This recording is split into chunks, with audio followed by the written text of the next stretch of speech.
ouais, choque-les. Choque-les. Ouais, choque-les, choque-les, choque-les. Ouais, voilà ce qu'ils me disent. Les entends parler et ils m'étrisent. J'arrête que pour rafler la mise. Petit pas sur la piste. Et le succès, je l'ai pisté. Disque la place du premier. Je fais monter la côté. Sur moi, tu mises gros. Tu connais déjà l'équipe. Ça criera au complot. Je prends le double, on est quitté. Je fais la magie des chiffres. La somme, je la triple. La concurrence, la dribble. Et le stade est en délire. Ça fait choquer, j'arrive pour tous les choquer. Toute la foule elle est choquée. J'espère que t'es accroché. Gauche, droite, esquive rageux. Coach m'a rajouté du temps de jeu. Dans l'action, ouais, je me sens en feu. Je suis on fire. Je fais la différence au compteur. Money time, ça shoot sur le buzzer. Je suis on fire.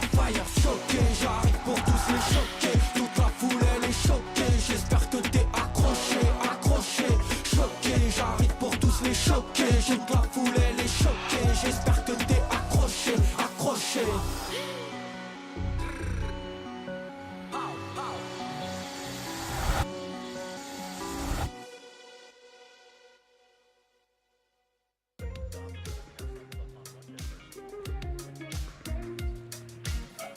Right, we're here, guys. Everyone good? Oh. Guys, chill, we're here. It's a big day, be more excited. All right. Look, it is day 2 of the Blast R6 Montreal Major Finals. With his semi-finals day, we've got 2 best of 3s coming your way. It is EU versus Brazil in NA, and we cannot wait to get started. Can we, guys? You ready? Fox, what's good? I'm good, man, but Rob was farting up there. Oh, sorry, that's horrible. Rob, you excited? What's the matter? Bro, stick to hosting. You can't drive for shit. What? Never getting in the car with you again.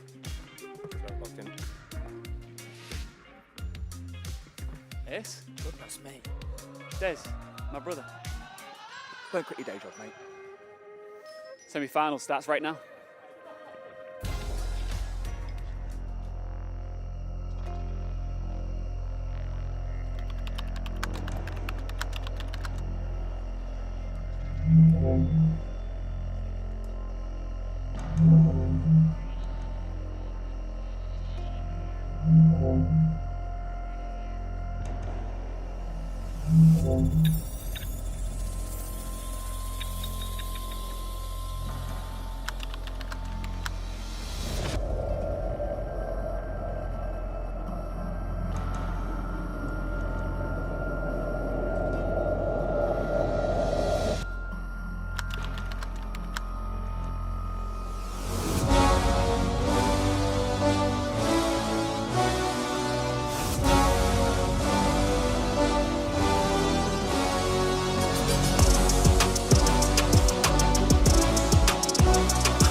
It's EU versus Brazil on this semi-final Saturday. Bonjour, Montreal.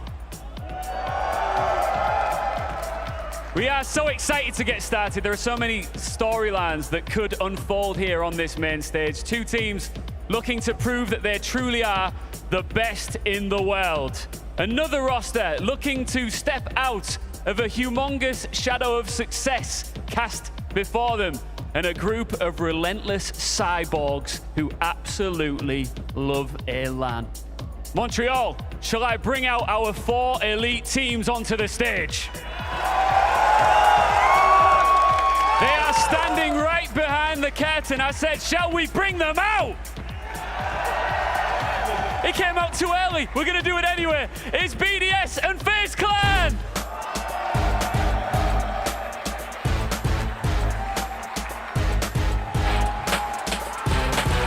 Many regarded as the best teams in the world, but this is where they have to well and truly prove it.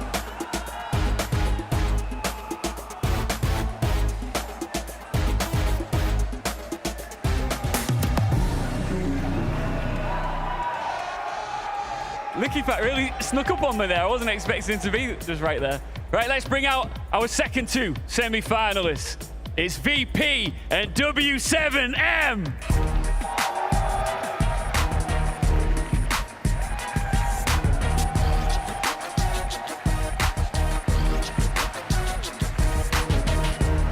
An EU team we know loves to step up under the bright lights. And some bullish Brazilians here to write their very own chapter of R6 Esports history. Thank you very much, gentlemen.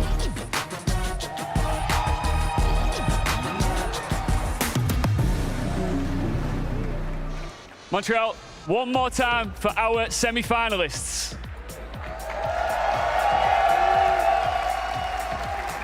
Good stuff. We are getting close now. I cannot wait to get into that first semi-finalist. We look to book in those grand final spots, which will be locked in.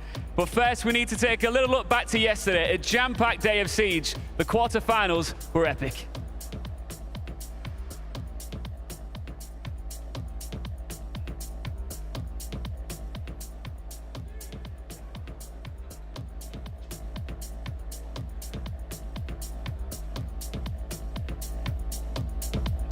Past it, almost ignoring it. Shepard, okay.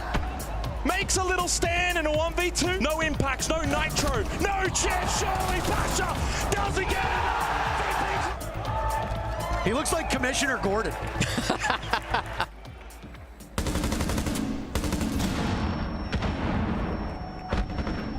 30 seconds for Sonics, who might have just got caught by KDS, who's about to go 12-0. Gets pokeballed out. Savage takes him onto the belt, but 2 kills fly through from Virtue. Rounding in towards Reading Door. I don't think they know Tim. They've got the long angle. Sees this man, but yet again. Will be there. He will start to put it down, but they might just root. Not getting top floor control as Adrian finds a third, and it's just death from above right now.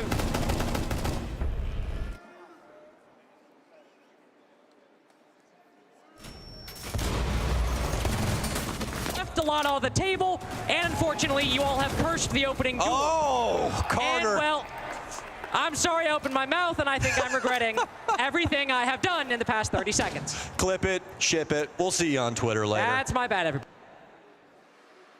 Welcome to the desk for Montreal. I'm Manic, and joining me are 2 very esteemed gentlemen, Leo and Fox. It is wonderful to see you again, both very well dressed. Fox, explain to me what's going on here. Oh, you know, I don't know. Everyone was liking the gloves yesterday, so I feel like I'd incorporate it in my new outfit, you know? Can we give me a little see the screen up there? Y'all see that? Y'all see that? No. Sorry, that was a little cringe. I'm sorry. I'll let you go. Leo, how are you, mate? Quarterfinals delivered, there's no doubt about it. Yeah, I'm great. Honestly, I'm surprised by the weather here. It's all sunny, great. I was expecting to be frosty. No, I love Montreal. Yeah? It's been amazing so far. It's been unbelievable, and I'm looking forward to some more. But before we get underway with that, we'll actually start to deep dive more into what happened yesterday. We got 3 things that we want to talk about. The first one is individual plays. Now, of course, we had plenty of them. We had 4 quarterfinals. It's nearly impossible not to have rounds of brilliance. But Fox, there's one player in particular that genuinely stood out in a round that I think stunned everyone. Yeah, I mean, it was SSG versus W7M, and I think if you were watching it, you would have expected Benja to be in an action movie. I mean, this player was all over the place. He was a big, pivotal player on keeping SSG in that game. But this was immediately when W7M was going to hit into the site, and you're just going to see some magic happen. Benja runs into the cluster charge. That is something you don't see every day. Goes for an aggressive play, gets the kill onto the blitz. The case is in a terrible spot, and then he's just able to stay alive, get his team one more round to survive. I mean, it couldn't get SSG over that finish line, but to run into the cluster charge, oh my God, what a heads-up play. The crazy untold story there is that you see him on the right side, killing the fuse shield, but what really happens is Hibana carrying the diffuser gets stuck into the Capcan trap, and that's what completely closes the round. The fact that he had the composure to do this, that's Benja Master for you. It certainly is. Now, obviously, again, some close matches yesterday, close series. My mind went back to Falcons VP, but there was one map that topped both of their games. That was between the EU Classico, Leo. This game delivered everything we hoped it would. We said it in the pre-match, we said it between these two teams, they know each other, and we were expecting it to go all the way to a map 3. Well, it did. It went to Skyscraper, and every time it goes there between these two teams, it's an absolute barn burner. And to be fair to Secret, it's amazing to see them live up to the expectation, finally being so close to beating BDS, being that top 2 EU parent seed, and you saw it in that game. It went all the way super close. In the end, didn't work for Secret, but they deserve that. Yeah, I think that's what we wanted to see from Secret, because obviously breaking into that top 2 team echelon is very difficult for any team. And Secret, since the start of the year, has been that team that's crept up into there. So obviously seeing them compete and keep it close with BDS, which is one of the fan favorites here at the tournament, obviously is great to see. Hopefully we can see more of them in the future. I really like the way that they were using verticality on layer. It gave a lot to hope for going forward. Yeah, again, just to reiterate, some close matches yesterday, but genuinely, I think that game for me was game of the day. I know you could probably pick and choose wherever you wanted to go. The only 3-mapper of the quarterfinals. Yeah, it's crazy. I can't believe that there was only one 3-mapper, especially when we had some really close matches. But it is realistically one player that stood out above the rest yesterday across their series.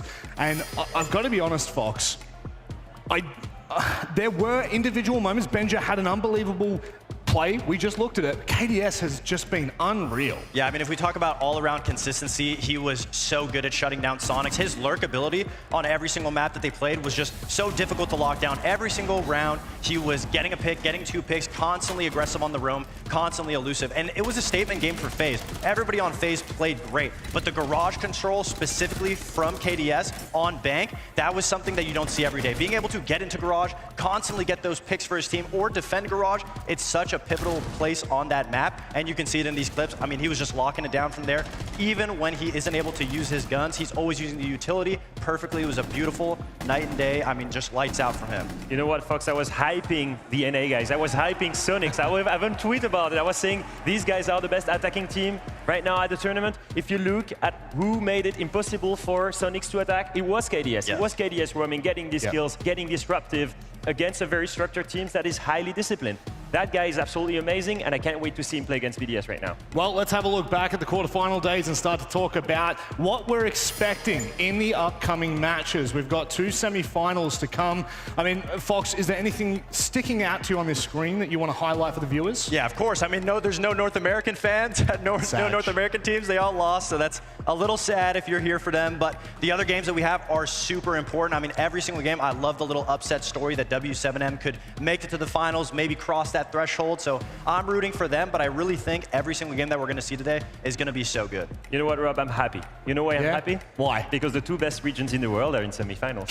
Right. I can thoughts on that one, Fox? I mean, I guess I can't really say anything about it. I mean, yeah, there's no NA teams that made it, unfortunately. EU and Brazil, man. EU and Brazil. I'd love to make a case for APAC, but unfortunately, I think it speaks for itself. We don't see anyone here. Let's go ahead and talk about the matches specifically for today, of course. For those of you that are just joining us from home, we are kickstarting with BDS and FaZe. This matchup is touted as the greatest match that we could potentially witness in Stage 2. That is one you do not want to miss.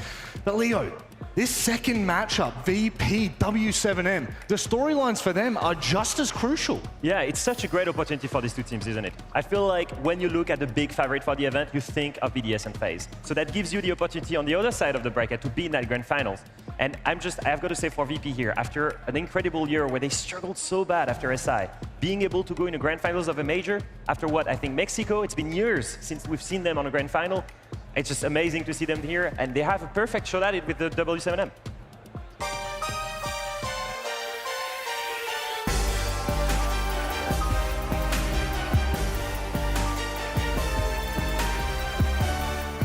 BDS and FaZe. This is the matchup that we are looking at. This is the first semi-final for the Saturday, and what a way to kick it off. You got the Kings of Brazil going up against the Kings of EU, the 2 best regions in the world, undeniably at this point. Leo, are you excited? I'm super excited. I think, Rob, this is grand finals material. Like you said, the best teams of Europe against the best team of Brazil, the 2 iconic super teams of the 2 best regions in the world facing each other for a spot in the grand final. You have the Manchester runner-up and EWC winner against The SI runner-up, I mean, at this point, I couldn't get more excited. Yeah, a lot of people have been saying that whoever wins this side of the bracket could be the one to be the favored to win the tournament. Yeah. But in the last 3 years, both of these teams have only played each other once. And BDS was able to win it in 2-1. And in those last 2 maps, they smoked FaZe 14-2 the round count. So obviously, if you're FaZe, you have a little bit of a chip on your shoulder here.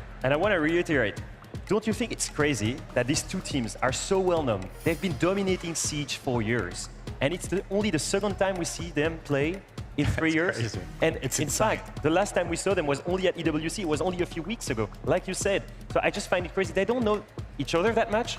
And that for me, is again a great testament of how entertaining is this for us to witness that match. All right, let's start talking about the European dominance. BDS have just shown through and through so far this year that they are undeniably the best out of that region, Fox. It's been a very, very good showing from them so far in 2024. Absolutely, and since their win at EWC into Stage 2, I really think we've seen a different monster of BDS, because Stage 1, it was just a team full of fraggers. They were just a really good team comprised of just winning gunfights. But now, it feels like they're playing very team-oriented. You look at the stats, there's not really one player that stands amongst the rest. Everybody is showing up on the moment, and they're really playing against each other. And yes, they have looked human in their tournament. Every single game that they've played, for the most part, has been a 7-4 or more. It's close, but something that LickyFax said yesterday really stood out to me, and it was the fact that we are BDS. Yep. Everybody wants to beat us. Everyone's going to try that much harder to win against us, and that's exactly what we see. And yes, they have looked human, but every single scar that they've gotten throughout this tournament has only made them stronger, and you can see it in a round-to-round of them slowly getting better, and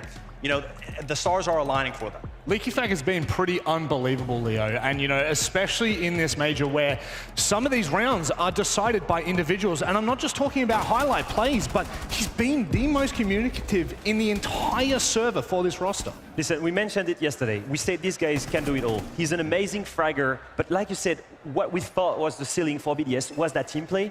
Who brings the cohesion in BDS? Who makes the short calls? Who do we see yapping around in the middle of the scene? It's always LickyFax.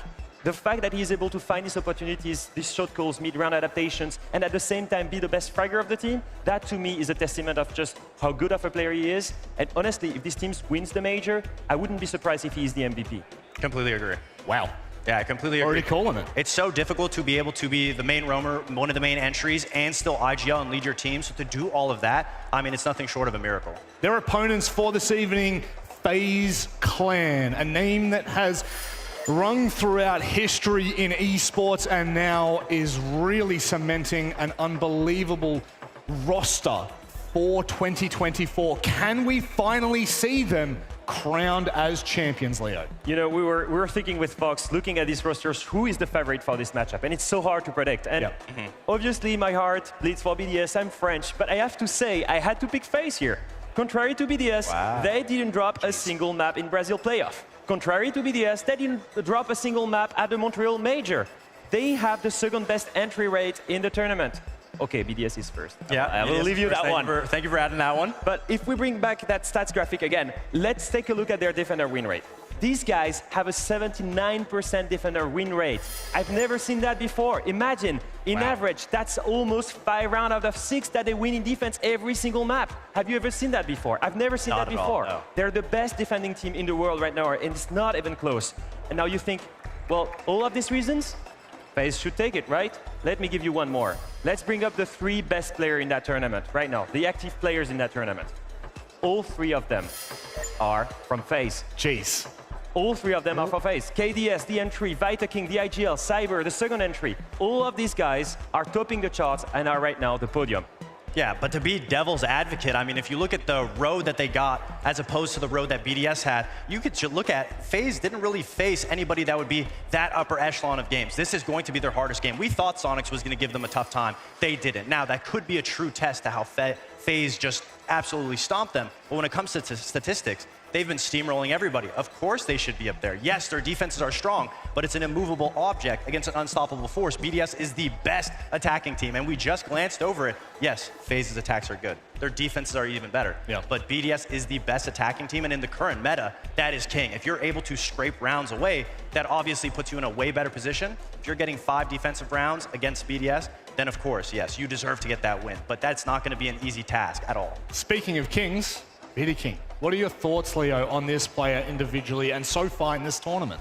If you look at kickoff, I feel like it's the exact same story. You look at Veto King as that guy that was brought up after SI when that roster was being rebuilt. And I remember everyone saying at the time, who is that guy? Why are they picking up someone as a rookie to be the IGL of one of the best rosters in the world? Well, let me tell you, it's the same story as kickoff. He's lived up to these expectations. He's been amazing so far in terms of fragging, in terms of shot calling, and he's one of the most important player in that roster to bring everyone together and makes it one of the teams that I feel like is the more versatile in terms of style that I've ever seen in the world. They can play it all, and that's because of Veto King. Okay, I definitely have to give you that one. I do think the way that FaZe plays is so unique to the regular eye. If you were just a regular viewer watching, I mean, they are a team comprised, we always talk about it, it's almost like having 4 flex supports on the team that can kind of mesh to any situation. And having that many support players on one team that can also get a bunch of kills, I mean, it's very difficult. Most teams are only able to really find one good support. So that's the difficulty right now in Siege. And they have just a lot of flexibility, and it's very unique to watch. Well, before we get underway with the map Veto, we have Ian courtside, if you will, with some fans. Yeah, you're right, Rob. I'm right where I want to be. Montreal, how we doing? We all good?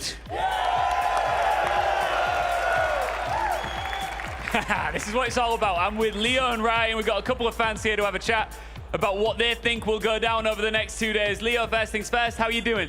Man, I'm doing very great. This is amazing, man. The energy here, the energy that it brings to us, it's amazing, man. I lost my voice yelling at those guys yesterday, cheering for them, and I think they're gonna win. So that's amazing. WSETGME for life over here. Ryan, I know you're a BDS fan. You've got to get through FaZe Clan first, and you said to me just before we rolled, you think if you do that, you got the whole thing wrapped up? Yeah, I mean, these are the 2 best teams in the event. I think it's kind of hands down, and whichever one of these teams wins, which obviously I hope BDS, but whichever one of these teams wins, I think wins the event. These are the 2 best teams in the world at this point. I agree, but Leo, you were in Sao Paulo. You're from Sao Paulo originally. You now live here in Montreal, but you flew back for the 6th Invitational, which was, of course, unforgettable. W7M made history there. Different roster, big shoes to fill with this new team, isn't it? Yeah, well, by the time I was divided by Los and W7M, but those guys that are playing at W7M, for me, they're in my heart. So I really enjoy cheering for them right now, and well, that's amazing, man. Tell this man why BDS aren't going to win this major. No, man. No. Sorry, man, but this is gonna win. W7M, caralho! Bora! That's what I'm talking about. Sheiko's the GOAT. All right, good stuff, guys. Go and take your seats and enjoy the rest of the major. We are just getting started here on this Saturday. Back to you guys on the desk.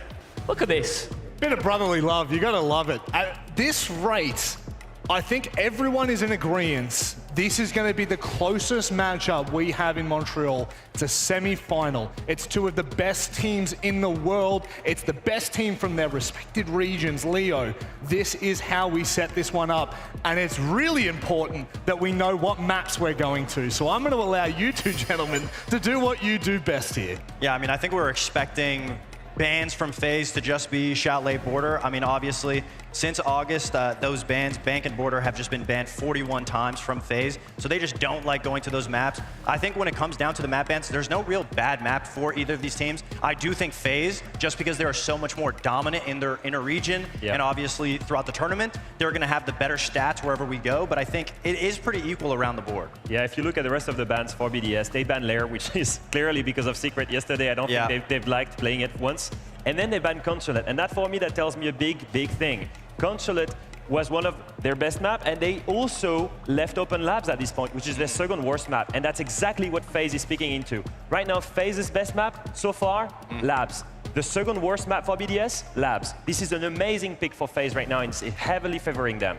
Yeah, I think it really countered into BDS to be able to force them into getting that map pick. Skyscraper is going to be the pick for BDS. That is obviously, we've seen them play it time and time again. Statistically, that is BDS's best map to go to, but it also is a pretty decent map for Skyscraper. I feel like, you know, we're going to kind of see maps that are just comfortable for BDS. FaZe wants to go anywhere. There's not really a situation where they've ever been caught off guard. Fox, if I'm looking at the top 2 maps, the favorite maps for FaZe, It's Labs and Sky. Yeah, it is. They are currently having their two favorite maps right now. If we move on to the next bans, the decider is going to be Cafe, which, once again, great map for BDS, great map for FaZe. That makes sense as a decider. But honestly here, the fact that BDS had to ban Consulate because FaZe on a 6-map win streak on it made it that they left Labs open. And at this point, FaZe picks into it and have, in my opinion, a heavily favorable map veto right now. I completely agree. I mean, I wanted BDS to be the ones in the driver's seat, but the maps definitely shape up for FaZe. And we talked about Bank and Border, 41 times have been banned since August, and obviously we saw the bank ban out. So there is a little bit of questions for me on why BDS didn't decide to take that map. It is one of the weaker maps from FaZe. They pretty much have 2 auto bans. So you not going to that means that you're not necessarily confident on taking a team to a place that you aren't confident on. BDS is just trying to go statistically to where they're best. And these are 2 of the maps that BDS won yesterday against Secret. And obviously they banned the one that they lost. So I think that game had a huge impact in BDS's strategy today. Now, one thing that tends to happen at these events is talent tend to get a little lippy on socials. We saw it yesterday with you, and now we're seeing it again. Lynx has decided to go on Twitter. Fury are knocked out. BDS look weaker. It is time. Did I do it? Yeah. Was that close enough? I thought he was here. And then obviously the reply. Stuflex goes, BDS looking weaker? Really? But like, honestly, I've got to take the blame for this. The day before Lynx tweeted that, we were arguing if BDS looked weaker or not, because obviously they were dominating Europe, but it was every time it was very close. And so he felt like this was the time for FaZe. I love the reply from Stuflex. I do love it. Final thoughts before we get underway with this one? I mean, like I said, I think BDS have looked maybe a little bit more human, like they can bleed. But I think we've now seen something out of them that we haven't seen this last year, of them slowly progressing and learning from their mistakes as a team, as a collective. It's not just one guy anymore, it's the whole team. Well, it's time for us to get underway with this one. The 2 kings of their region go head-to-head. So the strength of FaZe is the mentality they have to always stay at the top and keep winning, keep qualifying for every event. I think the strength of BDS is the core, like Shark, Lifehack, and Breed are the best players, I think, in their region of the role players. They don't have really like obvious weakness. This is why they are always on the top. Against FaZe, it's never easy. I think we beat BDS playing more aggressively and trying to put our style in the game. Hello FaZe, last time we beat you at Esports World Cup, and we are going to beat you again. Hey BDS, the last time we played, you win against us in Saudi, and now in Montreal we are going to win and see you there. It's the Blast R6 Montreal Major, and these fans are ready for a grand final caliber semi-final. 2 of the best teams in the world ready to go at it right here, right now, in a best of 3 for a spot in that grand final. Montreal, are we ready?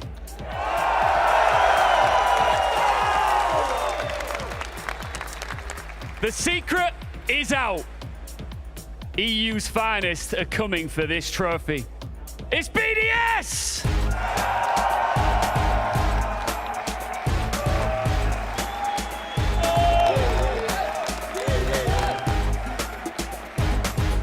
We know they can win big, they've done it before. But they slipped up in Manchester. They still haven't found their ultimate form here in Montreal. Can they pull it together and secure victory here on the main stage?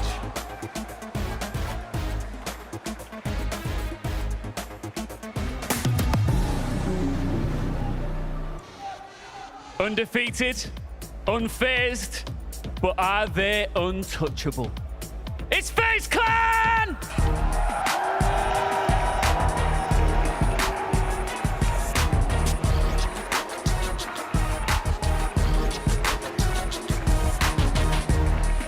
Brazil's best. Get set for action. EU versus Brazil. Both teams with a huge point to prove. And I'm just going to grab a quick word with them here. KDS, Licky Pack, you've met before. I'm going to come to you first, Licky Pack. It wasn't that long ago that you secured the victory at EWC. Do you think you've got their number? Yeah, I mean, we struggled a bit on the first map last time. We have to wreck them on the two other, so I think we are going to do the same thing today. One thing you need for sure in a semi-final of this magnitude is a lot of confidence. KDS, you are currently the highest rated player in this tournament. You are on fire, you are flying. How are you feeling personally coming into this? Yeah, I'm feeling amazing because this is what we work for. So this is the best feeling in the tournament. You'll be the highest rated player. And yeah, we are going to play and we are going to win today. Any final words? Good luck. Good luck, man. All right, shake hands and get into this. I know that two of my very good friends, not just in Siege, but just in life, are very excited to call the action on this one. It's Des and Ace. Thank you very much, Ian. Indeed, we are. Things are well introduced. It's a grand final, but in a semi-final, Tim. Two of the best teams in the world going head-to-head, and who comes out on top? There's only one way to find out. Yeah, certainly got that feel about it. These are two teams. I was thinking about it this morning, and I feel like FaZe, in this tournament, they're already there, Des. They're already hitting their peak. Their ratings are slightly higher than BDS, so it shows that. But BDS, it feels like they're getting better with every game, and they're on their way there. This is the one, though, that they are going to have to find that 100%. Big one for me, really, looking at it, is our top three players at the tournament, at least from those that are still remaining, are all FaZe players. They haven't dropped a single map. They are, as Ian said, untouchable as it stands. However, if anyone is going to show that gods can bleed, to me, it has to be BDS. You look at those prior matchups, they've played 3 times, BDS have won twice, including recently, of course, in that quarter-final at the Esports World Cup. So BDS have pedigree of beating FaZe. They do. Can they do it, though, here in cold, cold Montreal? It's a very different set of weather we've got lining things up for them, but hopefully this is how things boil down. At least for those of you at home, there is a slight skew towards FaZe. I'm leaning FaZe personally here. I know I'm an EU caster, but for me, it feels like FaZe are just that team, and this is another tournament for them to win.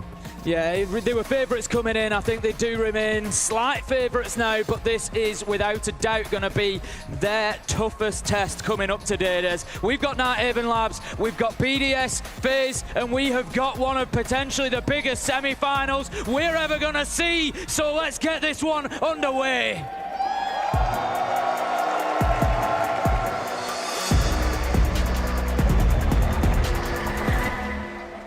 Arguably the best teams in each region here coming head-to-head, as mentioned. We've got EU versus Brazil in this first semi. We've got the same coming up later on, but really these are the two that are the teams to beat. Let's get into the ban phase, though, and see how things shake up. Pretty fair to say, Tim, we're expecting a Deimos ban coming up against Shaiko again. Deimos and Blitz? It's been, anybody? Well, the Blitz a bit of a different story, I feel. I was going to say, BDS can change up what their bans are here. Leaning in towards the book here, lots of vertical destruction on this map, no surprise at all. This, for me, has to be Deimos. Oh, okay. I wonder what Shaiko's going to be playing on this map, Tim. That's an interesting one. Of course, Breeder has been playing the shields occasionally. Very good shield player, we know this. So Monte is going to be taken away, but it does leave the Blitz open, which is something that Handy has been using on occasion throughout the tournament. So we might just see a little bit of that. Azami being our first defender ban, no surprises there. There's pretty much as expected. But where do BDS go with the second one? It's going to be Valkyrie. Makes a lot of sense. There's a lot of verticality potential here on Nighthaven Labs, so not having those cams online might just help you avoid one or two of those nasty C4s. Before we get into things, Tim, we were listening to the crowd as the teams came walking out, and it sounded like a BDS leaning crowd. So Montreal, who are you backing for this one? Are we backing BDS? Pretty loud, Tim. I don't know what response I'm going to get for FaZe, but anybody for FaZe? I thought it might be a little bit of that. You said it yourself, though. There has to be a villain in every tournament. Every story needs a villain, and if FaZe go on to win this thing, I'm sure they won't mind playing their partners. They sorely will not mind. In fact, the last 2 times these teams played on a big stage like this, of course, EWC was recently, but it was actually back at the Sweden Major in 2021. They met in the quarterfinals. FaZe won 2-0. Will go on to beat Dan1 Kia in a screamer of a semi, and then would sweep past NIP in the grand final to lift the trophy. It feels like BDS are once again that team standing in their way. I've got to see how things play out here on Labs. So starting things up on the top floor, BDS are on the defense.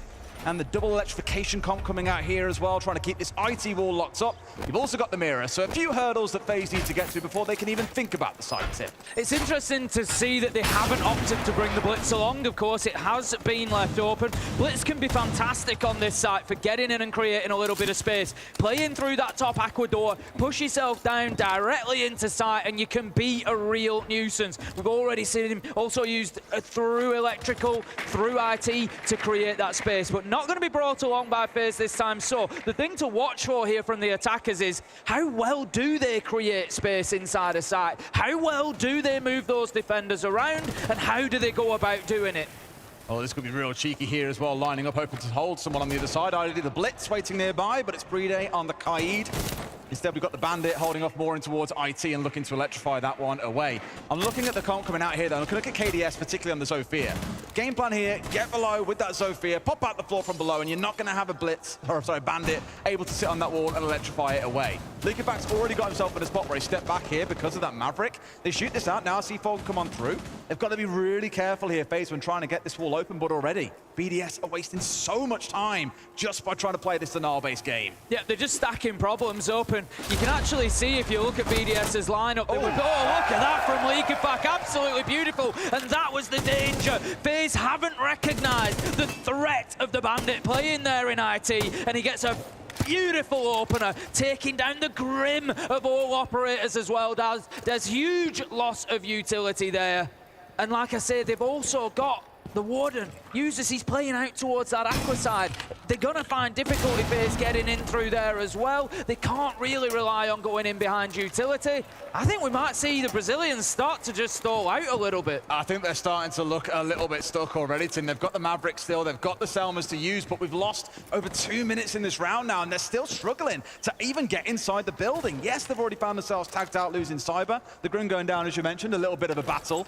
But more on the other side of things, I'm just concerned they're actually going to run out of time here. It's not going to be an ideal push-in for them. They can still make use of the Maverick, but is it going to be enough? Having one angle that you can hit the site from? I'm not too sure. Here comes Vidaking, though, opening up a second, and the trade is there for BDS. So important that Shaco gets that kill, and look at BDS now. It's like there's been a flood contest. They're just going at them straight into connector. Managed to pick up another, and it's 3 versus 1. BDS have held on to this site really well, and as I suggested at the beginning, FaZe, they've struggled to work their way in. They've struggled to create that space that they needed. Every time they've headed in, there's been a challenge directly in the face, and they've not really had the tools to be able to play back against it. Shaco swings around, picks up that final kill, and what a good round from BDS to kick things off. That top floor on Labs can be difficult to hold on to when you turtle inside a site like that, but they've just done a great job of it. I remember speaking to the coach of ITB actually today on social media, and we were talking about why certain bans have come through and won a VP series, and his comment was around, you know, VP play that map very similar to how they play Clubhouse. It's all about the denial game. It's about keeping walls closed up. And I'd argue you mainly see that focus coming into the basement on this map. It forces the attackers to have to get first floor and second floor control. But here, oh, BDS have rocked it up on this top floor superbly. Just the Kaid and the Bandit coming along at the same time, keeping these walls locked up tight. And even when it looked like FaZe was starting to make some kind of motion, well, Leakerbach domes the man, gets away without losing his life as well, and FaZe, I really feel, they've given a bit too much slack there to BDS, and BDS have just lapped it all up. A very good first round. Now we go down to that basement, and we're sticking with a similar setup. You got the Bandit, you got the Kaid, but now the 2 Barrows along for the party as well, Tim. Looking on the side of the attackers, we've got a fuse being brought along by King. I don't think it will have the shield. No, going to switch away to the Ram anyway. Talking about picks, Tim. Talking about hoppers, we always get stung by it. Yeah, we do. I think it would have been the AK anyway. I think it was potentially just looking, you know, fuse can be fantastic for util clearance, but instead it's going to be up to Vita King to get into storage, to open that floor up with the Ram, to create those verticals down onto the back of the main breach wall, but also to move the defenders around site. Don't let them sit in those power positions. They're against BDS, and they're expecting that maybe they're not going to face much opposition around the map. That's not always BDS's style, but looking at it, Des, we've got Solotov up on the top floor, we've got Brede and Leaker back off site as well. BDS are pretty happy here to spread themselves around the map. I love how he still checked the floor and still jumped straight into a goo mine. Anything to slow him down at this point, and of course the information this brings to the side of BDS that are roaming up on that top floor is cool. Someone's starting to push in. Now's a good time for it to drop away, and they've done just that. The problem for FaZe is they're clearing up on the second floor here to start exposing the first floor. Then they've got to do exactly the same thing on the first floor to start exposing into the basement itself. So I'm a little bit nervous again about time, because when we start looking on the downstairs, these walls are probably going to stay closed. There's no Maverick on side. You've got a lot of trust going in towards the Twitch being able to get anything done here. And I just think BDS are going to be able to keep FaZe shut out again.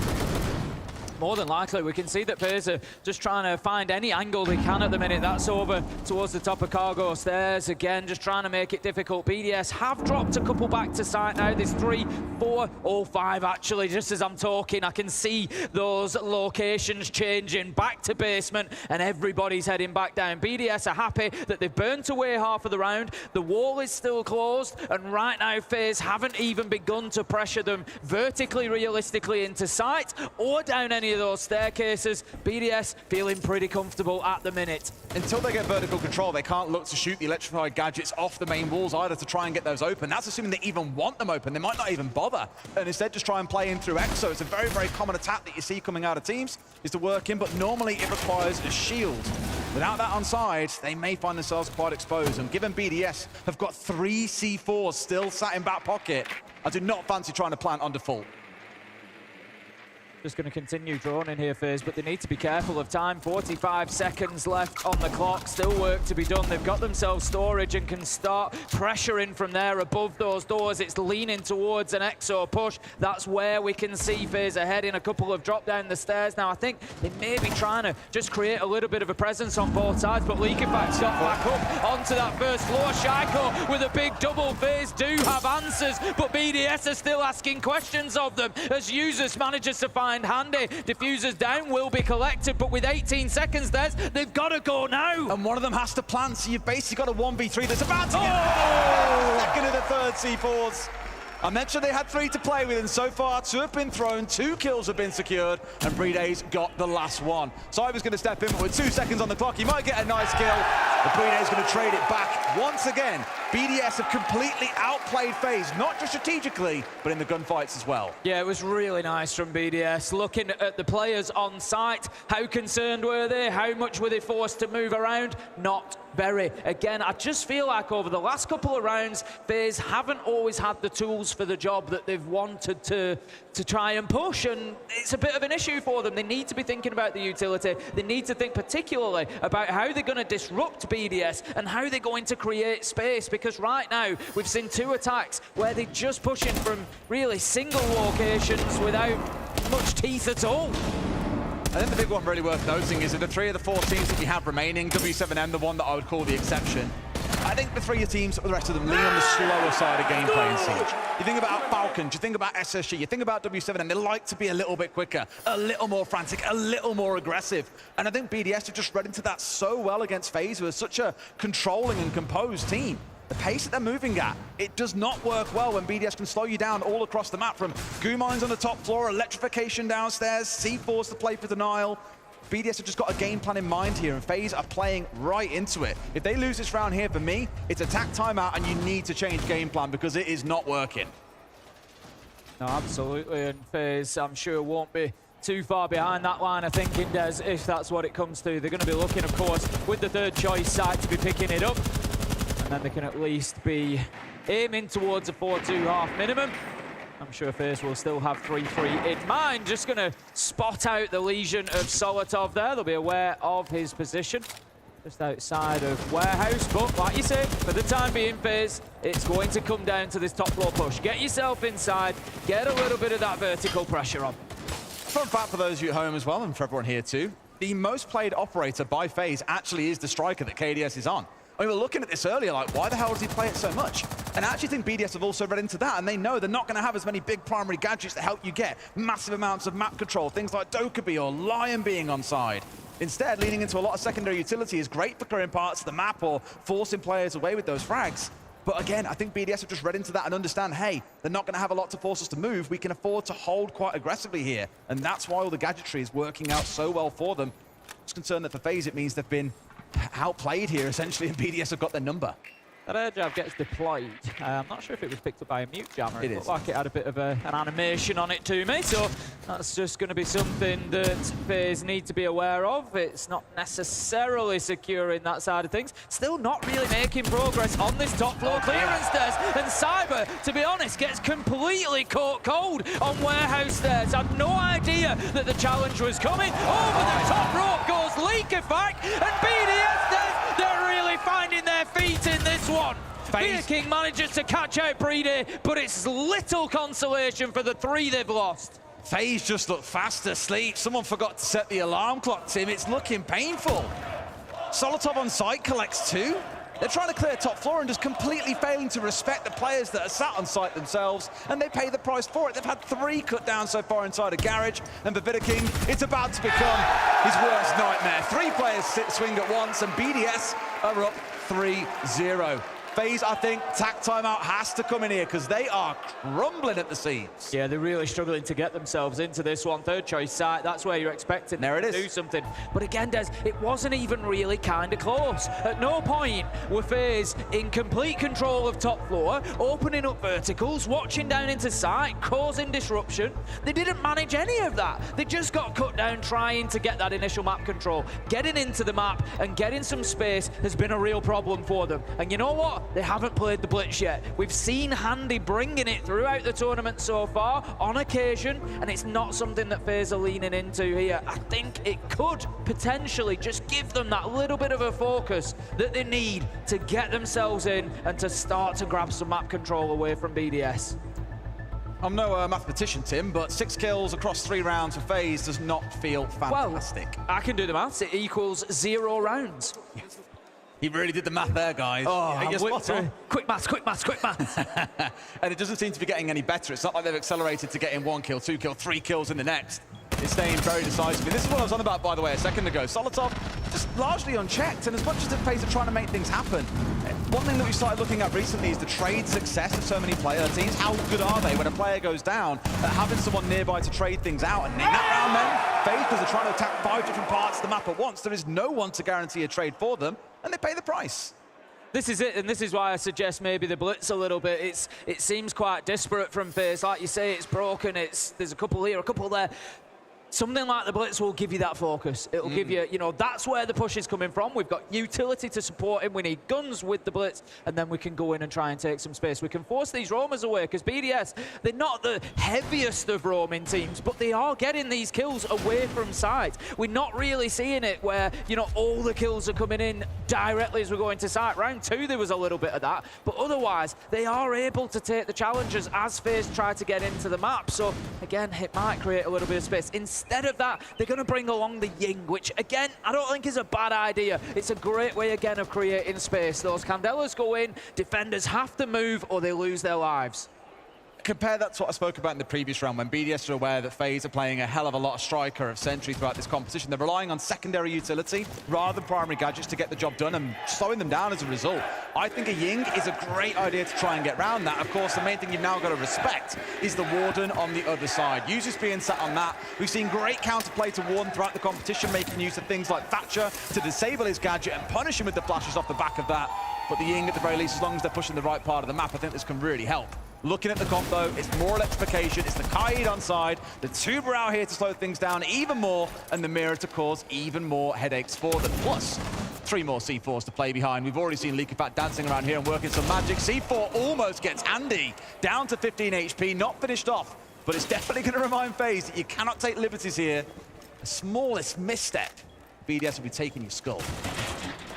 Real problem for FaZe at the minute, given that this is their map pick as well. We know that FaZe have got a fantastic map pool. They can play everywhere realistically, but BDS... Except Border and Chalet, which they always ban. Except Border and Chalet, but BDS are great on Skyscraper as well. We've seen them have some fantastic games there. And I tell you what, 1-0 down to BDS, I wouldn't want to be going there. And if you remember at the beginning of the game, Des, I said that, yes, we'd seen a little bit more than that BDS 70% that we'd had through the tournament yesterday against Secret, but it still didn't feel like they were maybe all the way there. And this was the game. This was the one where they really needed to step it up. And they've shown us that they are capable of doing that so far today. Cyber manages to pick up 1, but BDS have got 3 in a matter of heartbeats as response. Users picks up KDS, FaZe right now. And it's Brede in this round that has been the hero for them. We always used to say it was Brede-S. He's found to completely shut down any aggression that was coming out of FaZe.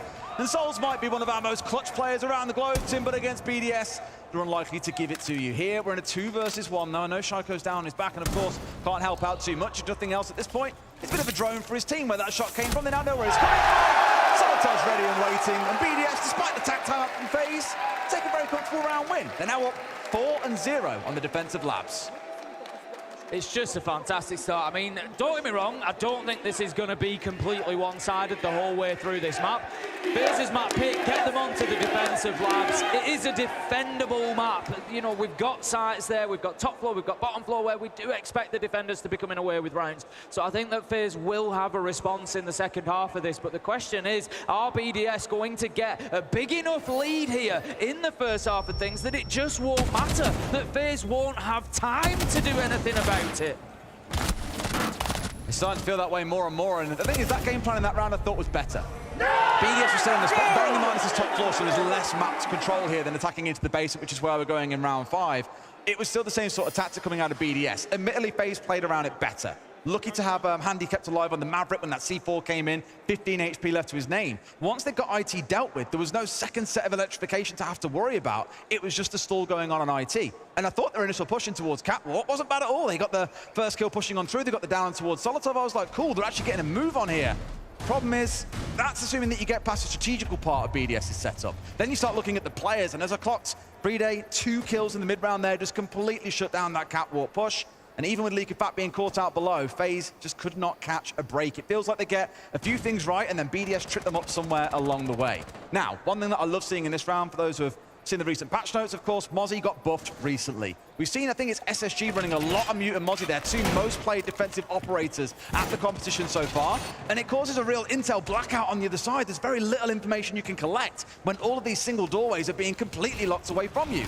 But we're leading into the same thing again. You've got the Intel denial coming away with the Mute and the Mozzie. The Capcan to capitalize on that and hopefully catch a player or 2 out. And once more, the Tuber and the Kai to try and keep these walls locked up. For FaZe, it's about pace, so we've got to see them moving quicker through the map here and starting to look for an execute when the clock isn't hitting the last 10 seconds. BDS have got 3 out of 4 entries along the way as well. There's 75% in that region is not going to help FaZe whatsoever. At the minute, they need those couple of confidence kills, really, to give themselves a man advantage. But even when they get them, BDS just seem to erupt into the round, and just, we saw it last time, Cyber got the entry and BDS followed it with 3 of their own. It's just absolute madness for the Brazilians to try and stand up to right now, because BDS, they just look absolutely electric, and they're going to be looking quite literally, they got a kite on side, Tim. Quite literally, Des, quite literally. They're going to be looking to continue that. They're down in the basement, and we'll see whether FaZe can crack that nut this time. I just wanted to clock one thing. I don't think I've ever seen this before. 5 C4s in the back pocket of BDS. Why not? They've been having a lot of success with it. I've seen 4 before, but never 5. And they've already found 2 kills out of the 3 that they brought in the previous round down here. Why not try and make it happen again? 1 is taken offline, as is the player. It's Solotov falling down by himself. And interestingly, I think Solotov's the only player on the BDS side that is negative on entry so far at this event. He's often the player that is off by himself, kind of doing his own thing, and not because he's, you know, not wanting to play as a team. He wants to be the ranked hero. That's the role that he has to play, to be the disruptor out in the map. FaZe have figured him out, though, and taken him down. There's our first of 4 C4 kills, Tim. I think they're aware of the player up in meeting. They are indeed. Handy. It's 45 seconds on the clock. What is he doing up there, Tim? This is the thing. Handy able to take down Leak of Fat, but it's something that BDS are doing well, Des. They are burning so much time. 4 versus 3. We've got 2 low health on the side of FaZe now as well, and still a bunch of nitros, 2 of them left on the side for BDS with 30 seconds left to go. FaZe have got to pull the trigger. They've got to go now. It's going to be EXO again. They got hit hard with a nitro in EXO last time around, and surely it won't be the same again. Shaiko is looking for the challenge. He sends in the Zoto canister. He gets 1. It's a key kill. The nitro goes out, but it's shot mid-air. The plant is going down. They must have another one ready. KDS, though, we praised him as the highest rated player. 3 kills that he finds at the end there, and as much as they might have lined up with C4s at the ready, sadly, when there's 4 FaZe players all stood in a line, you could just see a quadruple headshot lining up there as well. But with all the C4s lined up, a couple were shot out, 1 was detonated early, and they don't manage to make it work. When that first kill goes in from Shaiko, I'm thinking, not again, not like this. Especially as the Nitro goes over, but it just shows the difference online. We see it occasionally online, but when you're here online and there's no lag whatsoever, there's no ping, they're straight onto those C4s. We see so many of them just getting taken out of the air, and it was essential because it would have been an absolutely critical blow had that Nitro been detonated. It would have got at least 2, if not 3, of FaZe. So a good response from FaZe. This could be a hell of a rescue mission coming in from FaZe here. If they can get themselves 2 rounds out of this first half, I know it doesn't sound great, but that's a real turnaround given what we've seen. Completely agree, because it felt like those first 4, that level of dominance was shown by BDS, that FaZe, it felt, never really had an inwards chance of getting anything in this half. That one, I was a bit concerned when they were still worrying about second floor with 45 seconds on the clock, but the smoke they had coming behind them to stop any kind of flank coming out. Leakifat, normally the player that would adopt those responsibilities to get a backstab on the go. They dealt with Solotov well on the entry early on, something they've struggled with throughout the majority of this game. And to then line up with 4 to make sure no funny business comes out. They lock down that box and are able to get the plant down. Really good team play from FaZe, and reminding us again, it's certainly no slouch of a team, if nothing else. One of our only teams I think that we've said have been at every major tournament, making it to the top 4, top 8 so consistently for the last 4 years. Well, that's it. You look at that stat, and you've got to, we've already spoken about it previous on the broadcast, you've got to, for FaZe, look back to 2020 for the last time they were knocked out of a tournament, and it wasn't by the finalists. And half of that is just down to success there. So what I'm hearing they is, get into semi-finals, so obviously they lose to a finalist. So what I'm hearing is, if BDS win, they win the whole thing, right? Certainly looks that way. Well, certainly looks that way. It's hard to argue with the numbers, that much is for sure. Going to be attacking this time onto Kitchen FaZe. There's a real opportunity for them. It's not an often played site by the defenders. I think BDS maybe just trying to catch FaZe on the back foot a little bit here. They've brought the clash as well, and how about that? They don't need a shield, they don't need a clash. They've got Shaiko, takes down Vida King, 7-3, and that is always one of the questions that I ask myself about BDS. How is Shaiko going to play today? Because he can be, thank you Shaiko, he can be such a defining factor in games, and that's what he is being today. What more can you say? He's gone and got 2 kills, and outside of a real bad throw by BDS, he's already won the round for them solo. 8-3, rising to the occasion, certainly no complaints. And you mentioned the Clash Shield a moment ago. It's again more of the same game plan, whether it's intel denial, whether it's wall denial, whether it's in this case shield denial. They just keep on bringing things along in every single round to keep slowing FaZe down. I think as long as FaZe don't do anything too crazy or hectic with like a blitz, for example, BDS have got nothing to worry about, and they're saying, you know what, we're happy to play the slow game. We feel that we beat you there, and given the first 4 rounds, I'd agree with them. Looking on the side of FaZe, where are they up to in the attack? They have some vertical. That is good for them. They can at least push around BDS a little bit. Breeder needs to be careful on that clash, exactly where he goes to, because they're going to try to maneuver him back into sight and into their lines of sight, and they do it beautifully there. Cyber managing to take down the shield. KDS signs Leakifat 2v2. 40 seconds left to go. This is still very much winnable for FaZe, but we see users up above. He's retaken that vertical. They need and they cannot, and FaZe find themselves 5-1 down at the half. Yuzu's giving him the old slipperoo there as well, right to left to right. Great stuff with the use of the Zoto canister as well. Helps gives you the indication as to when they're inside it, slows them down, they can't run away easily.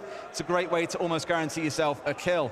Now, you spoke a lot before, Tim, about the counter to Deimos, of playing the tuber out on the roam. As we mentioned, Deimos was not banned away. You are going to see Shaiko playing this operator at this competition. Despite it being banned away in so many maps against them, he's played it 24 times. Essentially every round it's available, not every single one, but almost every single round. If it's available, he will play Deimos. As we get into the game, we're going to have a look through the defender lineup that FaZe have gone for. I just want to, we've just seen it on the highlight there. That play, I know they didn't get the round, but that play to get the kill onto the clash was absolutely beautiful. They were watching it from above. They pushed from underneath with the Thatcher and just got Breeder moving back through that door. It was so well played out, but it just wasn't enough for FaZe. Having a look at the defender lineup, which is what I wanted to mention, looking at that Shaiko Deimos there is no Tubarão, there's no Mute, there's no Vigil. There is no real direct counter for FaZe there is no real way for them to keep themselves off Deimos's radar. If Shaiko can get in underneath, he's going to be able to just battle with them from below with those scans through the soft surface. I want to talk about those first 3 operators on BDS's side, right? Because think about what we were talking about for FaZe after 3 rounds. They're not playing these operators that help them get ground. They're not playing a blitz. They're not playing Dokkaebi, for example. They were sticking with what they thought was going to work and ultimately paid the price for it. BDS know that FaZe are coming out here with the slow comp, with the Mirror, the Melusi, the War. In fact, all 5 of them. 1 speed, very big and slow, like playing denial on site. That is why you bring these operators along. And to their counter to that, we go fast. We've got the Deimos on side to track one out, make sure they're all back on site. The Dokkaebi when we hit site, which BDS absolutely love. 3 of their players have this operator in their top 3 most played. And, of course, Tim, a blitz. Why wouldn't you try and give that a run around as well? So I like how BDS are playing to the game before them, whereas it feels like FaZe kind of missed the memo. So I'm just looking at the positioning of the FaZe defenders, particularly thinking about that blitz. Where are we going to see that push coming from? It could be Catwalk, kind of over on Warehouse side at the minute. It could be top Aqua. At the minute, veto on that Warden was off in Electrical. He's not really in the right position. He's moving himself back across now, but he's the one that is going to have to front up that blitz realistically. It's really dangerous for anybody else to be challenging that. Look how much they've done. They've got Catwalk control, they've got information inside of IT and force players out of it. Half of the round has gone.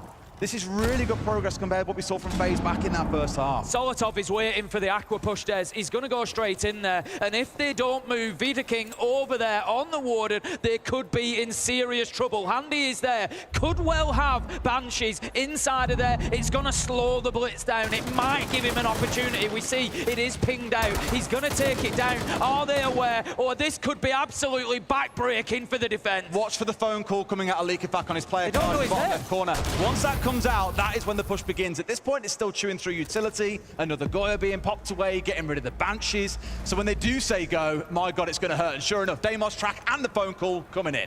Veto at the minute is still out in service. He hasn't been moved across. So this is going to be a key fight. How do they deal with this blitz? They need to find those shots. They need to find that kill to prevent the site being overrun. Out goes the smoke canister. They start pushing through. Here comes Solotov. Shaiko gets 2. It creates the chaos that was expected on the back of a smoke, on the back of a blitz. And Warden was nowhere to be seen. The plant is going down.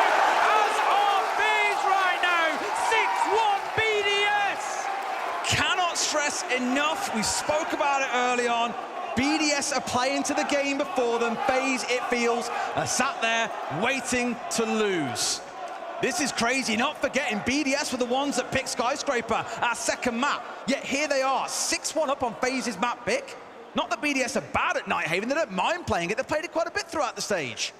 But FaZe don't look like a team that have come in prepared today, ready to deal with BDS's Nighthaven labs. I feel like we spoke about it on the attack, Des. There was points where I didn't feel like FaZe necessarily had all the tools for the job. You picked up on it coming into that round. FaZe were not playing Dokkaebi, they were not playing Blitz, they were not playing these operators that would create space for them. Now, on the defense, again, it feels like they don't necessarily have all the tools that they need for the job. They feel a little bit underprepared for the defenses. No mute jammers to avoid the Deimos tracks. The Warden in the wrong position, out towards Electrical. If you're going to be facing up against the Blitz on that side, it is so common for them to push in through Aqua. Smoke goes out, Blitz runs through, and Veto is taken out by Deimos, I think it was, elsewhere. It's just a real problem at the minute for FaZe, having the right tools, the right utility in the right place at the right time. They just don't seem to be able to get that done. I pulled back up all the operators that we saw BDS play across the last 2 times that they played this map over the last couple of months, and sure enough, all that we saw in that first half, outside of the Azami, of course, because she's banned, exactly what they play very, very frequently. And even on the attacking side, we're used to seeing Dokkaebi, we're used to seeing things like Maverick being brought along. You know that Shaiko's going to be on the Deimos, and everyone knows that Solotov absolutely adores playing Twitch. There should be no surprises here, yet it feels like FaZe are coming up against this BDS for the first time, and it's like, guys, it was there for you to analyze and understand. You know what they're going to do, yet they haven't brought along the right game plan, like I keep on saying. Now, for BDS, that faster pace has worked so well. The C4 a little bit late, and now they've already lost EXO control inside 50 seconds, Tim. And they know, I think, that it's the Blitz pushing down. They must have heard that audio cue of the shield moving. Breede, he picks up the Kaid, takes down Vida King, and now BDS are in a position, Des, they can pause a little bit. They can think about, can we go in and get this plant down? They've got the diffuser in position. Shaiko's the real key factor here. One, he needs to get a kill here, and he's got to clear out storage.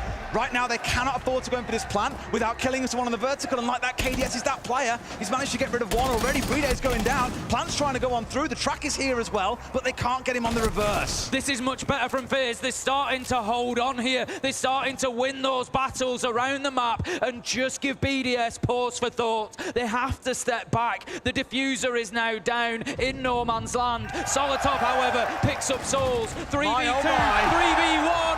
Leakerfact picks up another. KDS, it's up to you. BDS starts us up with an absolute demolition job of FaZe. If we're sticking to the name of Labs, it certainly was an experiment for FaZe, and one that has blown up in their face. Shell-shocked. The only way that it can be described, the look on their faces. BDS one map away, and their own map picked him from a grand final. Not only their own map picked us, but a map they played FaZe on at the Esports World Cup, and the score? 7-2 BDS. This is gonna start getting real spicy. Not that it hasn't already, but that was a speed run. We came into today saying 3 maps feels expected. I thought FaZe might really come out swinging and put on a show, but as it stands, it's BDS who have got all the cards. Let's go over to the desk and hear their thoughts on that dominant victory. Look, FaZe may well not be putting on a show, but BDS certainly are, and the crowd are here for it in Montreal. What a matchup. I'm going to ask you a very simple question. Are BDS the masters of baiting? Wow, yeah, they definitely have been. I mean, the strength to BDS is Nighthaven Labs, which is BDS's second worst map statistically. So obviously they prepared the map for a moment like this to take it out against a team that thought they were going to be weak. And obviously their showing was so strong. And the reason why it was so strong was because of their defenses. The way that they play defenses every single time, you could see it in real time when there's an attacker that enters the building. All 5 members of BDS are slowly creeping to make sure that they're always going for the gunfight and getting a trade. More often than not, they were shutting it down, but whenever something didn't work out for that first pick, there was 1, 2, 3 people there. Well, we actually have a perfect clip to describe that. Leo, take it away. Looks like from their POV, when they're defending here on the round 3, the garage bomb site. As you can see, as always, you're gonna have Breede on Bandit, Mira here, defending the top floor. What they want to keep control of is Catwalk. So Cyber is going to come and challenge that. And as you can see, he's just air-jabbed off the Mira. I want you to pay attention at what support is coming now. Solotov from downstairs, now that he knows someone is in the stairs, can go and help Liquefact by picking that Nomad player, which in turn helps Liquefact remain in the catwalk position, and in turn helps Solotov on his own, because Solotov is getting pressured from garage door frame, from garage breach. Now, Liquefact by upstairs can go and challenge that. But the only reason he can do that is because Shaiko sends that C4 in that bomb site window to buy him time and then get that pick on his own. And at this point, Solotov can focus solely on that doorframe player and remove him. We've went from a 5v5 to a 5v1 in the span of a few seconds. And every single time, a BDS player is helping his teammate to achieve that goal in a 2v1 or 3v1 situation. We're now left with Veto King by himself. And even then, take a look at the setup from BDS. It's a 4-way pinch once again. Every single time they're playing as a team, and it shows here. Veto King has no issue. He's gonna get killed. There's nothing he can do about it. Now, BDS is just 1 map away from the grand final. Skyscraper is coming after a short break.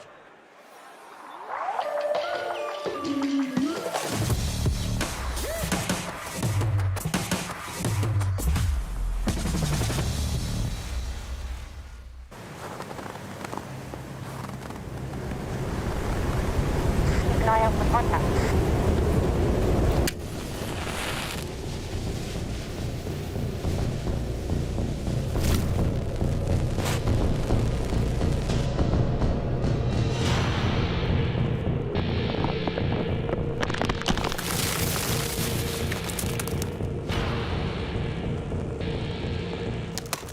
Available now.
Tap, tap, yeah, I want that.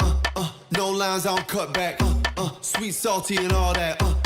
Let loose, come get that. Can you play that back, back, back? Can you run that back, back, back? I'm trying to play that back, back, back. I want that. Tap, tap, let's go, let's go. Tap, tap, let's go, let's go. Tap, tap, let's go, let's go. Right here, can you feel? Let's go.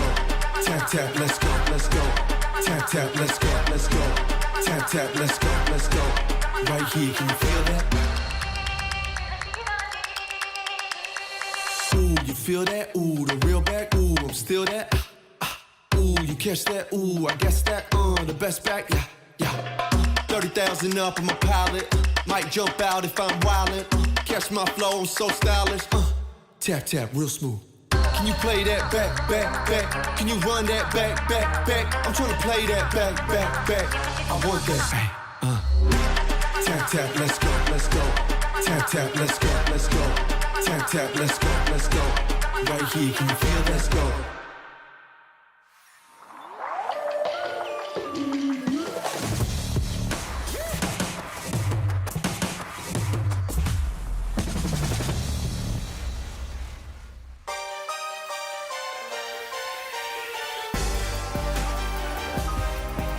BDS have kicked down the door here in the semi-finals of Montreal Major. They've made a statement. FaZe's tournament line is on the brink of destruction. Welcome back to the desk. I'm joined once again by Leo and FaZe.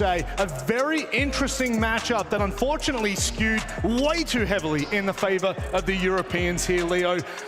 A defensive-sided map that was never in question for BDS. We now turn to Skyscraper. What are the chances we see FaZe bring this back? You know what, I'm looking at FaZe right now. They will start defense side on the most defender-sided map in the meta, and they're the best defending team in the world. This is the prime opportunity to get back in that match. You completely reset after that match, and you go straight into Skyscraper, and you're looking for that big 4-2-5-1 mark. Yeah, they absolutely need like a 4-2-5-1. If it's just a 3-3 split, I would be stressed out. Obviously, this is BDS's best map. Now, the issues that FaZe were faced with on Labs is the fact that we haven't seen BDS defend it. So if you're an IGL, if you're trying to strat against BDS, it's very difficult when you're completely blind to what utility you're going to be seeing, what players are going to be, what they're going to be throwing at you, and so it's very difficult to IGL against that. Now, going into Skyscraper, we have seen BDS play that a little more, so you have a little bit more info to go on, so hopefully that gives you a better start, especially, again, with starting on defense. Yeah, for me, it's a completely different story. Skyscraper has been shown a lot by BDS. Already in that grand final to get that European crown, and yesterday they went all 12 rounds against Secret. You have plenty of opportunities to see how they attack and defend this map, so surely you have prepped it. Leo, you had FaZe as the favorites coming into this one. You backed them in the pre-show. What do they have to do to turn this around? Clearly, I mean, that defense side is the key here. Yep. They have 6 rounds to get back in that matchup. Let me tell you, the way BDS have been attacking that map is stellar, but the way they've been defending it is even better. If you don't get that defensive rounds early in the start, I don't know where they will be. Honestly, this could go very quickly to a 2-0. Yeah, it could, especially if you are slow to get those defensive round wins. Skyscraper is so defender-sided because it's so limiting in the way that you play. If BDS is able to get a 3-3 split like we talked about, once they swap sides, I don't know, we haven't really been seeing that much entry potential from FaZe. The only round that they won in Labs was off of a big KDS clutch, being able to cover the diffuser as it went down. That's not what you're going to be seeing in Skyscraper. You have to see hard entries to be able to win attacks on Sky. Montreal, I hope you are ready for this one. FaZe's tournament is on the line as BDS take them to Skyscraper. My God, we'll get there eventually, but we're going to leave you in the capable hands of Ace and Dez. BD8, Tim. Where does that come from, Rob? Where's he counting the 8 from? How many rounds he expects this one to last as well? Another 7-1 could be on the table. It was a speed run on our previous map, and it could, prove out to be the same. By the way, big shout out to the cosplayers here. We've got a lot of stickers during the break, and come over and see them. They've got loads to hand out if you are here in the venue. For now, though, there is a second map ready and waiting to break down. It is Skyscraper. It is BDS's map pick. There's a lot to look forward to. That's the big question nowadays. Can FaZe recover? Can FaZe come back after what can only be described as an absolute beating there, really, on Labs? It's been so tough for them. We did have someone ring over a card of a line that we could say that we said we can't really say that one. No. Maybe I'll make it onto Twitter, or maybe we'll save it for the group stage at another event. But either way, it implied that FaZe are looking terrible. Now, is this their time? On Skyscraper, can they get something done? It's BDS's map pick, and FaZe might be about to get knocked out. Let's find out here and now on Skyscraper.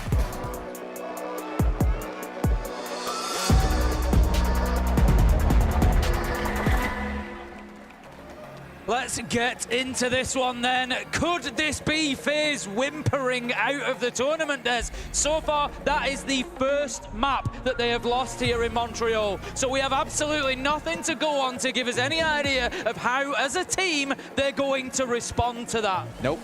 They have to step up. It has to be now, and it's on a map that they were beaten on 7-2 by BDS back in the summer. We're going to see the Monty ban come in to begin with, FaZe taking away one of those shields. I really would have liked to have seen them. I mean, double shield ban's never a bad thing. Hey, chip for the double shield ban.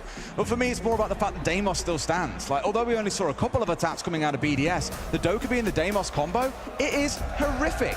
And I spoke about this so many times, I'll talk about it until I'm dead, I swear. But BDS love playing Dokkaebi and playing Deimos. You give them as a pairing, they cover for each other's weaknesses. In the sense, the Deimos he gets a track on, he only tracks one operator on the other side. You have the Dokkaebi on side, well, guess what? Anyone nearby is also getting called. So Deimos is not walking in blind. He can hear what's going on around him at the same time. It does cover for that weakness. Whereas the Dokkaebi, sure, the sound is one thing, but having the live track, well, when it's in the hands of someone like Shaiko, you know exactly what to expect. And sure enough here, in the first round, both those two operators are being hovered over. Color me shocked, Tim. I do worry that FaZe may have yet again got these operator bans wrong. Starting things out in Karaoke and T, though, FaZe are on the defensive. Nothing else, Tim. They should be able to get a few rounds here and start warming into this map. Well, you say that, Des, but BDS have had a very good attacker percentage win rate so far at the tournament, hovering just close to about 60%. The best. Exactly that, and it's going to be really tough for FaZe. They've got absolutely battered on that Evan Labs, and then they come in here, and now they have essential win rounds. How often do we see this where we get that 7-1, and we go into the next map, and straight away the team is back at them? And BDS, if they can pick up, I think 2-3 attacks in a row, it could all be over for FaZe at that point. For FaZe, so you're talking about them for a second, you talk about attacking stats for BDS. For FaZe, they're our best defensive team by a country mile at the major. When you look back at the stats overall, 79.4% defensive win rate. Like, in the 60s, he's already really good and is where most teams sit. To be basically at 80% is unheard of, it feels, at an event. And a reminder, FaZe have not dropped a map until Nighthaven just now. And my God, did they drop it in fashion. Really worried for them here, but as said, with the defensive side start and the history that they've got, hopefully here you see some success. Look, let's look at the positive. FaZe are an unreal team. We know that. They have 5 absolute superstars on there. On any given day, any of these players can step up and have a game-defining impact. That is what FaZe need right now. They need a KDS, they need a Cyber, they need a veto King to step up and just take the game by the scruff of the neck. You might want to tell FaZe that, Tim, because they're the ones who missed the memo. I think that this is the semi-final and they've got to be delivering.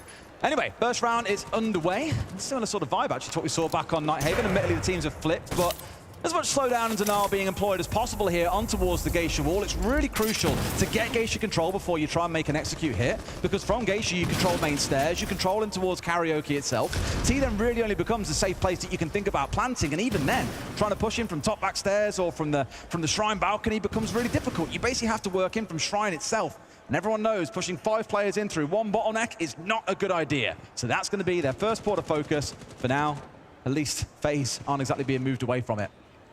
No, that's it. There's not too much pressure coming from this office side at the minute. Likafak is over there. Needs to be careful because Souls is looking for the jump out, and a long-range beauty onto Solotov. Rips him off the rappel, and that is exactly the start that FaZe needed to Skyscraper. Not only does it give them a big entry, it also puts it in the mind of BDS that nowhere is safe, and Shaiko just found that out too. Compare that to back on Nighthaven when it was very defensive from FaZe. They weren't really looking to get aggressive, and BDS had the full run of the map.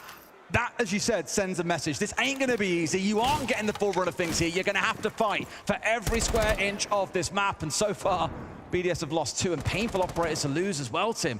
You've lost the Deimos to help deal with the Roamers. You've lost the Grim that's great for the execute. FaZe, looking good here in round one. Whatever has been said in the break between maps is certainly seeming to have done the job for FaZe here as they get themselves on top, but BDS have answers. Leakerfact with 2, uses one of his own, and all of a sudden it becomes a 2v2 from a 5v2. FaZe must be reeling within the round right now. 25 seconds left to go, and Cyber steadies the ship, picking up users. 2v1, and FaZe can start playing for time. 15 seconds on the clock. Leakerfact can do it, but the thing is, FaZe are certainly not going to expose themselves here. Why would you take gunfights when you don't need to? For the KD, sure, that's one part of it, but here we go. A couple of shots coming in on the backside. He knows what's going down, has not got the diffuser in hand either. FaZe are going to hold on here, showing that patience and the discipline to see this one over the line. They start off with a 1-0.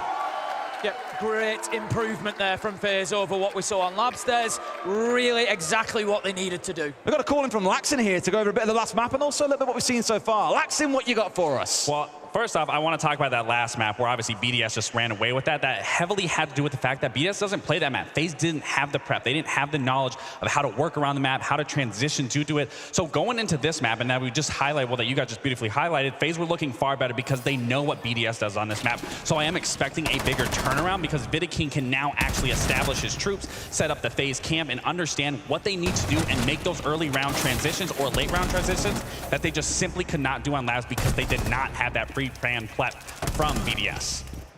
Thank you very much, Lax. I think it's a big piece there around that prep. We said ourselves that despite BDS playing it twice during stage 2, we didn't really see FaZe were prepared for anything back on that first map. This one here, things have started out a lot better. They know when to expect where the repels are going to be. They've managed to find Shaikov early on the Deimos as well, taking so much sting out of the tail of the French team.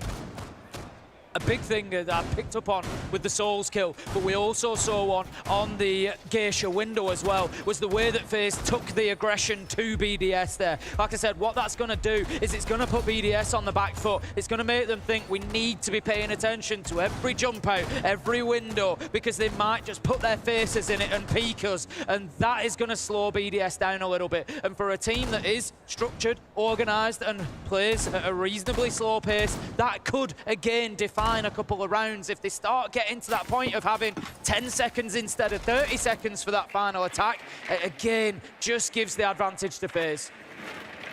But now BDS pulling out a comp that we don't forget to see too much from them, to be fair. The Glass, something they've wheeled out a number of times, and it's often uses the one that is sat on the operator, as we've got here. Key thing for it to be successful, though, is seeing these smoke-bearing operators, the Ying and the Glass itself, to be able to get online. Of course, my consideration is going to be towards the warden on the other side, and where is he going to be sat when the execute comes on through? All good having a plan, but if there's a counter on the other side, you are going to pay the price for it. All the attention at the minute is pretty direct from BDS over towards the office side, but now they're going to start looking to pressure top Black Stairs and Shrine as well. Get in behind FaZe and give them a couple of fronts to fight them on here. You don't want that one-dimensional attack, really. But look at Handy. He's ready. And we just all get baited a little bit by the Gemini. This is one of those spots on this map that you could call Shaiko spot. He always plays Shrine window when they're looking to try and make this execute work out. Normally it's something like the Nomad, but here on the Iana, it means that he can give himself a lot of information. When Iana first actually came out, Shaiko played the living death out of this operator because, as said, you have the 2 drones, you have the Gemini, you can get so much info and so much done all by yourself. Of course, falling out of favor a little bit now, but still has a place in the meta, as you're seeing in this round. Leakerfact has taken an awful lot of damage as well there, finds himself on 1 HP, so that's going to be a factor going into the remainder of the round. I'm not sure exactly where that came about, maybe the return fire when he was opening the floor underneath the VIP wall, but right now, making a little bit of progress in terms of the utility and opening up the lines of sight that they want, but not in terms of the man count, as KDS gets one, and then FaZe, they come back strong in the round, find another 3, KDS closes it out, and FaZe, they've woken up, Des. They've just found out they're in a semi-final. I mean, the first 2 rounds of the opponent map pick, and you're looking solid. Call me shocked. It's scary how often this happens, that you'll see teams pick their map, then lose it, then go to the opponent's map and win it, and then it relies on that best of 3 being a thing. Admittedly, this major, not so much. We've had a lot of 2-0s, but this could yet prove to be one of those 3-map series that requires us seeing all the way till that final round of the 3rd map to see who walks away the winner. And it feels like, because of the occasion, BDS versus FaZe, it deserves it. But with a single kill in that round, it was a trade that came in on their pushing towards Shrine. Outside of that, everything just went the way of FaZe, and BDS didn't even look competitive. Feels like an absolute reverse of fortunes to what we saw at the start of Nighthaven Labs. Yeah, FaZe were well ready for everything that BDS threw at them there.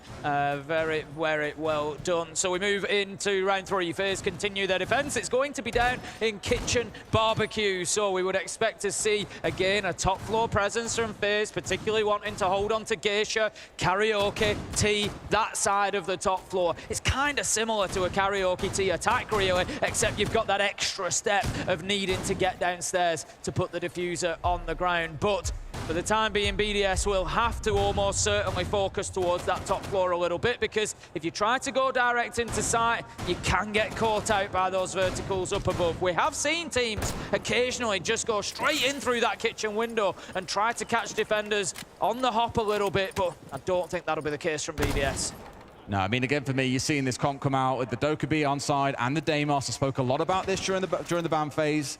These two work so well together, and it's something BDS employ to the absolute death.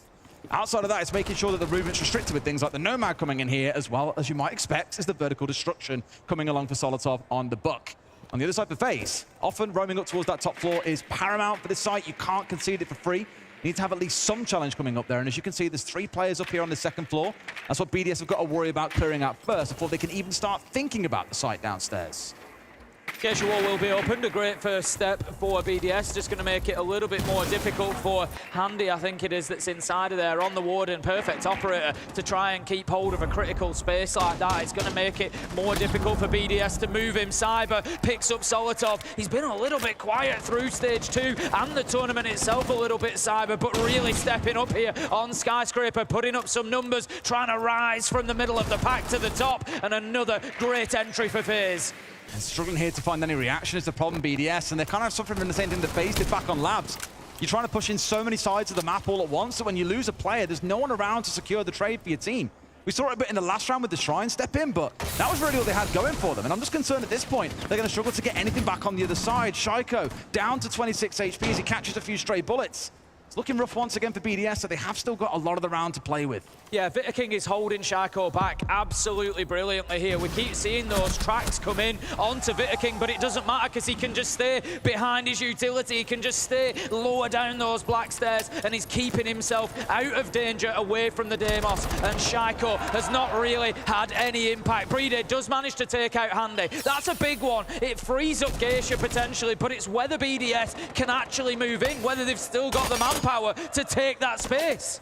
Bulletproofs can be so annoying to shoot out when they're tucked into like a little surface like that. Finally gets rid of it, but it does give a lot of information over, quite ironically, because Juices was taking so long to get it out. They know that he's working his way around Mez here. They know that he's been dancing around Shrine and Drum, and therefore there's likely 1 or 2 other players from BDS looking to join him up, which should be right. One more plane just below him at this point. Steps in, a great shot onto KDS, deleted from the round, but a couple of kills fly back in as Cyber nets a 3K, Vita King the close. FaZe are up 3-0, and I think BDS, Tim, they've got to hit the brakes here and have a conversation about this, because this game is running quickly out of hand. Yeah, they really need to be thinking about that. Like you say, on a defensive Skyscraper, you expect a 4-2. You need to be taking those 2 top floor sites, which FaZe have done, but they've now picked up that 3rd choice site. And having done that, it does exactly as you suggested, Des. It brings in that BDS tactical timeout.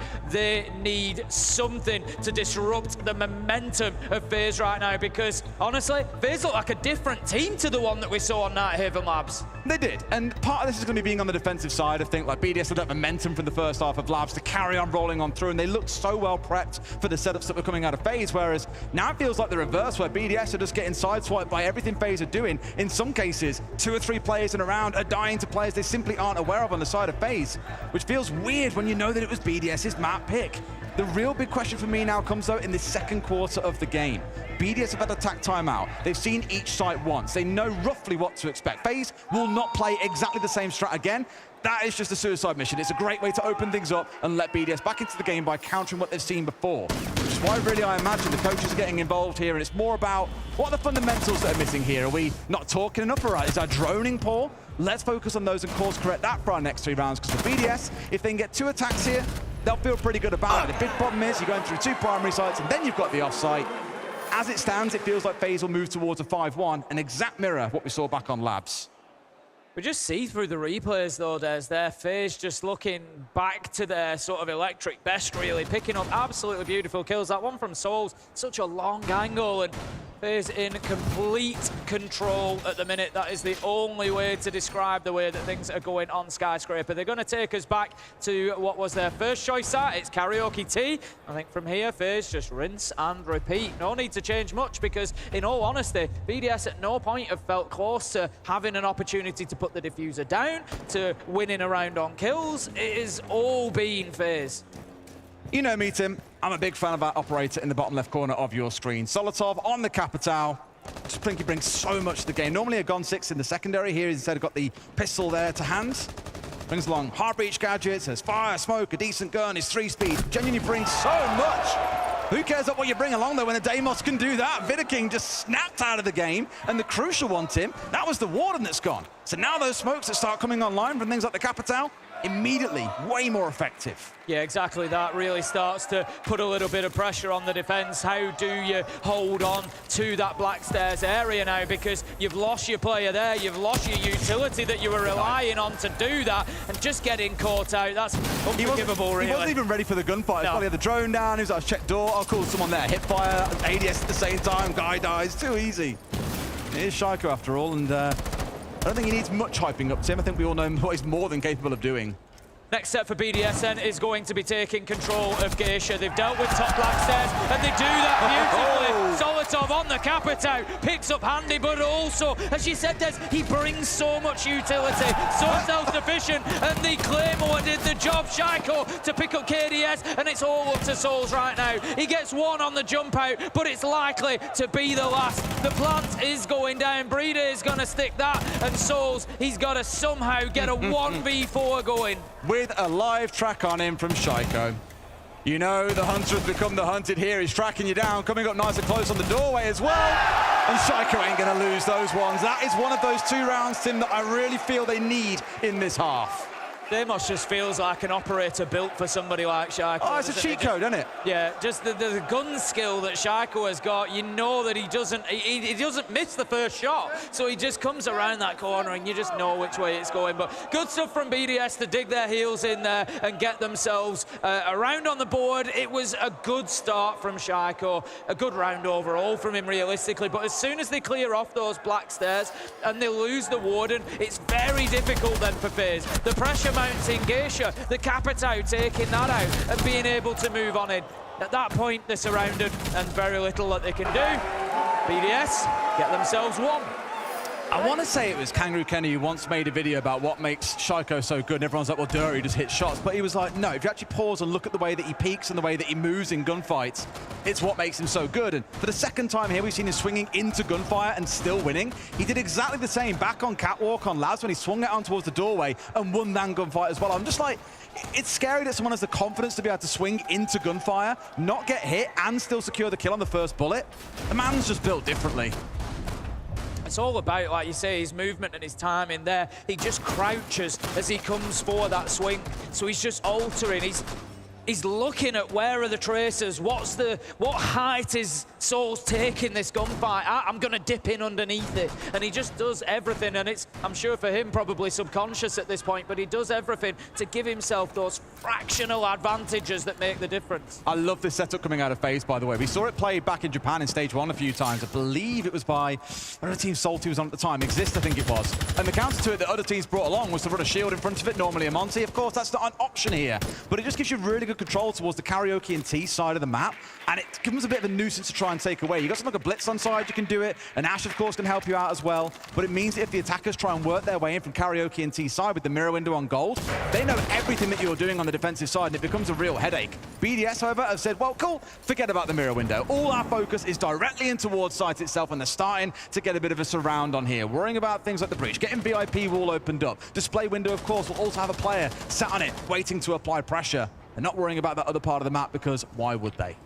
Cyber just taking the quick peek. He knows that there's one down at the end. I'm not sure he's going to go for the challenge just yet. He's waiting for his moment. BDS should be ready for it, and I believe they are at the minute, watching that line of sight, because FaZe have kept punishing them like this. They've kept going out of windows. They've kept taking those aggressive angles on and finding kills, so BDS cannot allow themselves to keep getting punished. Leakerback, he is going to be punished, and again, it's an aggressive peak. Soul stepping up and ripping him off the rappel. Great stuff from FaZe, but Solotov has an answer with one of his own. And really trying to box them in by getting all of this soft wall opened up. It gives you full coverage in towards site itself, who's playing on bomb chassis. You get pressure coming in from display window. It starts to feel very restrictive inside of site for FaZe, but Souls, he's built to last under pressure, Tim. He's a diamond. Stepping out and getting that first one, not bad. However, he did see the one coming back in. Now, Shaiko is working into this mirror window, and this is what I was a bit worried about. You can get really stuck here if you're not too careful, but it looks like FaZe have dropped away from it. Well, this shows you one of the problems with Deimos. I'll get in. Because everybody else for BDS is over on that office side. Shaiko's kind of working on a backstab, but as soon as he uses that track, it tells FaZe exactly where he is, so then they can front up for the fight and just keep Shaiko in the cold. But to be honest, nobody ever really keeps Shaiko in the cold. KDS is there for the trade on Shrine window though, and the backstab has fallen apart. It's not been successful. KDS. Another two for KDS, and FaZe close out a great defense there. And like I say, BDS, they kind of gave away the game plan by using that Deimos strike. It was much more balanced, I think, from both teams, to be fair. Like, BDS had some of the right ideas. Shaiko distracting two players up towards Shrine, so it was a 4v3 on site. Problem is, Souls hits a little bit of a god shot onto Leakerfack on the reverse, and it's rare that you see Leakerfack getting picked up like that. Paid the price for it, and FaZe are up 4-1. History really does have a tendency to repeat itself, and look at that, just so ready for it as well. Didn't have to see the shot to know what came next. And that was the trade that was secured onto Shaiko from KDS, who once again is having a brilliant map. 5-3, finds himself at after a pretty good performance back on Labs, despite his team getting absolutely smoked. I'd almost say the same of BDS in the last couple of rounds, as I said about FaZe on Nightave, and it feels a couple of times like they've maybe just not had the tools for the job. They should have known that they were going to be playing into a mirror if they wanted to push from T and Karaoke. That should have been identified during the prep phase, potentially.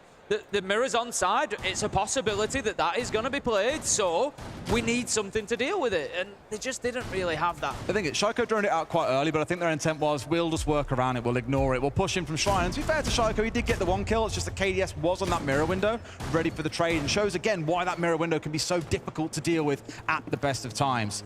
Here we go, Karaoke and T for our last defensive round of the half. Rather than going towards that offsite of barbecue and kitchen, going to repeat where things started in round 1 and round 4. Of course, didn't win it a couple of rounds ago, which means it is open and available for FaZe to play once again. Seeing that Capitao here, as I spoke about a couple of times, alongside the Grim that I absolutely love, really helps take so much control of certain parts of the map when an execute comes on through, when you want to force defenders back. Thing is though, Tim, I've seen quite a few teams really struggle to break the Black Stairs hold here, and given there's already a player set on it with a shield in front of their face, BDS, that's kind of call number one. You need to get rid of that backstairs player. Well, this is it. FaZe have learned their lesson. Last time, Vita King pushed up onto that door. Shaiko took him down, and it was all too easy for BDS to clear it. This time, he's going to be growing roots on Blackstairs. He's not going to move anywhere whatsoever. You know his feet are going to be absolutely rooted to the ground behind that shield to keep himself safe and to just burn as much time as possible. With it being the Warden, it'll be very difficult to deal with. KDS somehow managing to get the melee kill onto Shaiko, and I think BDS maybe just going in with a lack of intel. Well, he naded out the shield, and I believe he thought that would then open things up where Vita King would step back, be at risk about being swung on, tried to go aggressive, and well, it's KDS on the other side, right? You very rarely see these things being left too easily for him. Leakerfat's got him behind though, and KDS has been picked apart here. That's a bit unfortunate. But like most of the other rounds, it is FaZe that are getting the better of BDS in these gunfights. Leakerfat now being pinched from two different sides, using opening things up. Leakerfat into another. Is this that second attacking round they need, Tim? Leakerfat's done a great job on the backstab there, but FaZe are aware of his position now. His teammate is out in Geisha, so they need to try and link up. They need to get into a position where they can affect these kills together. Leakerfat just seeing if he can get himself a little line of sight onto the player at gold bars, but he can't because there's support from top Blackstairs. Do they know that he's working around? No! That's 3 for Leakerfat. He dominated the round as he picks up the fourth, and he does it all by himself to keep BDS fighting on Skyscraper. Don't matter how you get that second round in, but I feel that second attacking round here on Sky could be the difference. Reminder again, it's BDS's map pick. They move over to the defense, where you'd expect them to find the better end of things. All they need, Tim. So it's 5 rounds, and they get this over the line and done. FaZe, I'm sure, are eyeing up that 4-2 split for themselves and an overtime on the way. Definitely conversations to be had on the FaZe side after that one. They've got to ask how they've allowed Leakyfact to slip through the net there. Des walks up, gets an absolute freebie to kick things off, and then they just never really dealt with him. I've got to ask what Shaco's doing there. I think he just thinks, maybe there's a chance I'll just run into site and get some kills. He's still got Warden on Black Stairs that he hasn't dealt with. That's it. This is one of the moments where it's high risk, high reward. But they don't anticipate that play, and he runs into site and kills 2 people. He's a genius. Yep. But because it looks silly, he looks like an idiot. And that's the blessing and the curse of Siege, is when it goes right, you look like the best team on earth. You live by the results, Des. You do. And if it goes all wrong, then even a great idea when it goes wrong can still make you look very, very silly. For Leakyfact, I think it was more again, and this is something BDS are very good at, and where Shaco normally capitalizes, is the rest of the team are making noise and being a bother. He's doing the same. And then when one side is heavily stacked by the other team, either they're stacking towards Shaco or towards the rest of his team, they have a numbers advantage. That's when they push in. That's when they take their gunfights here. And Leakyfact, I think, just realized, look, they've got so much focus going on towards Geisha. This is mine. Steps in, 4 kills for himself for the round. Superbly played. And now we've got to see what the attacking chops are like for FaZe. And looking at this, speaking to someone on Twitter about this earlier on, we've only seen FaZe play Deimos twice so far at the competition. I thought we'd see it banned away, given Shaco himself has played it 24 times. Literally 12 times more than the whole of FaZe put together. But here, they said, you know what? Shaco's doing pretty well with this op. We fancy a go at that. Let's see if they can match that energy or not. Breeder is going to be tasked with holding on to Black Stairs, as is usually his position. Not going to be on the smoke, it's going to be the Ella instead this time, make it more difficult for him to be walked in on if they try to get aggressive from that Shrine balcony. But just having a look at the positioning of FaZe, it is largely shaping up towards Geisha, Black Stairs and Karaoke. We've just got Handy at the moment on the far side with the Deimos, looking to maybe get a kill out here and sweep across, having taken down that extension. He just needs to know who it is that's out there on the roam so that he can get the right track, and he doesn't. He tracks Bandit but doesn't know that Solotov is on the window, who manages to do him a good piece of damage. That would have been absolute heartbreak for Handy. He's not had the best map so far, and to get picked up in that fashion would have been a real stinger. Shaco, though, on the 2 Barao is down, so a lot of that time-wasting effort now probably going to disappear away unless he gets picked back up, which he has been done. Play pigeon shooting for Cyber, taking out the C4. Still, all 10 players in the server, and there's our first Solotov to find Cyber. Yep, easy for BDS. Solotov's been doing a great job out there on the extension, just making a nuisance of himself. He's still locked in there. He's still going to battle with Handy, but before that, the question is, can Breeder hold on if Vita King tries to push in here? He's just waiting for that Gashmot mine to wear off, but no, perfectly timed from Breeder, and he goes to the secondary desk before he takes him down with a headshot. Solotov manages to find Handy. He wins that long-running battle that's been going on with the Deimos, holding down Office and Exhibition. BDS looking comfortable right now. Do they know? Oh, they do seem to know about it as well. KDS has got into Geisha box here. Not so ideal for them. Souls had also found one more, making a second. A 5v2 becomes a 2v2. Surely, BDS don't give this one away. Yuzus agrees with that. Souls all by himself here with 20 seconds to go to make this happen, and he can't get underneath the Geisha single wall. Yuzus and Breeder have just pushed themselves back into positions near the top of Black Stairs. Yuzus, he's not going to be able to be hit through that soft wall. He's in behind the half wall inside of Karaoke. And then you've got Breeder out by Black Stairs door. They're just waiting for contact. If one of them shoots, the other will swing. As it comes across, Yuzus picks up his man, sees him coming through the feet holes. And BDS, despite a little bit of panic in the middle of that round, they're able to hold on and grab round 7. Well, you have those footholes on that site as well. Someone running down that hallway. You've got no chance of being able to shoot back. They can see you because they're further away from the wall. 100% aware of where he's heading towards, and it's an easy closeout kill. Very almost a bottle coming out of BDS, though. It shows maybe this ain't going to be as straightforward as they'd hope here in the defensive half. FaZe for now still up 4-3. BDS on that defensive side, you would anticipate winning this next round and maybe even the following to pull themselves ahead 5-4. I love that from Breeder, just using that opportunity. Sometimes it's a bold play, but it can be a great play. The flash comes in. If you can beat the player there, if you can beat them to the flash popping, you're almost always going to have somebody following in behind it, and Brede was well ready. He read into that absolutely beautifully with the pistol of all weapons to get the job done as well with a headshot. Absolutely fantastic stuff. So, BDS, they get themselves back within one. There's important round coming up. They need to lock down those 2 top floor sites. Office and Exhibition will be the next one for them, and this brings it level. That's going to start putting thoughts of a grand final into BDS's mind, potentially. They're going to know that if they can do a better job on those third choice sites, they might just be able to take this one over the line on Skyscraper. This round from BDS at least feels an awful lot like Nighthaven Labs. Look at the 5 operators they've got. Incredibly slow, very defensive, except for arguably the Legion and the Bandit you got on side. They'll be out roaming, I imagine, towards the west side of this map and trying to slow down FaZe, who, if they play anything like BDS, will ignore the extension. They'll focus instead very directly on the site itself and say, we're not getting called or pulled into any of these shenanigans that we've seen dancing around the map. What I do like from FaZe, with the Thatcher on side here, they can make sure things can go that little bit quicker. Because you look back to Nighthaven Labs, sometimes it took them 90 seconds to get things like IT Wall opened up, Tim. So by trying to speed things up a little bit here, I feel like they've finally arrived and they're actually playing into what BDS is showing them.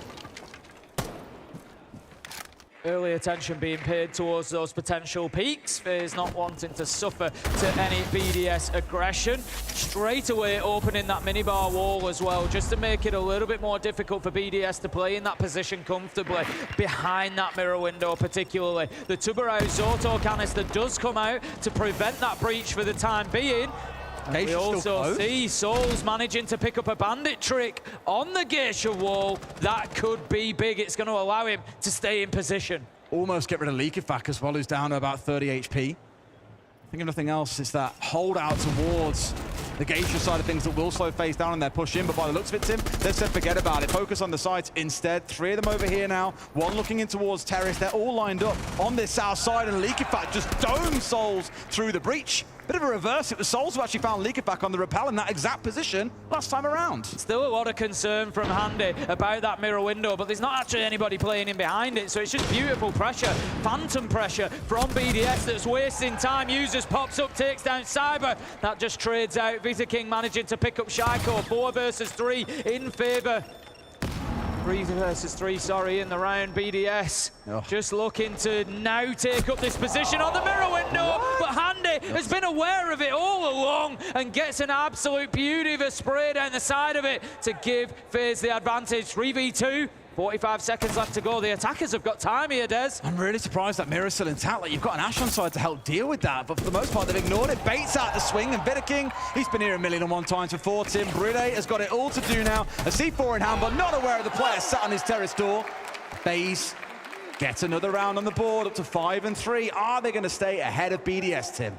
I like the patience from FaZe there. Handy watching that mirror window for the longest time, aware of it from the breach, and got his reward in the end. It's always difficult to time those pre-fires because you don't know when the swing is going to come across, but he managed to hit his shots, and it was pretty defining for the round because it allowed then Vita King to move in, to remove that utility from BDS, and to get the further kill on into sight before putting the diffuser down. It really was the key, was that swing onto Leakifak. We see the next steps that came after it, and then Brede, despite getting that good bandit trick out in Geisha, was out in the cold. He has to come back through terrace. It's easily held from the balcony, and BDS, they were no more for the round, so FaZe get a really important attack for themselves. They need to find 2 if they want to go to overtime. 3 will win the map.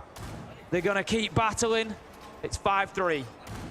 Big one for me is that they've won this attack on the 2nd time of asking, right? Yep. That's the real changeover, whereas with BDS, if you recall, it was 3-4 rounds in a row. They struggled to get themselves on the board. They had to take attack time out early, whereas FaZe have kind of broken that mold. They've got it at the first time of asking on the exhibition site attack. BDS move over towards defending on this downstairs in barbecue and kitchen. Question is, what's for dinner? Is it them or is it FaZe? Really important round coming up. We often say this around round 9, round 10, but on a 5-3 scoreline, I don't think there's any more important round than round 9. It either means BDS are back within 1, they've got their second defense, and they can start looking towards that 4-2 half, maybe a bit of overtime, maybe even taking 3 in a row, whereas if FaZe get this, it's a hammer blow to the hopes of BDS, who will want to get this done in 2. FaZe are not a team that they will want to face off on a third map against for that position in the grand final. So immediate pressure coming in from FaZe here. 40 seconds into the round, they're going to be getting themselves onto Geisha balcony. Souls is there ready to get the job done. This time I think will be successful. Nobody in position to do any tricking. As auto canister comes out, they just need to make sure that they're playing these EMPs well so that the exothermic will still detonate. That's the problem. We're going to wait for, of course, the tuber hour to expire. They've got a lot going on here. You've got 4 players sat on this balcony waiting for this wall to be opened up, and they can't really do anything without it. So this is really effective time being wasted by BDS, and they find Souls. Let's not forget, Tim, that's their hard breach. They can no longer get... Well, when it comes off the freeze, I guess. Sure enough, I think it's been frozen off again, but when that goes on through, at least they can start a move on force. But without your hard breacher, it feels like a real stinger. 90 seconds of the round has been wasted so far. Yeah, fortunately for FaZe, Souls had just detonated the exothermic before he took what, to be honest, was a bit of an ill-advised swing across Geisha window. I don't think he really had too much intel on what was on the inside, so he didn't know where he was challenging, and BDS took full advantage of it. At the end of the day, as a defender in that position, you know where the pressure's going to come from. It's double window, so they were already lined up and ready for the fight. FaZe trying to get themselves inside of the building now. It's going to be working from the office side. Handy with the Deimos. Going to be joined by KDS, who's going to come in through Terrace door to try and support that push. But BDS are still in charge of Geisha right now. Yeah, FaZe look really stuck here. Like, they've finally started to get a move on with Handy coming in through Drum. Cyber going to get rid of Shaiko. Great C4 back in response in the other direction. But BDS are just so hell-bent on holding down to this Geisha, and you can see why. Cyber picked off from Solotov. Inside of the box here, right idea, there is a player across on towards Drum, but they can't seem to find him. 2 versus 4, they get one back over, but Tim, a lot of the damage has been done. BDS are in a 3 versus 2, and there's only 25 seconds left. Well, the real big damage here is the time. They've had to go and collect the diffuser. They now have to start working to try and find a little bit of space inside a site, but as you can see, BDS largely dropping away at this point, looking to make sure that that's not the case. 2 kills come in as FaZe have to start taking those risks, have to start moving in towards a position to execute. And BDS take full advantage of that, get themselves a good defense, and like I said, round 9, such an important one. It brings BDS back within 1. They've had their 2 successful defenses, and FaZe, no choice really but to call that time out and try to make sure that they can keep their flow going on the attack. Of course, it's in those 3 rounds in this second half. It's always a good time, regardless of outcome. You can be down 0-3, you can have won 1 round, you maybe even won 2. But if you spot these problems across these rounds, it tends to feel like a good time to do it. And more often than not, you'll find teams using these timeouts when they've had 3 attacks onto a more defender-leaning map. Things like Border, you wouldn't expect to see it. But again, it's that course correction. After playing 3 sites, knowing you're playing the same 3 again, what needs to change or be corrected here? And I'm sure FaZe, if they come out in this next round swinging, they get the 6-4 in. BDS are really starting to feel under pressure at that point, and map 3 and starts to await. A reminder, of course, it is Cafe, but BDS, they start on the defense on that map. If we get there, it's going to be a rough start for FaZe. Yeah, it is. We've seen some really big defender halves on Cafe at this tournament. You don't need to look any further than the Virtus Pro versus SSG game, where 11 rounds were won on the defense of Cafe. It shows you everything that you need to know. We're seeing those kills raining in for BDS towards the end there. Very confident finish from them. Brings them back within 1, and we're going to see them defending Karaoke and T. It was their primary site choice. We saw them go there back in round 7. Reasonably comfortable winner. Users 3K closed it out for them. I think it ended with a 2v1 at the end for Users and Breedy, but it never really felt like FaZe were able to disrupt the defense of BDS. They never got control over Black Stairs. Vita King wasn't able to work his way in from Shrine Terrace, for example.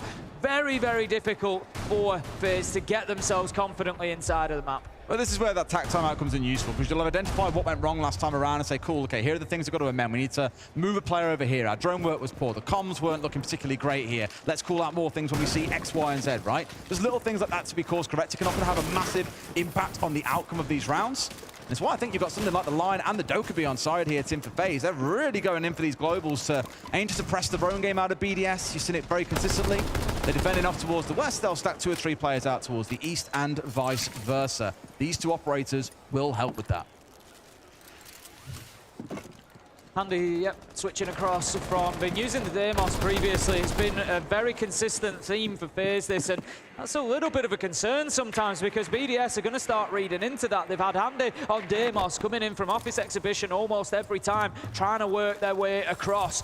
And BDS will be prepared for that. Yes, it's the Dokkaebi instead this time, but they've got two players over there, Likafak and Solotov, who've done a great job of holding this side of the map previously, are going to be looking to do the same again. They have been droned out so much. Both players seen multiple times, but naturally you get droned, you move. Don't sit in one spot or you are going to get cooked. So love that both have moved. You've got one now in VIP, one holding in towards Lounge, rather than the previous spot of being in behind Minibar and sat inside of Exhibition itself. So no matter what FaZe do, they can drone it, they'll have to re-drone it again every few seconds to know what's going on. They're going for the gunfight and simply can't find the man either. Solotov down to half HP, but they're doing enough work. Likafak dealing with the push coming in from below, even with the Lion scan and the Dokkaebi call coming out.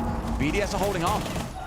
Solotov with a beauty onto Cyber through the softball. That leaves us now in a 5 versus 3, and Solotov has been able to dip back. Likafak is the last remaining defender on that side of the map, but the call has been made and he moves back as well. BDS now looking to defend purely from this side of the map. They do manage to find one FaZe to at least give them something to work with.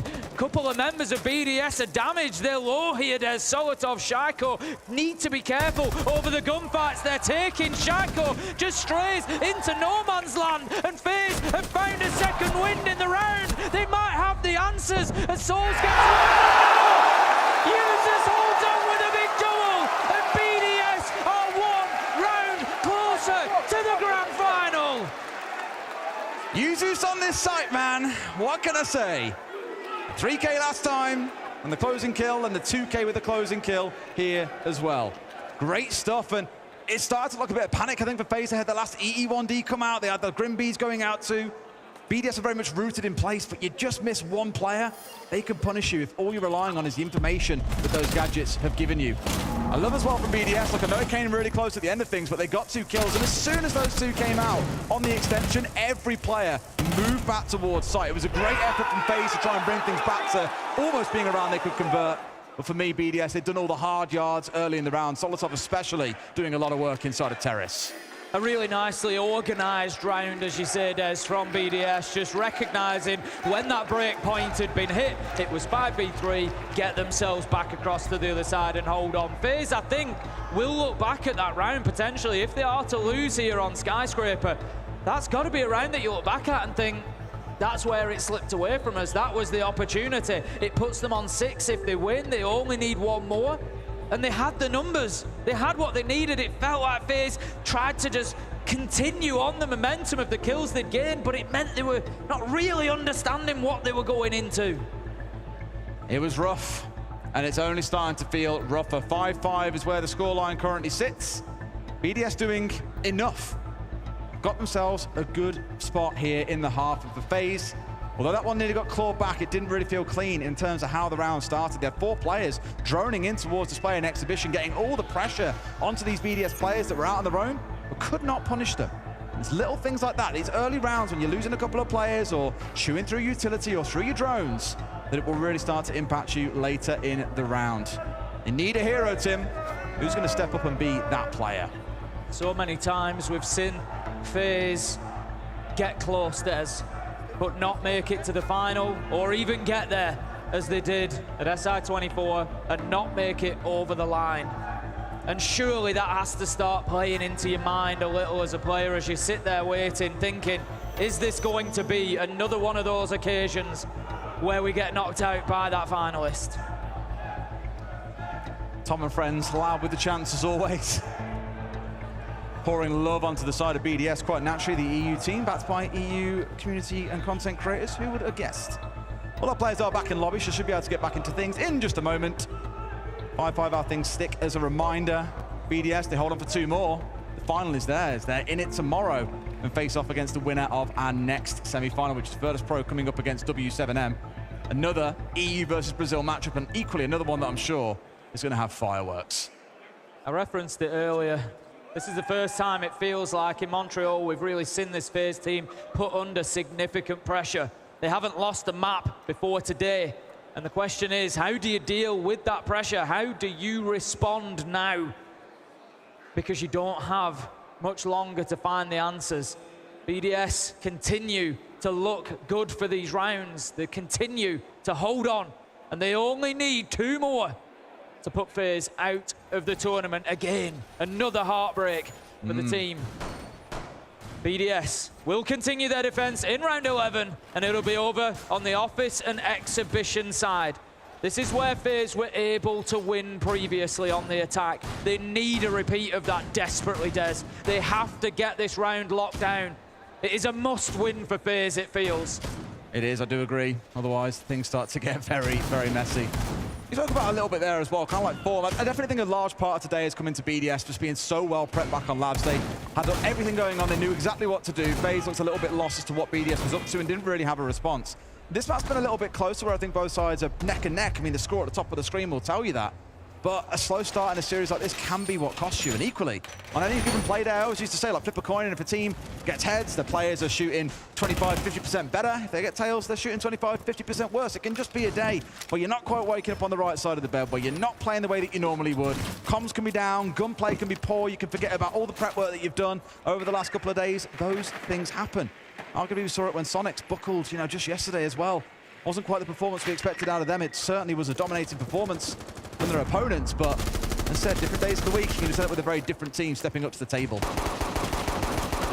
FaZe already straight out towards that office side, looking to get breaches off, but also on the Geisha side as well. It's going to be a little bit of pressure from everywhere here for FaZe. They do get that Geisha wall breached. It gives them a line of sight into Drum as well, which is where Shaiko is playing. So as always, Shaiko could find himself right amongst it. And how about that? He decides that he's not amongst it. Enough, Des. He goes out of the breach and he finds the cheapest of openers onto KDS. Can he find a second? The battle continues. Shaiko takes damage and dips away.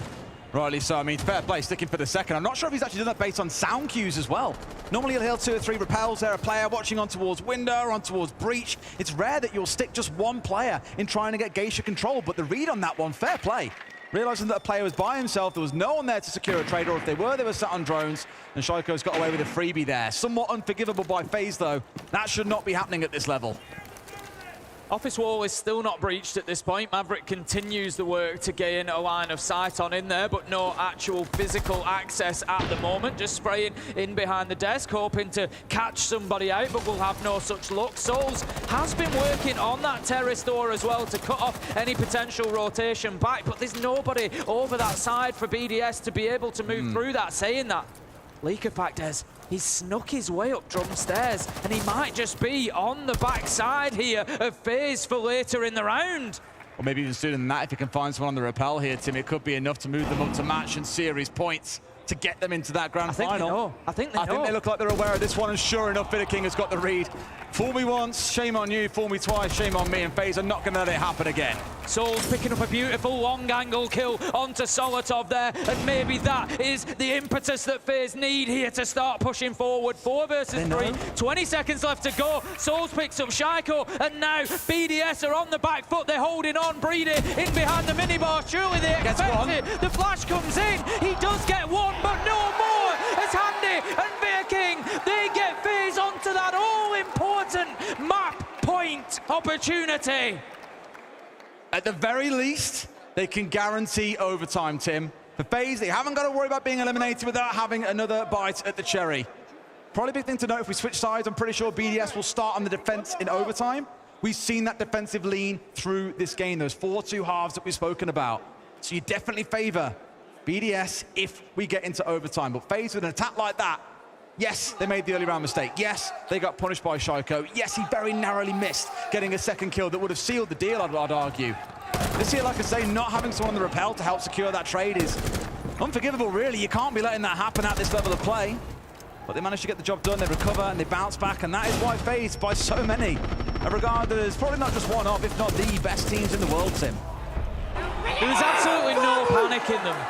That was the really important thing from FaZe. Despite losing that opener, despite Shaiko running out of the breach and picking up that first kill, there was no panic in FaZe. Even when the time was ticking down, they were confident in what they were doing and what the result was going to be. Interestingly, BDS with that top site still available, having lost it twice, they say, we don't want any more of that action.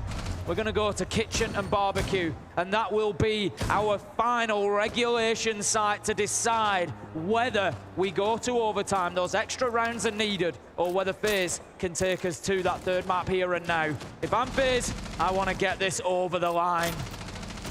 When we saw an attack onto this site previously, there was a buck on side who got chewed up and spat out pretty easily. I believe it was Solotov in that instance, actually. It was back in the first half. He started wondering then about the vertical destruction they had on side, so I feel like keeping him alive a key part of this, but you can't help but leaning towards three of the other operators on this team, the Grim, the Dokkaebi, the Ying, excellent for the execute, or for even just taking over top four if it comes down to it. As always, though, you've got to respect the Warden of Shaiko. Of course, you put Shaiko on the Warden in such a critical round. Got to get this win, otherwise Cafe awaits as our third tiebreaker and decider. Plenty of droning going on the far side, then looking to identify whether the extension that BDS have played previously out towards Office and Exhibition is in place. It's been Likafak and Solotov who've had so much joy out on that side of the map when trying to defend it, but it doesn't look like they're going to be overly present this time. They've dipped themselves away, the droning has forced them back, and BDS are putting a much greater focus on keeping a hold of Geisha.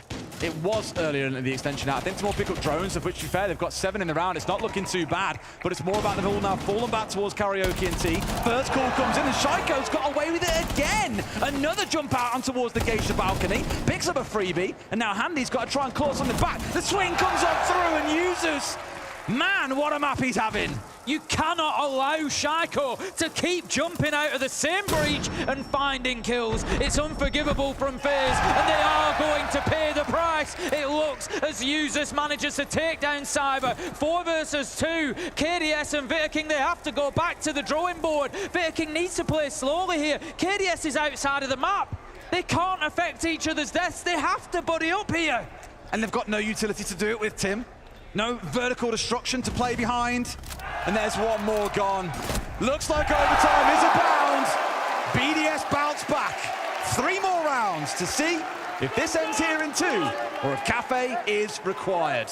Solotov picking up a nice double just to mop things up and take us to round 13. Like you say, BDS being on the defense here, Des, that is absolutely huge. FaZe, I don't think, have been closer than they are right now to going out of this tournament. They have to find answers, and they have to find them quick. It's as simple as that. The clearance didn't really work for them. Shaiko getting out of that breach just really hit them hard, and they just didn't really have any response to make. And they have to avoid that sort of situation in this next round. They've got to be prepared for it, FaZe. They've got to be watching for those unpredictable moments coming out of BDS. All right, we get the full reset. We can play all of these sites again. BDS have full choice of where we go, and they're going to carry on where things ended in round 12. Barbecue and Kitchen coming out once again. Found quite a lot of joy, not with the extended holdout towards the Office and Exhibition side of the map, but more actually with the early round picking up of drones. I mentioned that quite early on, 7 had gone down. The intel game being taken away from FaZe quite aggressively. Then they just held on super well around Karaoke and T, and we saw the outcome from there. It turned into a little bit of a mess. Once again, the Ying, the Dokkaebi, and the Grim are on side. Can FaZe make this one work? Here we go. Hold on tight, because it's probably going to be a wild ride.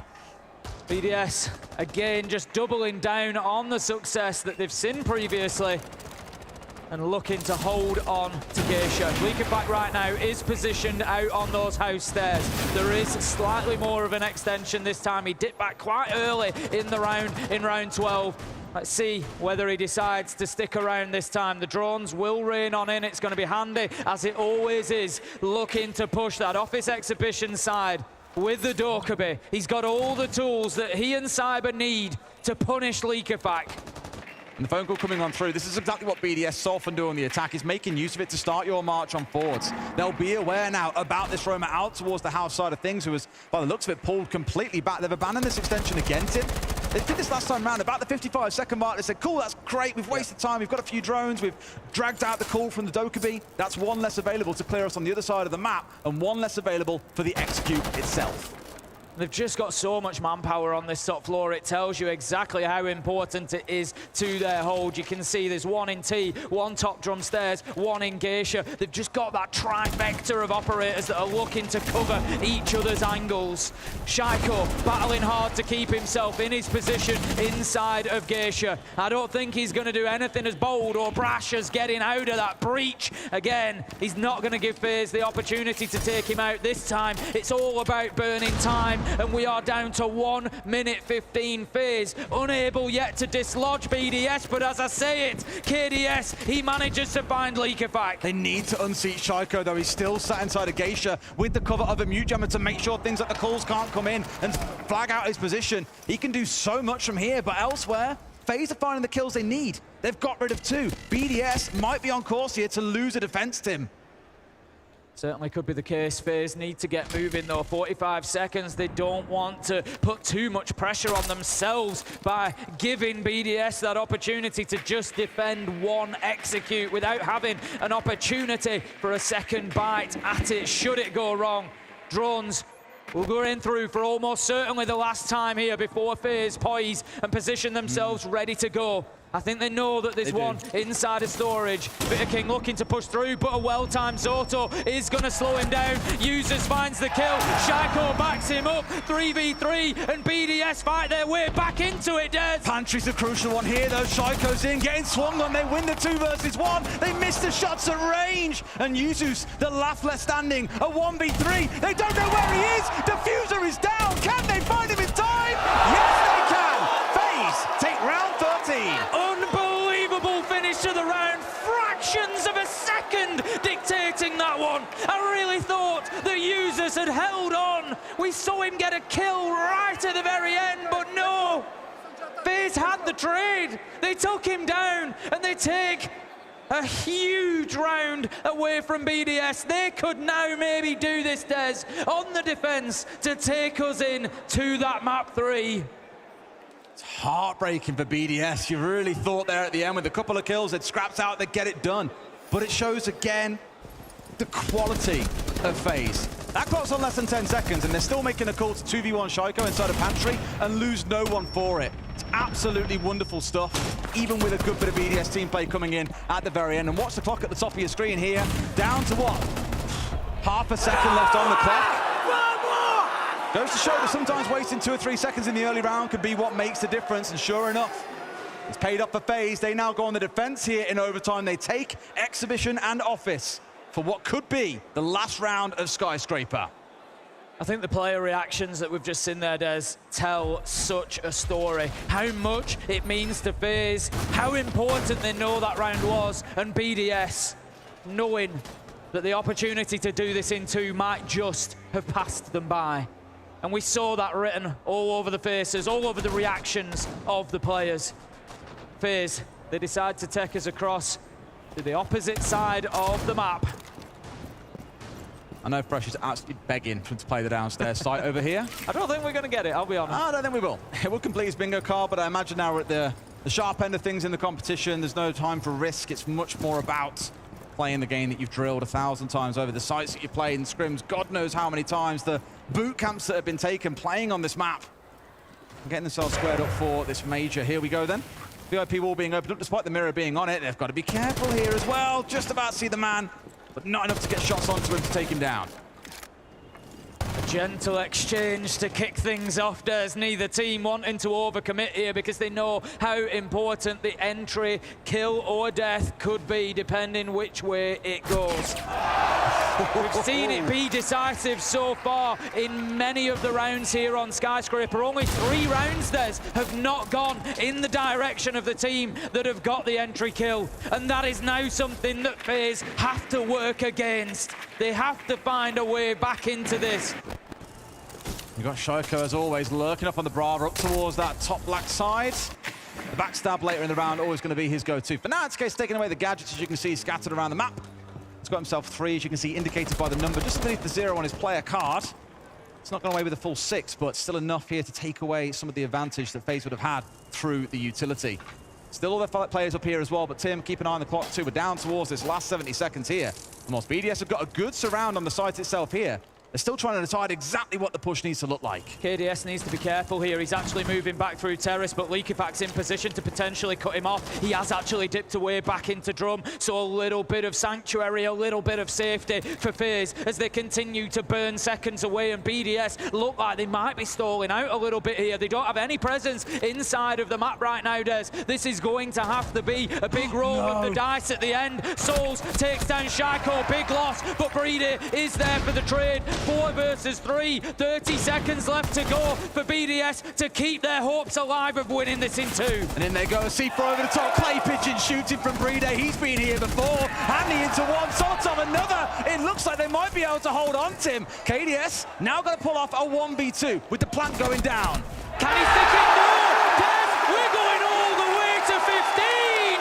We're getting every single ounce of skyscraper and every bit of entertainment from these two teams as they continue to battle, to brawl, to wail on each other, to try and grab that spot in the grand final of Montreal. This is the game we came in expecting today, and these two are delivering. What is it with BDS and going to max OT on Skyscraper, Tim?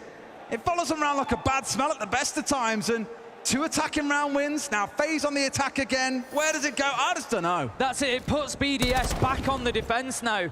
We saw after round 13 the reaction of the BDS players feeling like that opportunity had maybe passed them by, but a huge attack win there gets them that opportunity back. They're on the defense. They'll have some confidence that they can close this out now. And it was a great collapse from BDS. I commented with 35 seconds left to go, how they weren't inside the map, how they didn't have any control of sight, how they had so much work left to do. But they were able to call that 3-2-1, to push, to find those trades, to get those kills, and to get it all done in the nick of time. And we go back to where it all started on Karaoke and Tea, Tim. I think BDS realising Barbecue Kitchen, not quite for them. Instead here, rather than this kind of 45, 50-second holdout towards Exhibition side that we spoke about before, I expect this to be much more committed. If you recall one of our earlier rounds, they picked up 2 kills out on the extension, and it looked like the round was chalked. FaZe did battle back valiantly, but BDS still came away the winner. So for me, this game is decided on how this extension plays out.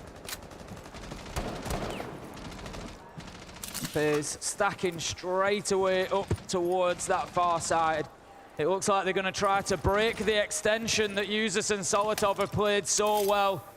And for this map to be potentially defined by that battle is a real moment to watch, as Solotov is going to keep himself locked inside of office for the time being.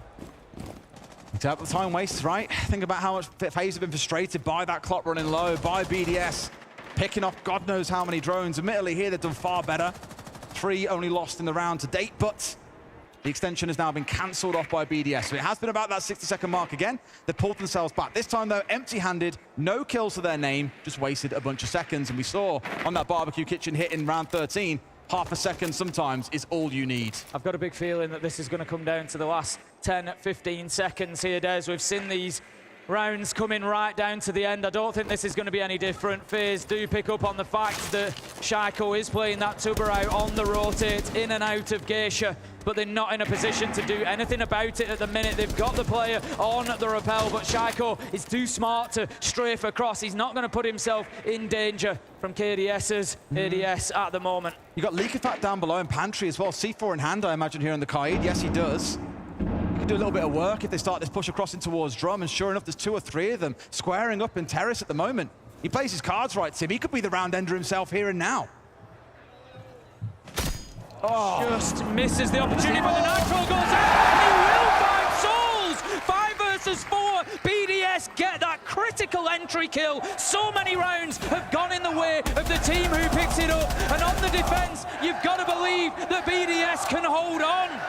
FaZe look like they're out of time, out of ideas, down to our last 30 seconds here, and they lose out the challenge on site itself. Shaiko might fall, but there's 4 players here, Tim, who want that grand final spot. Handy pushing in, trying to do anything that he can to get something going for FaZe, but the fire on the floor just prevents him moving. It's burning seconds, it's burning hope, as FaZe are surely losing theirs. BDS, they continue to chase the title of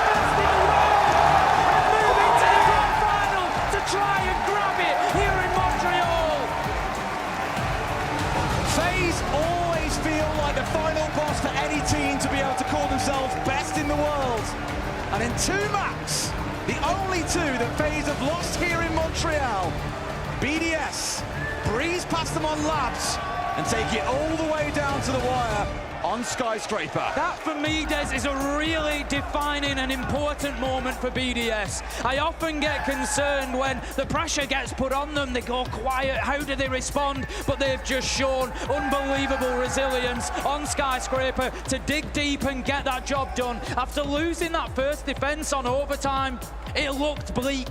It looked like maybe they would need that third map, but no. They find a way to get it done. Commiserations, of course, to FaZe, who played a great part in the tournament, but once again fall just the smallest amount short of that final. Think about that line we always reel off, Tim. For the last 4 years, FaZe have not been knocked out by a team that has not gone on to win the event. Is this a sign for BDS that this is their major to win? It's starting to feel like it.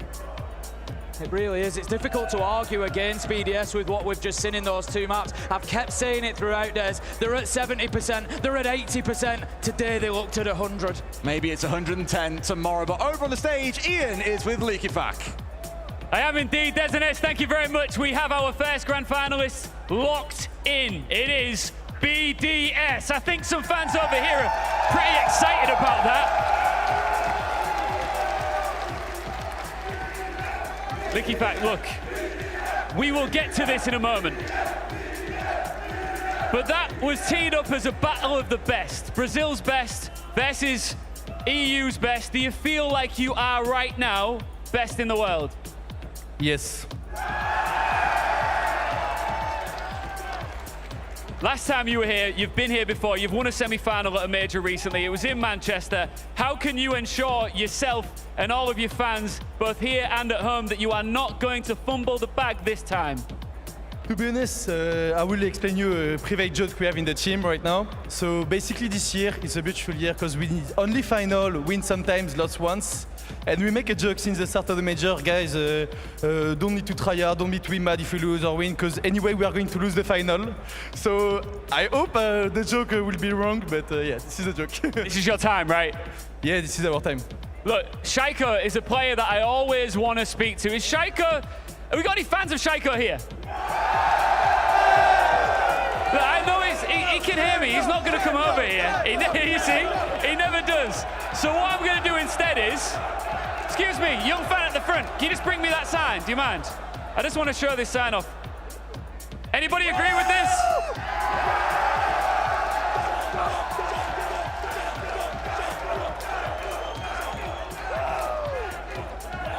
He's loving that. Thank you very much. Go in and enjoy the rest of it. Look at this. Up close and personal with the grand finalists. Who do you want in the final? VP. VP. Thank you very much. He wants all EU. Congrats, Leakyfac. Back to you guys on the desk. Grand final on the horizon. One more semi to go. It is heating up here in Montreal. It may have started cold in this arena, but it's anything else now. Leo, what do you think about that? I think it's pretty cool. We're in Montreal. I think people love the French. Do we love the French here? I think we got our answer. Thank God BDS have made it through to the grand final, but FaZe did not make it easy there on that second map. No, they didn't. I mean, that's exactly what we wanted to see from FaZe. A little too late. They couldn't cross that finish line, but we knew BDS only needed a round or two on attack, and they would be able to get that defense spot, and I think that's what we highlighted the whole time, was defense. The game was going to come down to defenses. I mean, BDS won this map. They only needed 5 attacks total, including overtime, to win the game. All of the other rounds came from defense. We knew it as soon as he would go on Skyscraper. It's the most defender-sided map. We're playing, or we have two teams that are incredible at defense. It's exactly what happened. It was the difference maker here. Who could grab the attacks? There was a consistent issue, I feel like, with the defenses, that every time, whether it was BDS, whether it was FaZe, the anchors would move too much and give away that control. But it's also on the side of BDS to have had incredible individuals have these moments. Shaiko, how many times do you see him jump out and get that pick? How many triple kills can he get backstabbing? He was a real difference maker in that match. Yeah, and obviously the over-peaking came from the confidence of BDS played with, taking it from map 1 into map 2. And I think the moral of it just means that BDS could have won that much harder if they just kept the same amount of discipline that they won that last round with. I mean, we saw it. Nobody was peeking. They let FaZe make the mistake. If they take that going into the finals, it's going to be a very tough task to beat them. 18 of 23 opening kills were converted, Leo. This just goes to show how incredibly crucial these opening kills can be, especially when you get to this level of the game. It's small advantages. Absolutely. That's exactly what I was about to say. As soon as you get that man advantage, when you have a team like BDS or like FaZe Clan, they have an incredibly natural discipline. They will never give away that man advantage. It happened a few times when they were in defense, but at this top tier level, any small mistake will be punished because you're playing versus the best players in the world. Yeah. How many crazy clutches have we seen? Usus was absolutely crazy there. The number of times where he closed rounds, when he was an anchor, that round with Legion, when he gets the first pick in T and gets the second one, that's what brings them above the line here for BDS. Yeah, and obviously congratulations to BDS. FaZe, I think even when it came down to the statistics, they were still able to get amazing opening kills, but they just couldn't transition. I don't think it was the same strategical monster that we've been seeing throughout the tournament, the same monster that defeated Sonics. And it's just unfortunate for them, but I really do think BDS deserved it. They earned that final spot. I'm excited to see who they end up playing. For me, there was one turning point. Remember when we started this map, we said it all depends on the 6 first round where FaZe are going to get how many defense round they're going to get, basically. On the round 6, kickoff by himself will win that round. And that's the turning point for me in the match. He's by himself backstabbing the team, getting the kill on KDS here, all the way from exhibition into drums. Now at this point, he's already spotting a player there. He's calling it and you can see it from his player cam. Usus gets the pick because of that. Then he flicks, gets a second pick here. And at this point, it's a 2v2. veto will make a big mistake by repositioning in the wrong way. He will be available from the kickoff all the way lurking towards that bomb site. As you can see here, it's a war of who gets the opportunity, who gets to see someone. veto makes a mistake. He goes to T room bomb site. Again, kickoff, the game sense to come and lurk onto that site, gets the pick on veto and gets another one. It's a 4K, and that's because of that BDS came back in this match. Now, kickoff said in his interview that they are the best team in the world. Fox, do you agree with that? You cannot deny about the passion, but what do you think about a statement like that? I mean, I was the one that came into the match saying that BDS is well set up. Yes, they have looked human throughout this whole run. Not a BDS that we're used to seeing. We're used to seeing them steamroll their way to the finals, but this was hard fought. They earned their decisions, and we've seen it time and time again. From the telestrator to the clips, you watch them play, and it's magnificent. It's beautiful. C'est parfait. The way that they play. Parfait. You know, you got to bring it out a little bit. I'm a Montreal boy, so I mean, I do rep the French a little bit here, so it's nice to see all of that hard work pay off because they deserve it. And finally, I mean, getting a major, I think that would be amazing for them. So what you're saying is you're biased? No, I don't think I'm biased. If anybody gives up BDS a hard time, I think it has been me, but I think they definitely deserve it. The way that they play, the misdirection, always having someone backstabbing, and the constant push of their attacks and their defenses, I mean, I think there's not really a hole in their play so far. Leo, anything? No one could be biased here. No one. I don't see anyone biased on this desk. All I will say is that BDS is right now the best team in the world, and they will prove it in the finals. I'm expecting VP to make it. We would have an all-EU final and bring back, you know, the right Siege. The Siege is at home. EU is the best region. That's it. That's all I'm going to say. Well, I asked you if you have any bias, and he comes in with that. Look, we'll leave it on that. We already have our first grand finalist. BDS are through till tomorrow, but we've got one more match remaining. WSETGME go up against Virtus Pro after this.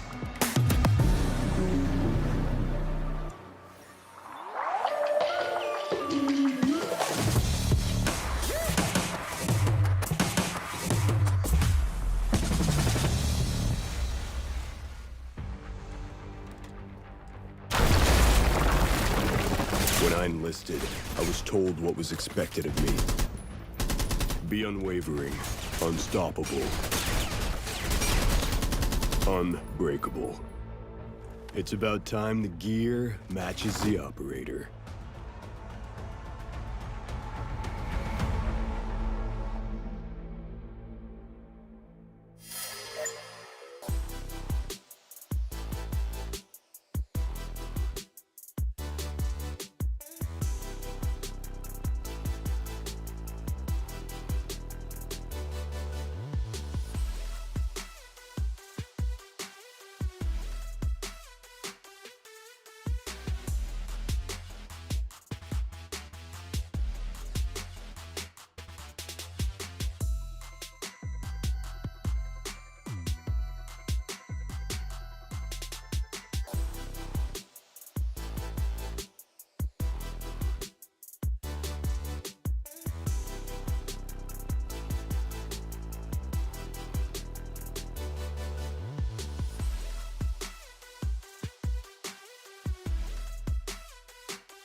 Available now.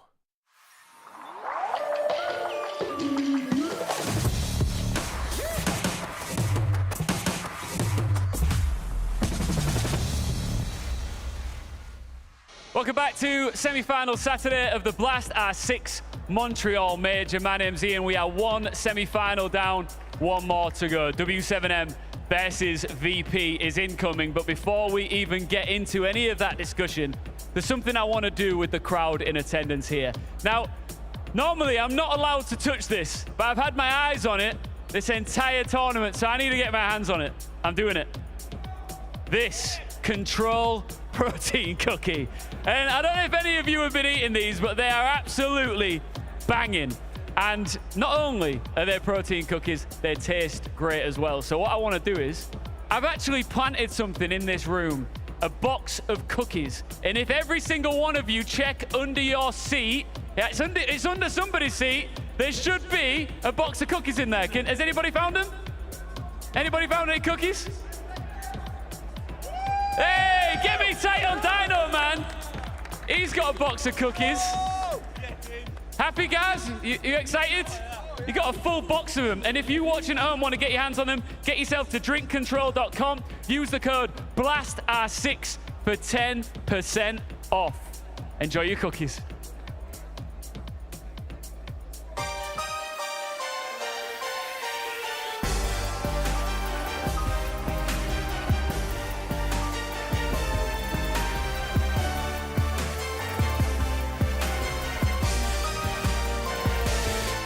The Brazilians have already had one heartbreak today. Could they stand another? Virtus Pro go toe-to-toe with W7M. There is only one final spot in tomorrow's grand final. Lax, welcome to the desk, and what a game we've got for everyone at home. Yeah, I mean, what a game we have. I mean, this is Brazil's last chance to try to bring back that Brazilian reign, keep a Brazilian history going, especially for W7M, this roster. They came so close at EWC. This is another opportunity for them to find themselves in the grand final and get that rematch against BDS. Yeah, I completely agree. I feel like the story for W7M has always just slowly getting better and better every single event, and they're always just getting a taste of main stage, getting that much closer. I wouldn't be surprised to find them in the finals. I do think they've had the best chance so far and have looked the best out of all of the teams from Brazil. What are your thoughts on this matchup in particular, Lax? There is a lot of storylines for both of these teams, but in the server, how do you think this plays out? This is another situation of just polar opposites for both these teams. You have a very stagnant,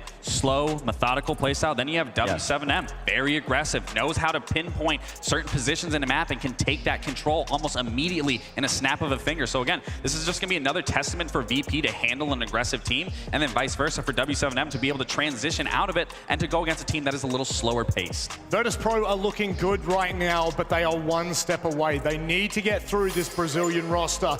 They are looking pretty damn strong at the moment. Joystick is having a solid performance, but as a team, they look really sharp. Yeah, absolutely. And honestly, I think VP is the kryptonite to W7M just because of the polar opposite in terms of playstyle. They're slow, they're methodical, they know how to make it work. And what we saw during Falcons that was beautiful is they relied on their strengths. They relied on that slow pace momentum game that completely shifted how Falcons approach them. And then I have clips here to kind of reiterate their kind of aggressiveness that they show. So this round, this is round 4. They are going to go for a top floor clear, and this is a lot slower pace from them.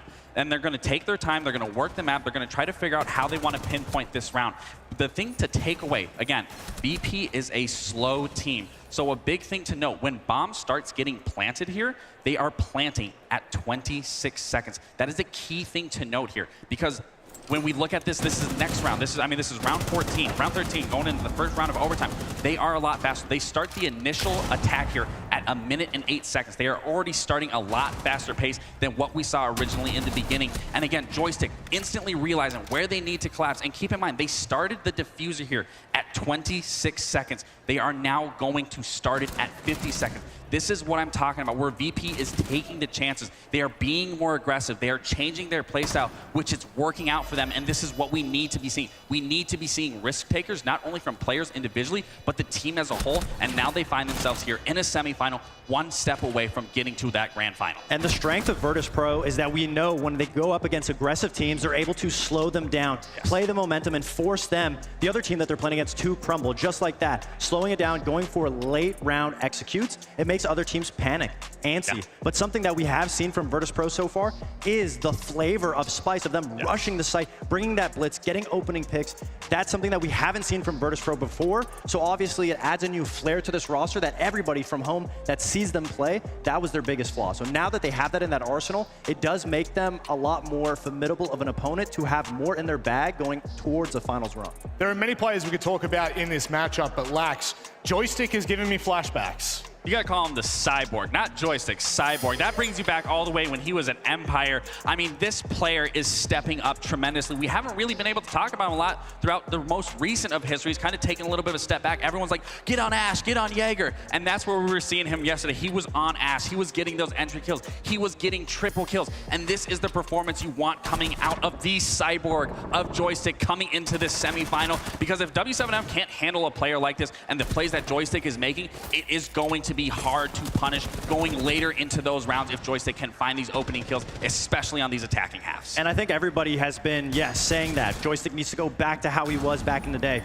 And that's exactly the team's mentality now going forward. They said, well, we heard enough about it. Let's put him back on these fragging ops, give him the freedom that he needs, and the structure can come from the rest of the team. And it's almost like watching a better version of FaZe. Sorry to rub salt in the wound, but the whole team is slowly setting up. We're seeing players like Dan always be on that back line just to set up Joystick. And obviously, now Joystick is feeling extremely comfortable. He's had a little bit more time in this position, and everything's been working on all cylinders for them.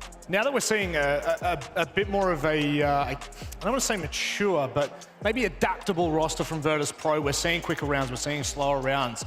Do you feel that this is setting them up for a potential grand final?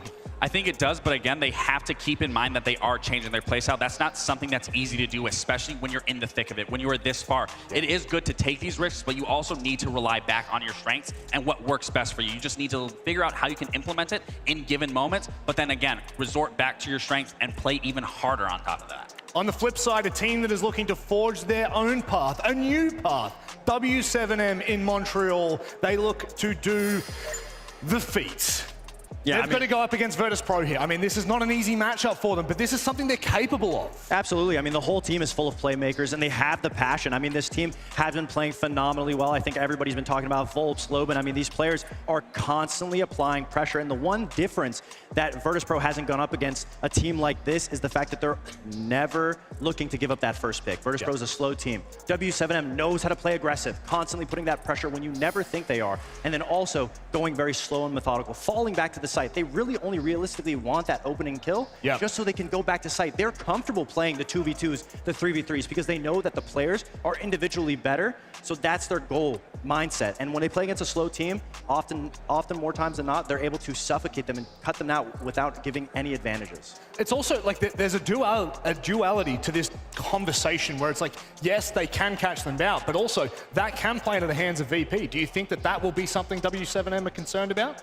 I don't want to say it's yes and no, like you were saying. It's kind of like, it's a yes and no situation, but more so the fact is Brazil as a region, they're used to the constant aggression, whether that's on the defensive half, whether it's on the attacking half, and if they can just figure that out, like you were saying, that they can get that kill and immediately fall back, it is going to be on them to not get overzealous at that point and being like, well, what's going to happen? Should we move? Should we rotate? Should we work together? Should we try to go for another pick? That, to me, is where this is really going to fall on them. It's just being able to understand this pacing from VP. Right, and it could be a double-edged sword. Obviously, if you're aggressive, you give up that opening kill, but that's what W7M is specifically good at not giving up anything for free. They fall back, and then when you don't expect them to go for an opening kill or go for an aggression, that's where they get you. In the 2v2 and the 3v3s, that's where they go for the aggressive play that ends up winning their rounds. Let's zone in a little bit more. I know you've got a couple of clips that might help demonstrate some of these examples we were discussing. Exactly. I mean, exactly what I was saying. W7M, just to paint this picture, W7M is holding garage. They use all of their bodies to make sure that they can trade back and put their team into a 2v2. They still hold Rafters control. And now there's 30 seconds left in a 2v2,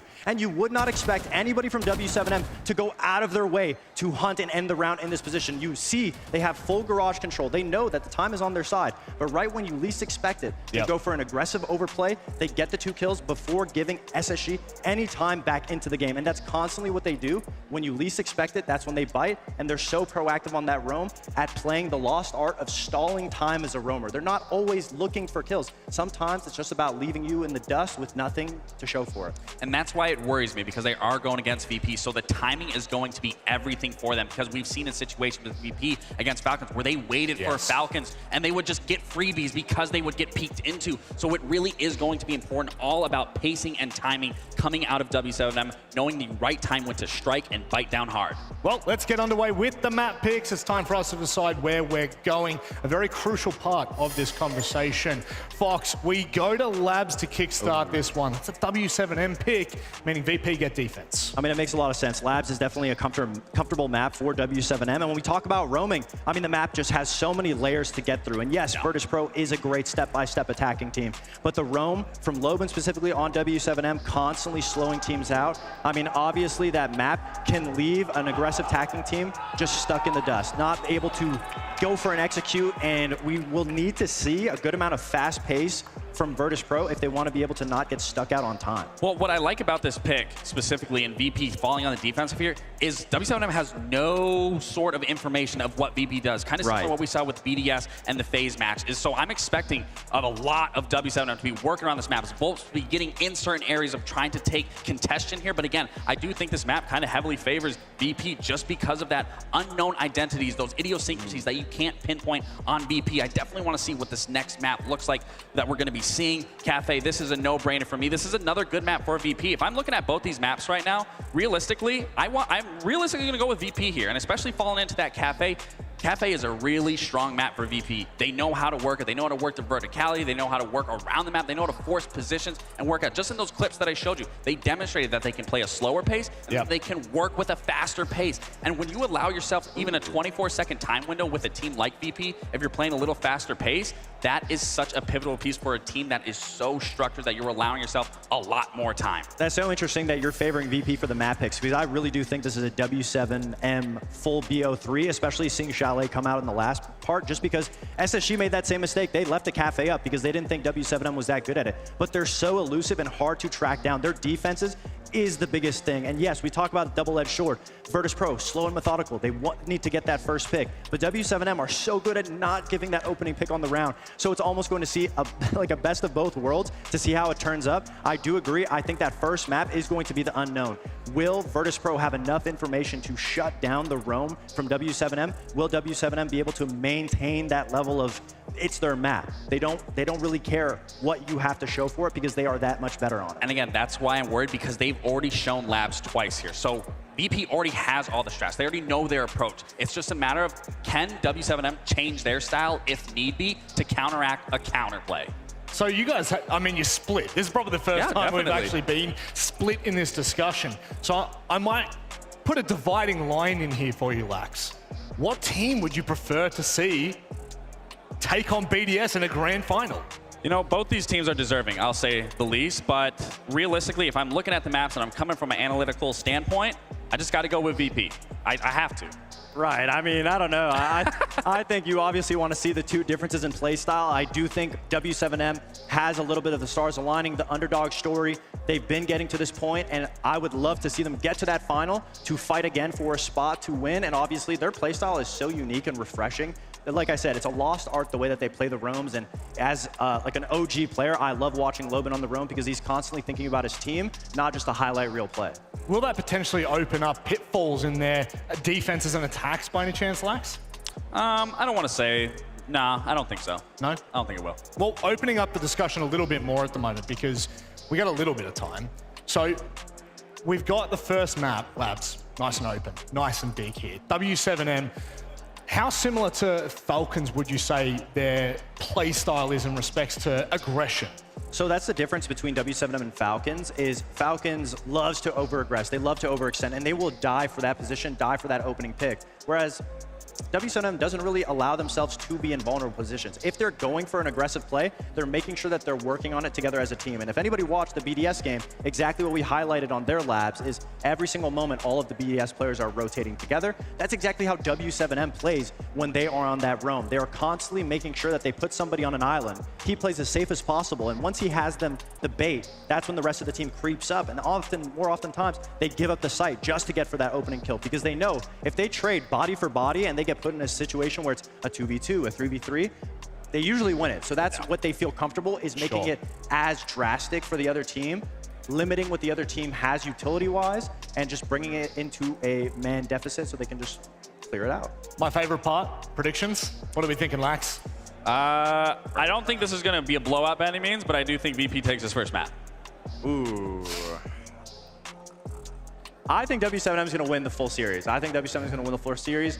Map 2, I think, goes to VP. I think Map 1 has to go to W7M, or else you're right. Virtus Pro could 2-0. I think they get cast. I think they need it in 2-0. I will say that. VP needs it in 2-0. I don't think they go the distance here, especially with that Chalet being the last map. Well, with BDS through to the grand final, we are but one series away from determining that matchup tomorrow. It's time to get underway with yet another European taking on a Brazilian roster.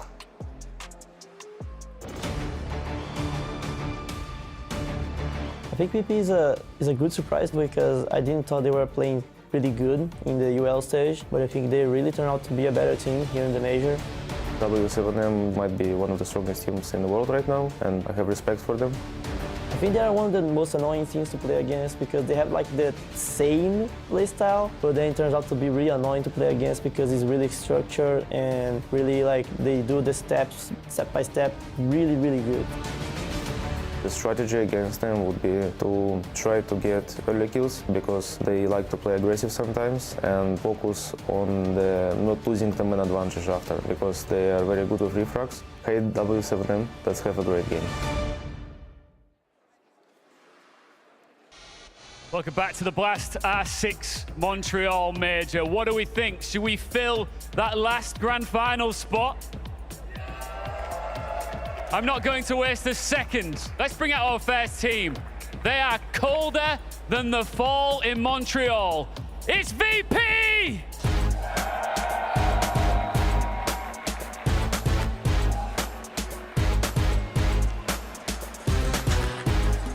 We are being treated to another EU versus Brazil grand final.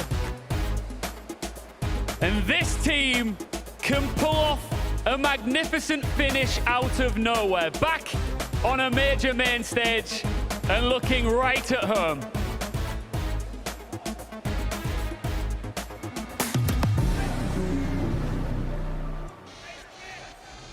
For their opponents, it's not about living up to old legend. It's about stacking up their own silverware. It's W7M!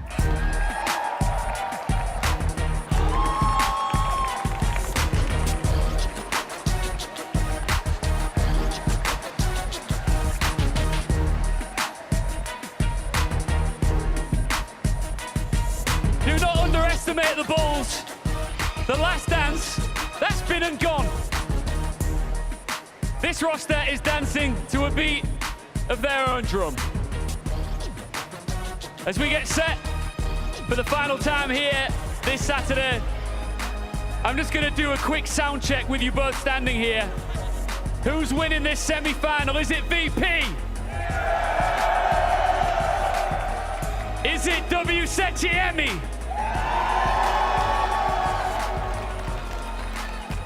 Joystick, you're dangerous. Very different playstyles that we have on display here. How can you handle W7M? They're a pretty aggressive team that they have good aim, and I think we are have more dangerous strats. You agree? Are you worried about their playstyle being so different to your own? No, I have teams in Brazil that look the same from them, so I think it's gonna be a good game. What do you make of the legend that they're trying to live up to? And if you crush it here, it's a real step backwards for them if they don't make it into the grand final. We're waiting for it for so long time, so we are ready to show everything what we can do. Do they want it more than you, Lobin? No. Just know. Last words for one another. Have a good luck. Good luck, bro. Shake hands, go and take your seats.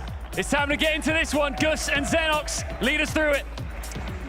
So already one grand finalist has been secured. The other yet to be determined. W7M Virtus Pro. It feels like for both of these two teams, maybe a chance to step out of former shadows. Of course, the old W7M roster, even going as far back as maybe the old Empire roster for these two, is now about trying to set their own glory ahead of them, make a grand final and take on what feels like a juggernaut in BDS.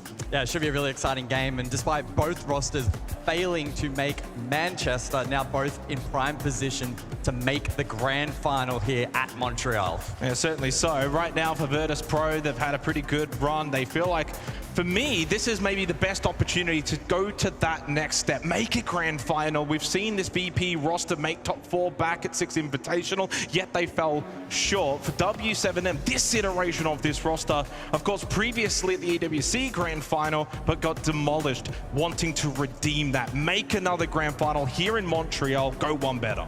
They want to beat the Kings of Brazil, take that crown away. And yeah, for VP, such an esteemed history here in Rainbow Six, but still seeking the glory they once found back at the Raleigh Major, which was a long, long time ago. Can they do it once more? Can they get back to that top pedestal? Yeah, certainly. When we look at some of the top players, we just saw Joystick on the stage right now, the top player, but he's actually tied in terms of EPS with 2 from W7M, Volps and Dodez as well. So it kind of feels like that firepower for W7M a little bit at the higher end. VP, certainly, it's more spread. You've got all 5 players that can definitely contribute in an even fashion. Speaking of even, social prediction, as even as you can probably get, 53 to 47%. Guys, going into this Labs first opening map for the semi-final. What's your thoughts? Finding it very hard to split these two squads, but fingers crossed we get 3 maps in this semi. Yeah, unfortunately, the first semi-final didn't quite give us the 3 maps. Maybe this one will, as we head into Nighthaven Labs for the second semi-final. It's Virtus Pro and W7M.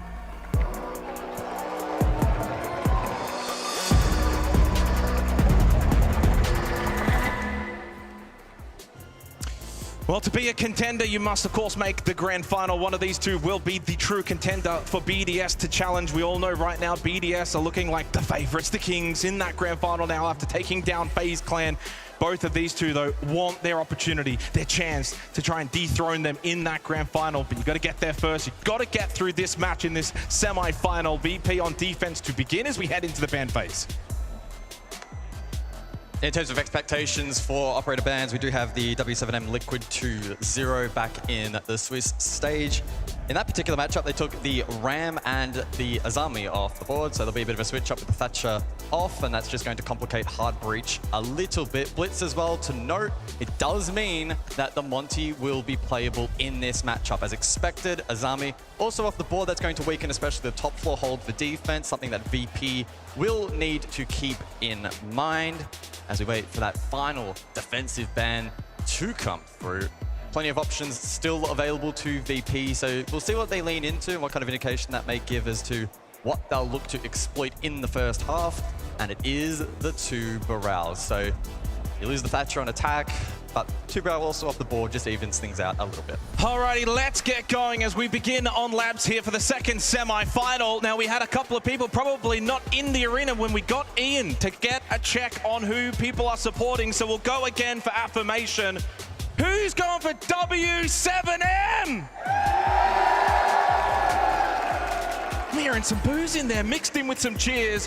What about the run that we are seeing from Virtus Pro? Can they make the grand final?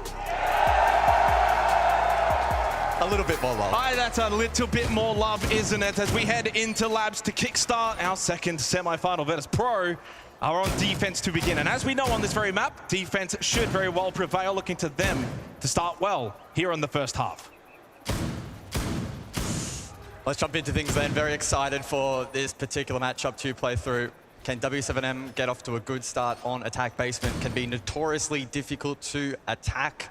And you look at this defensive composition in play, a lot of stall out utility. So you think about the Goyo in play. In combination with the Legion, that makes the default plan in through the A side a little bit more challenging. And Bandit also in play to protect B. Keep in mind as well, a roam to be employed, and that's to be expected as well, especially through the first floor to guard against Vert.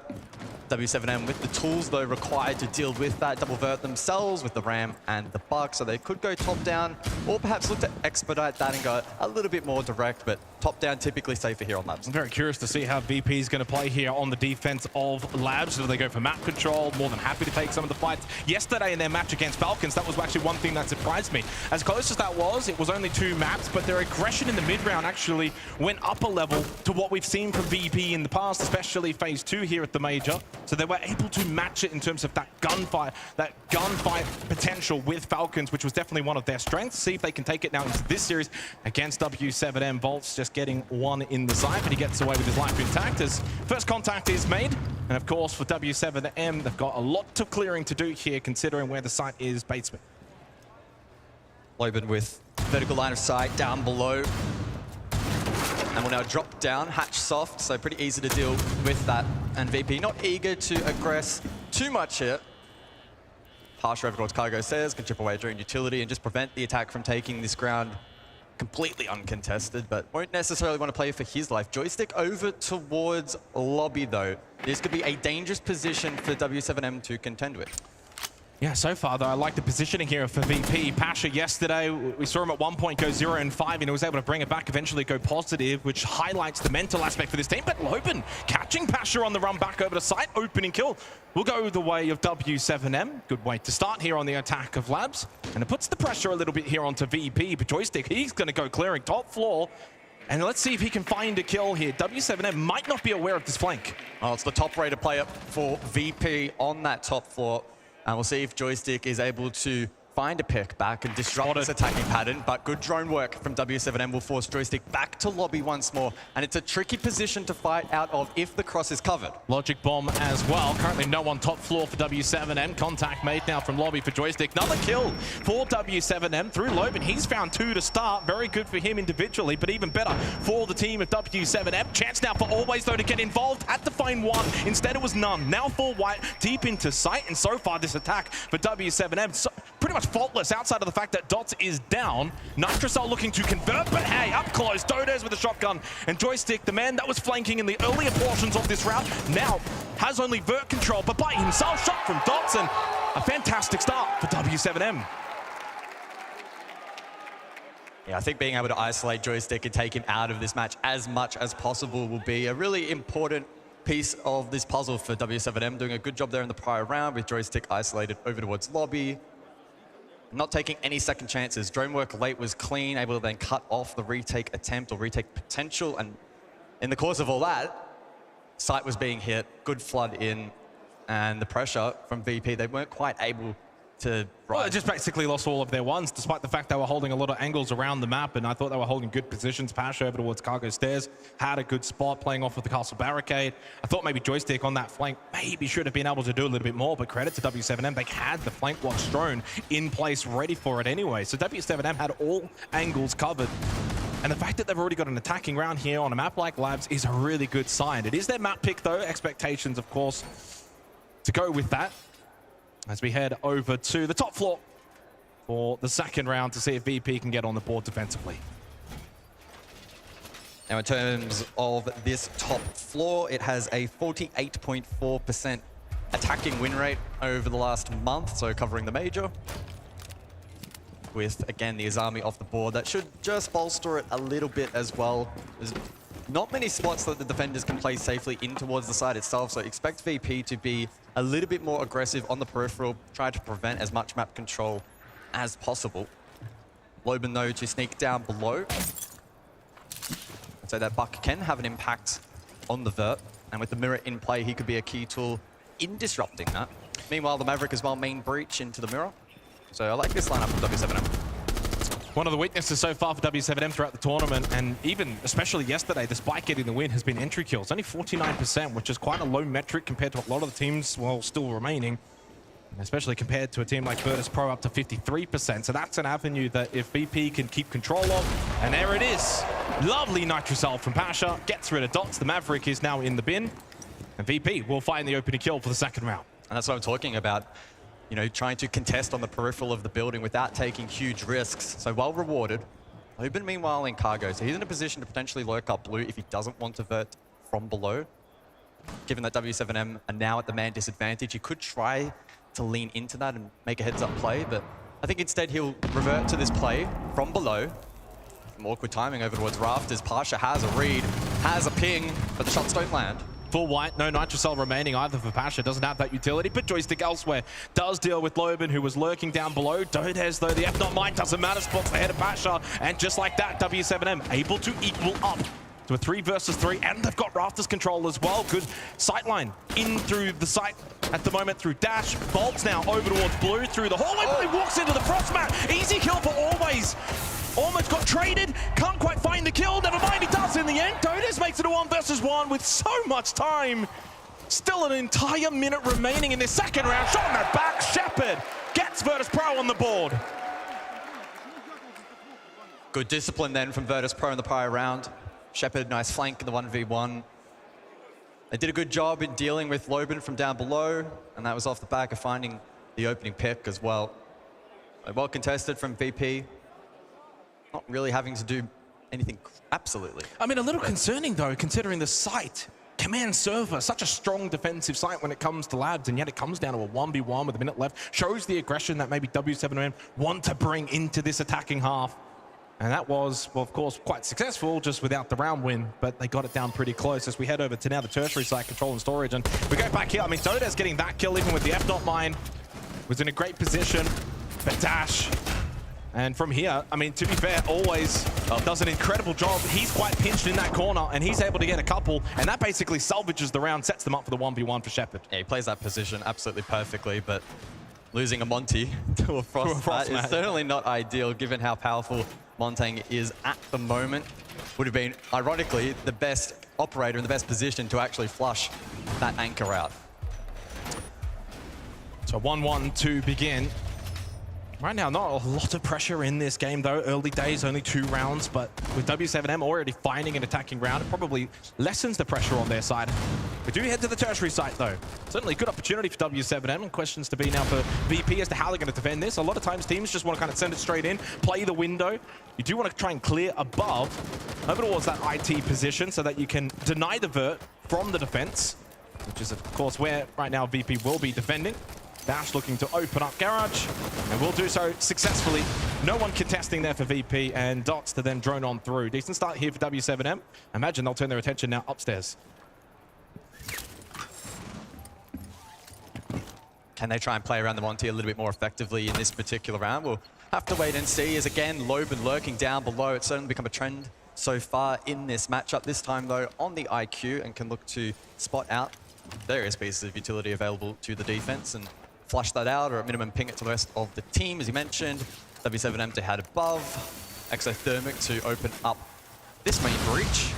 Uncontested, at least initially, but Pasha is inside of Warehouse, and a double stack in server, so 3 players currently above the VP. Yeah, I mean, the fact that you got 2 players inside a server, 1 over towards Garage as well, really goes to highlight how important this IT position is going to be to deny vert. You can, of course, stop the attackers from going through into that window. Minute and a half, W7M happy with this right now. It's not really a gunfight kind of round. It's all about just setting up for the eventual push. It's then going to be very frantic from then onwards. Dodes maybe trying to see if he can get one or not. He did this in the last round, but loses. Oh, big kill from behind while trying to swing the doorway.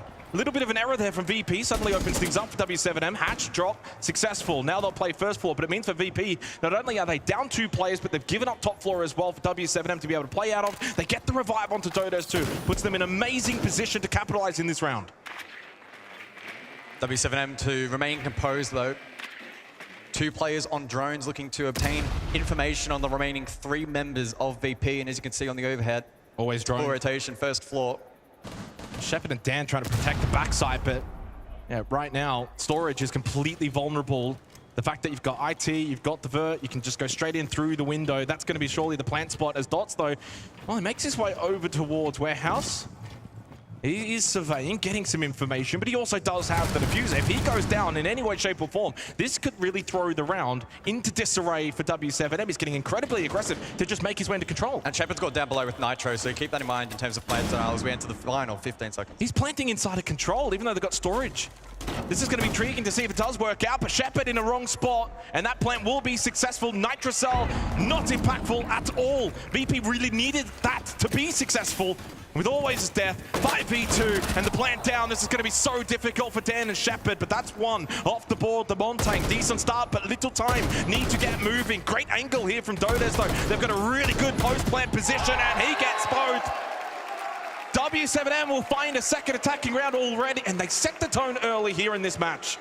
Storage on control with a 62.5% attacking win rate, again, over the last month. So it would have been a bonus round for VP, but still the fashion in which they lost it, somewhat concerning. It was a good clear above from W7M, able to hit their marks, clear out Warehouse, even off the back of PF Not Mine, the unfortunate TK. Certainly didn't help the cause of VP. And then even in the late round, Shepard's Nitro, well, this is a little bit late. Yeah. There is that replay of Pasha, and it's just one of those moments that can happen. And then immediately after that, right, and that's how they get the 5-3 start, when in reality it should have been a 5-4 advantage for VP, keeping control of IT, and it all just fell apart for them as Dodes cleaned up at the end of the round. Double kill. 2 rounds on the ball for W7M. Clean start here on their map pick of the semi-final. Back down we go. Tank and assembly. First round we saw this. It was won successfully by the attack of W7M.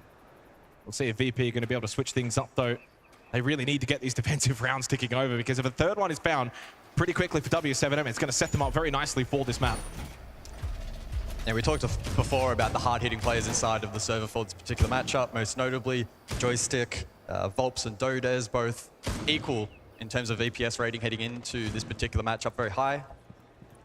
At the moment, Dodes up to 6 kills, and while Joystick's found himself on 2, there's also been a couple of moments here or there where his impact has been nullified quite nicely by the attack, so we'll keep a keen eye on that duel as this match continues to develop.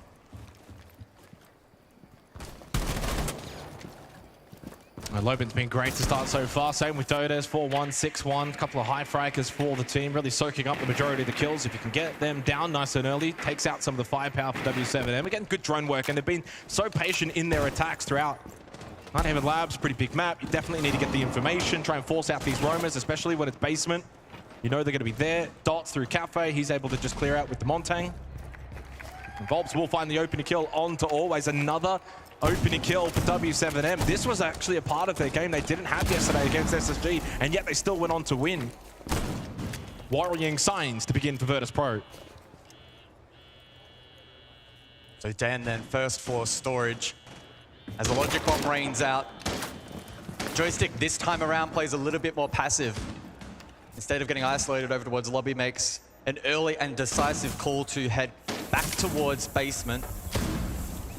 Can Dan in Storage put up a stand? He needs to find impact in this position. Rotates now through Warehouse.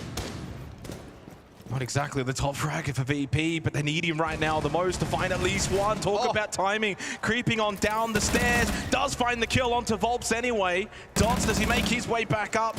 You've got also Dash at Cargo. He's the one dead. Joystick catches him from below. Good pinch from VP to get back the advantage. Dots will actually just push forward through Exo. The Montang trying to just still hit the site, even though he's losing members around him. 1 for 1 in quick succession. Down though onto Pasha, makes it a 2 versus 2. The Dots being the Montang means they don't have the same firepower. Dodes going to win this battle? No. They do get the revive as well onto Pasha, and the Montang is dealt with. Dodes now in a 1v3. Does have time, but no kit. 2 members for VP, low on health. Dodes 7-1 so far. Surely he can't win this one. 35 on the board. We'll see if he's able to pull off this clutch. Doesn't have much of a read, little time, and no diffuser. I mean, Dan's not even playing side over towards Cargo, but he was presenting. Actually got a bullet in the foot, down to 16 HP. Oh, Pasha will go down. 18 seconds, but doesn't matter. Shepard saves the day. And VP will tie things up 2-2. Well, we look to Dan in that prior round to have impact, and a rare moment throughout the half where W7M left that roam unchecked. He was able to punish, find a good pinch, get a kill, had a good read as well. Communicated that to the rest of the team, and in doing so, VP able to suffocate the attack quite nicely. A 2-2 scoreline now as we look back at the prior round. Good start from Volps, but this moment right here, decisive for Dan. And whilst Joystick tried his hardest to fight back in that round, even off the back of that swing, not quite enough. And VP just a little bit sharper. Still really good signs, at least, for W7M on their attacks. I think they've looked really proficient. They've had good moments. But that was just better defensively from VP. More switched on, Dan moving around the map, rather than just trying to send everyone down below, secure, lock up sight. You've still got to have some presence on a lot of those cargo stairs positions, for example. And he was able to at least get that pinch, play off well with Joystick to confirm a kill. From there, then you've got map control for the last minutes of the stage. Double frost mat here over towards Rafters. 2-2. Not bad, but VP need the defensive rounds. This is not the kind of map you really want to go back and forth on unless you can back in your own attack going into the second half. 2 more rounds to go here for the opening half of our opening map. So we're going to see the Ying in play then for the 5th round. I was going to hold that thought for a moment. Dots unable to find that pick, but spots one Rafters.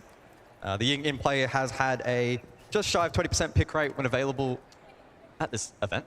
I mean, this is actually something W7M have done a couple of times now, just creeping up to that doorway entrance towards Rafters. The F.9s have been there, but haven't always been successful. Waste of a Nitrocell from Pasha, so that's dealt with. That was the only one that they actually had available on the entire team. So no Nitrocell available now for Virtus Pro on the defense, as he tried to throw that out, expecting that pressure because they've been pushing almost every round in that department.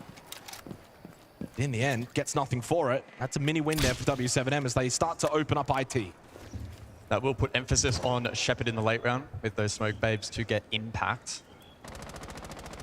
So we'll wait and see what kind of position he looks to posture in and play and want to maintain life. Currently over towards Electrical, a common position for the Ying to be utilized. So we'll see what kind of approach both teams want to take. There is the first gas babe actually used quite early on in the piece. Not exactly sure what prompted that, but Shepard looking to push back this attack. It's a Nomad stack in Electrical. Dodos actually will send it forward. U2 elsewhere from Dash. Yeah, it's like it's a meeting con push here right now, which I like with the IT breach being opened up. They're going to be ignoring Rafters and ignoring Blue. And they do get another opening kill as well. W7M 3 from the first 5 rounds. Loban to then double down onto Pasha, dealing with him over towards Rafters. Pasha went for the peak. He lost his life on a peak. VP are just continuing to throw their lives away. Again, another one, always under the pressure. Swings out, loses his life, but Shepard again stands strong, but only Joystick now remains in a 1v3. Stands up, gets one, gets two! Joystick makes it a 1v1, but Logan shuts him down! A 3rd attacking round found for W7M has set them up perfectly on their map pick of Labs. Joystick with an almost instrumental moment, but couldn't close it out. And it really feels like the pressure's building here on VP to begin in the semi-final.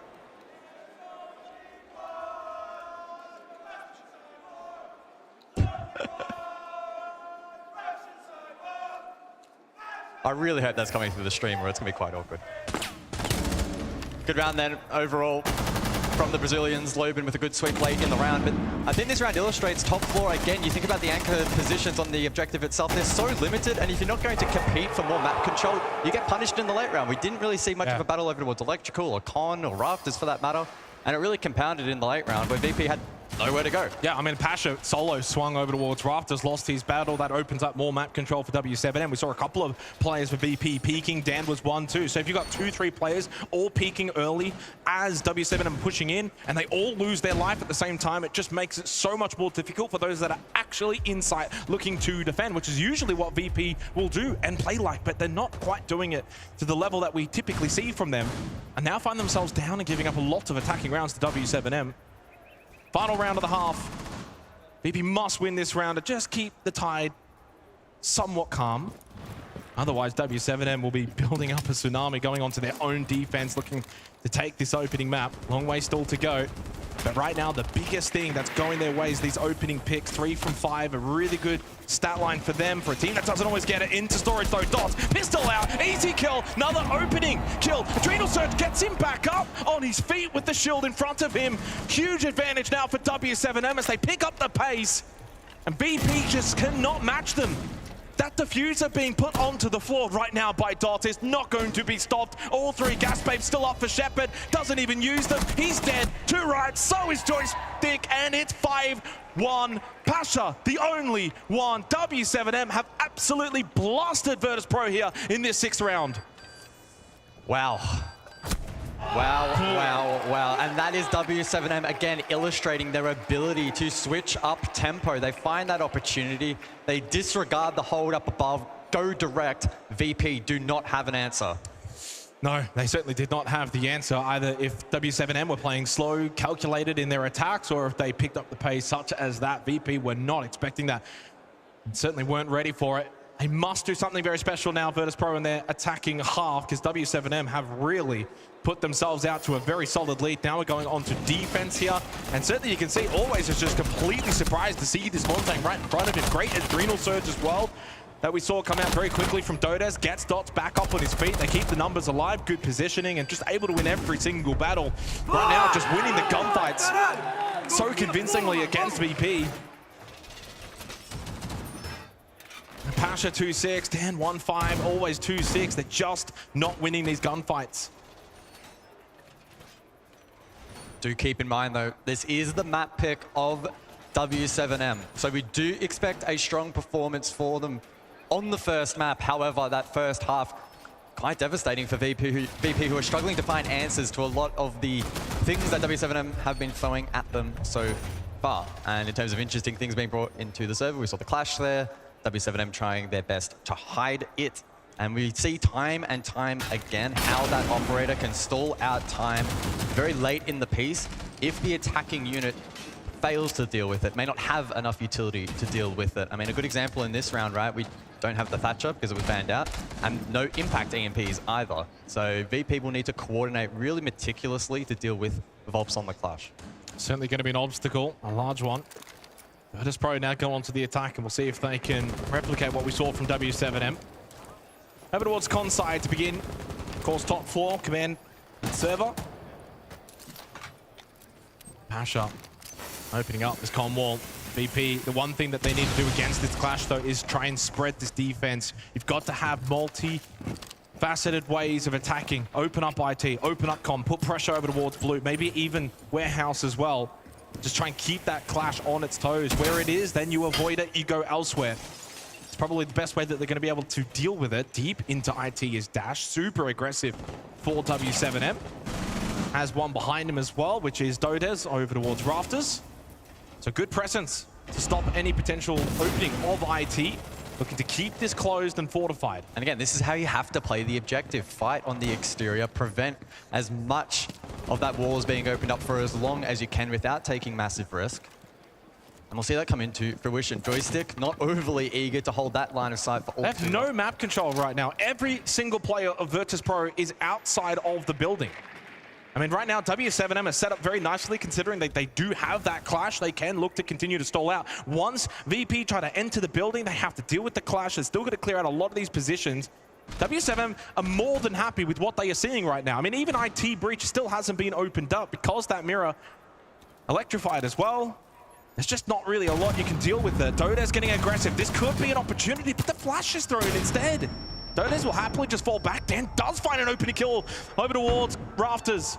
46 seconds remaining in the round. Must continue to pick up this pace, play with this kind of pace. The clash making its way over though. Volps looking to block this position towards Rafters. Yeah, Volps the perfect tool in being able to stall out multiple points of attack. Meanwhile, Loben aggressed over towards top blue, found that pick onto Dan. 30 seconds on the clock and a 4v4. Always coming in through connector. They need to start trying to go the other side of the map, which is what Joystick was trying to do. Loben shuts him down towards blue. 20 seconds, advantage for W7M. They are about to build a significant lead. No. Nitrocell dodged, Always thinking about maybe going through electrical instead, but guys, the time is of the essence here. They lose Pasha, and suddenly all just down to Always in a 1v3 with the clash in his face. We know how this story's ending. W7M are switched on right now on Labs, and VP look like lambs to the slaughter. 2-5. That was a really rough round to watch from VP. The only glimpse of brilliance really was Dan's ability to lurk in through garage and find one and then W7M responded accordingly. They had problems with hard breach, they had issues with the clash, time management not quite there. But a testament to W7M, they brought a really nice composition, they played around the push that the attack presented very, very nicely, and with that, a 3-round lead, it prompts the attack from VP, and it very much feels like this is their last lifeline to recover map 1. And they're doing this as well without Volps, you know, sort of top fragging, only 2-4. They put him on the clash going into this game. He's their best entry player. He's one of their top KD players as well. In a lot of the metrics, he is regarded as, well, their best player. Pretty much tied with Dodez in terms of EPS to kind of put a number to it. And so there's more firepower that W7M can actually bring to the table. And a super devastating round, considering that VP did a lot right. I like the fact that they kind of went over towards that con meeting side, opened that up, tried to get some pressure towards blue stairs and make their way up through that. Joystick, though, loses the 1v1. They couldn't deal with the clash.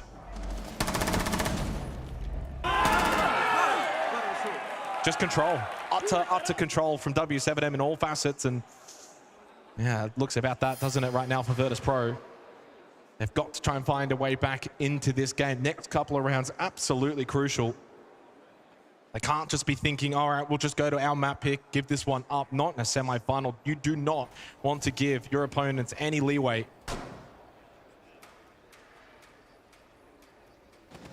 Well, to basement we go then for round number 8. And outside of Dots, the entire defense here from W7M looking to enact a roam that's going to be bolstered with the castle in play. Powerful tool in cutting off a lot of the crosses that will likely be exploited by VP, or at least an attempt to exploit. Double vertical though in play, so you have the Buck and the Ram combination, indicative that it will likely be top down. How did W7M look to respond? There is a bit of pressure on side itself. Always able to work main breach, and that's a little bit of perceived pressure. Although Always will fall off quite promptly, likely to link up with the rest of the team and help on this roam clip. Yeah, I mean, when you're bringing the Ram and you're bringing the Buck, this is not going to be a direct hit from VP. They want to try and get that first floor control, open up the floorboards, put pressure down below. They can even go technically top floor as well and use a bit of that utility to try and see if they can catch someone roaming around on said first floor, which actually quite a lot of the members of W7M are doing right now. Joystick entry through IT. Dash, though. Oh, he might catch one here. Never mind. Lovely Candela from Pasha. Oh, Dots! No way! Pasha really should have been winning that one. Good use of the Candela to try and make an entry safe in towards blue, but he was never safe. Dash, equipped and ready. Gets the opening kill of the round, and they're all just trying to see if they can make their way over, but Dots actually comes for cover. Volps finds the Nitrocell kill. Dots, his did not, but they've got 3 in this round, still 1 remaining, and a 2-player lead, and this map is just a whitewash at the moment. Really concerning for VP. I suppose for Pasha, a little bit unfortunate. Off the back of that Candela, unable to find the kill, but the clear through blue, posing big problems for the attack. 3 versus 5. We'll see how this one is to conclude. Always just the 2 kills so far, and there's 1 close by. Does he have a read onto Dash? Shotgun up close, favored for this duel. I think Always has an inkling that there's 1 G left, able to collect the kill eventually. Thought as soon as he on ADS, he was going to lose that one, but quick reaction from Always gets a very crucial kill. 3 versus 4, still a lot of time here for VP to manage their way through this round. Only 1 player, though, down below for W7M, so much pressure still up above. Volps will just stand up, claim his kill. A second one found in the round as Shepard falls without being able to fire a shot back. They know his location. They need to eventually get this train, but Loban even further up above. They're everywhere.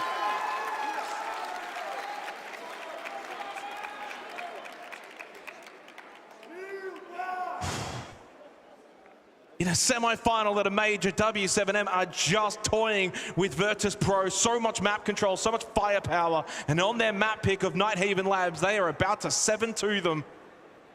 A long, long way back now for VP. Yeah, it must be getting a little bit frustrating now for Virtus Pro. Some of the ways in which these rounds are playing out are so unfortunate. I mean, right here, from Dash, headshot onto Pasha, Nitro to follow. W7M have done a phenomenal job over the course of this half defensively in responding so quickly, so swiftly, and quite abruptly, really, to the different points of the map in which VP are looking to exploit and just not giving them any free entrance. It's been really brutal for VP. Unfortunately for them, that's a trend that may continue into the second map of Cafe. Expecting more fight from VP, but it still must be said, some concerning signs to kick off this series. Well, 12-2 now for Loban. He has been sensational, so efficient. Now brings the Scopos as well for this map point round. Looking to take the opening map now of this best of 3 semi-final. And they've got 4 opportunities to do so.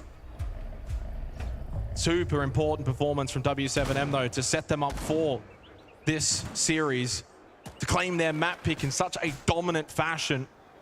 It's a testament to this team's rise, looking to step out of the shadows of the old W7M roster to create their own legacy, their new legacy for this wonderful organization. Virtus Pro have just not really been able to offer any semblance of, well, anything in this match. They haven't really done much since maybe the opening 2-3 rounds. Super one-sided through the rounds and on the scoreboard. And they just look a bit shell-shocked as well. Can't get into the building, can't get map control, can't win the gunfights, not getting the opening kills. Everything is just falling apart for Virtus Pro. Good news is, though, Cafe to follow their map pick and maybe a chance to redeem if they can't bring it back here.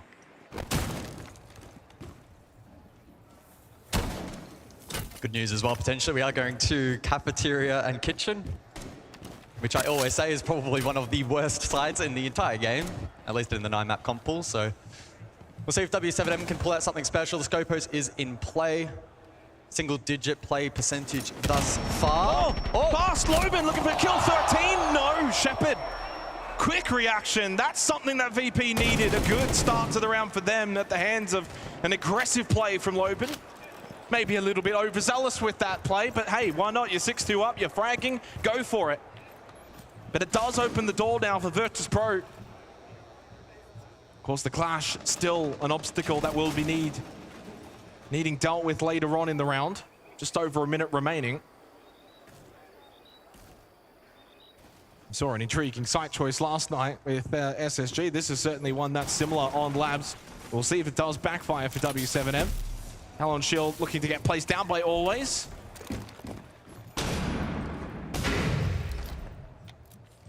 Well, there's both impact M's used on the lobby wall. So keep that in mind in the late round. Again, if the clash is standing, then maybe shield down. Tools available.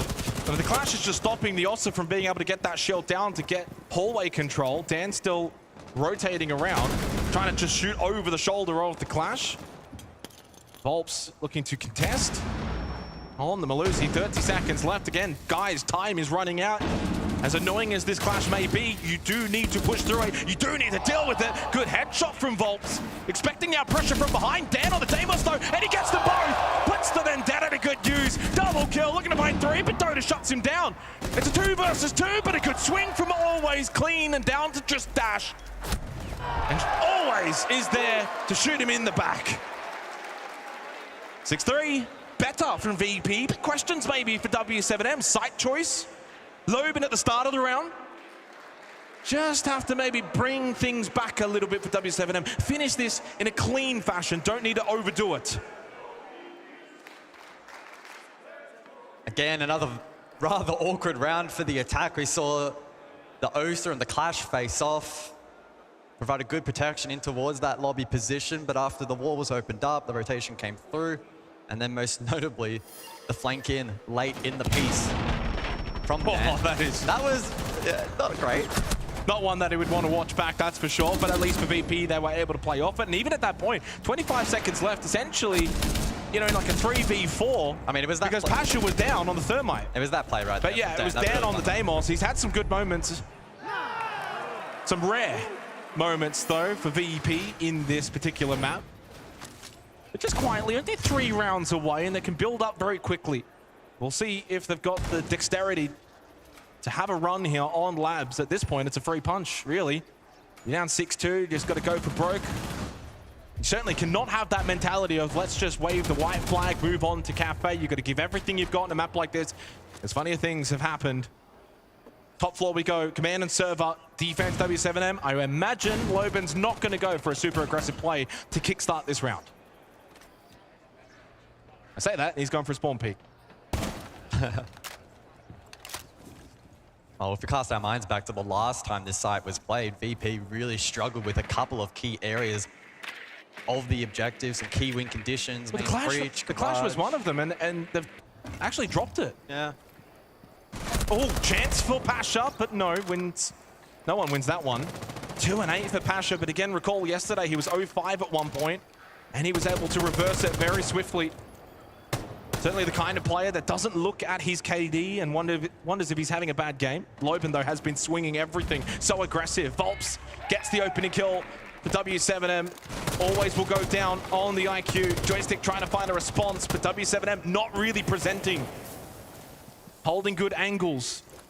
Shepard trying to open up com wall. Well, soft. Dash considers the Nitro, but instead will collect the claw and rotate off. You can use that on the second line of defense through con or elsewhere if he so desires. But this is the kind of position now for W7M, a team that, you know, at times would be willing to re-aggress and really confirm around. There's not really an incentive to do that in this position. It's a 5 versus 4, top floor. They've got good control. Provided they can keep Dan at bay on the Monty, this is their round to lose. I think Dan really wants to eventually get up towards Rafters, try and push, deal with that double stack that we've got set up here. Dots very much helping out with Dodez. But he can't push by himself. They need to really start trying to play off of their Montang. He's just solo. Pasha, aggressive at that IT breach, trying to play off these yellow pings. The swing will come on the Fenrir of Dodez, but Pasha unable to land the shot, still getting opportunities being given to him as Dan is giving over a lot of information. Now they double stack it with Joystick. Will this catch Dodez off guard? The F not mine though. Blocks the vision. He's actually able to fall back, play side, doesn't give up his life, and still holds a good angle. Nothing gained at all for VP, only time lost. But Dan has been able to make his way up on the Montang. Yeah, Dan really is the last hope for VP in trying to isolate a player or create a bit of space. At minimum, give his attacking team some information, but it's so tough to break through this defense. Still 2 Nitro cells available as well for W7M. Looking to make their push in towards blue. Talk about timing, good reposition from Volps. Dan needs to make his way down the hallway. Volps, though, with the reposition, they deal with the Montang. Not a good time for the utility Shepard. Get the gun out. Full white, doesn't matter. He was flashed. Dodez was blind, still got the kill. Pasha in a 1v3 into red time. Surely no time. You've just got to hide. And W7M will claim the opening map of this semi-final in a very dominant fashion. W7M too clean in that opening map. A 7-3 victory. VP never really looking like they had a chance. So many concerning things for Virtus Pro in that map that they will have to go back and discuss behind the scenes then going into Cafe. Certainly a lot that I feel is solvable. The series is by no means over as we head to Cafe. VP are very good on that particular map, but they're going to have to improve dramatically because that was not good enough on Labs. Tremendous job from W7M as we head over to the desk. Thank you, gentlemen, very much for that one. I'm just very quickly going to piggyback off them there, Lax. They're talking about VP not being good enough in this map. Do you agree with that statement? You know, I try to give them kudos here going to this map that I did like that for them because they have nothing to show for it, where all of W7 has shown throughout this matchup, I mean, not throughout the matchup, but throughout this, you know, phase 2 leading up to this. So the fact that their prep wasn't there, that makes me question their overall performance given this map because they had every piece of utility and option to figure out how they wanted to go against W7, and to lose a 7-3 like this, it's kind of mind-boggling. I completely agree. We talked about this cat and mouse setup for Virtus Pro and specifically Loban with the lurk ability. Will they be able to shut him down on those attacks? Can they shut him down on those defenses? Him constantly getting those picks. I was saying that they could do it. You were saying VP could do it. And we found ourselves in this position where who's going to be able to do it? And I think Loban, honestly, was a big factor for this game. Virtus Pro just couldn't do it. W7M was constantly getting that opening pick, always being a thorn in VP's side. They never let Virtus Pro get comfortable. And one player in specific, too, that I wanted to highlight was Dash. I mean, coming into this tournament, he was the lowest rated player in the world. And now the improvement, he's one of the biggest factors to W7M's success, even in that game. Well, it's interesting that you say that because it's important, especially when players that you aren't seeing come alive throughout the early stage, throughout the early phase, are now coming alive when it matters most, when you're right here, the pressure's on. And then to think about that, Volps is the one who's sitting back on the tail end here because as we know, Volps is such a phenomenal player and such a good pickup for this roster and has been so pivotal even through the Brazilian stage. So the fact that now you're seeing Dash step up, you're seeing Dodez come into fruition and just putting up these numbers that you're seeing right here, and especially like you were saying, Loban sneaking around the map, getting these openings, these kills. I believe they had, what, 7 out of these 10 opening engagements going in their favor. It just goes to question. Now we look into Cafe. What is that going to look like? 2 of their biggest players for VP, Pasha and, of course, Joystick, just not able to connect their shots here, Fox. I mean, does that spell a bit of disaster for the series? Or is this time now to go back, reset, and come into Cafe all guns blazing? I mean, I think obviously they have to reset. Cafe is more in their favor of their play style. I think when it comes down to players like Pasha, players like Joystick, they were just getting shut down because of the map, in my opinion, and also the play style against W7M. They took a risk. That's what we've been seeing from Virtus Pro. And we want them to take risks. Yeah, we want them to do that. We don't want them to just stay static. They took the risk. It didn't pan out. It didn't work out. Now they can go back to a little bit something more consistent. Hopefully it pans out in them. Well, I'll tell you one thing, semifinals are delivering, but maybe not in the way we thought. It's looking very dominant here for W7M. We head to Cafe after this short break.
ouais, choque-les.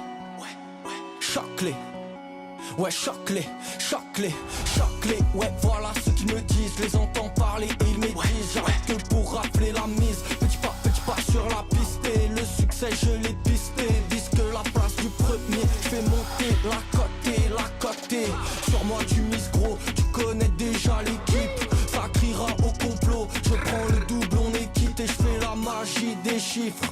La somme, je la triple. La concurrence, la dribble. Et le stade est en délire. Ça fait choquer, j'arrive pour tous les choquer. Toute la foule elle est choquée. J'espère que t'es accroché. Gauche, droite, esquive rageux. Coach m'a rajouté du temps de jeu. Dans l'action, ouais, je me sens en feu. Je suis on fire. Je fais la différence au compteur. Money time, ça shoot sur le buzzer. Je suis on fire. Choqué, j'arrive pour tous les choquer. Toute la foule elle est choquée. J'espère que t'es accroché. Choqué, j'arrive pour tous les choquer. Toute la foule elle est choquée. J'espère que t'es accroché.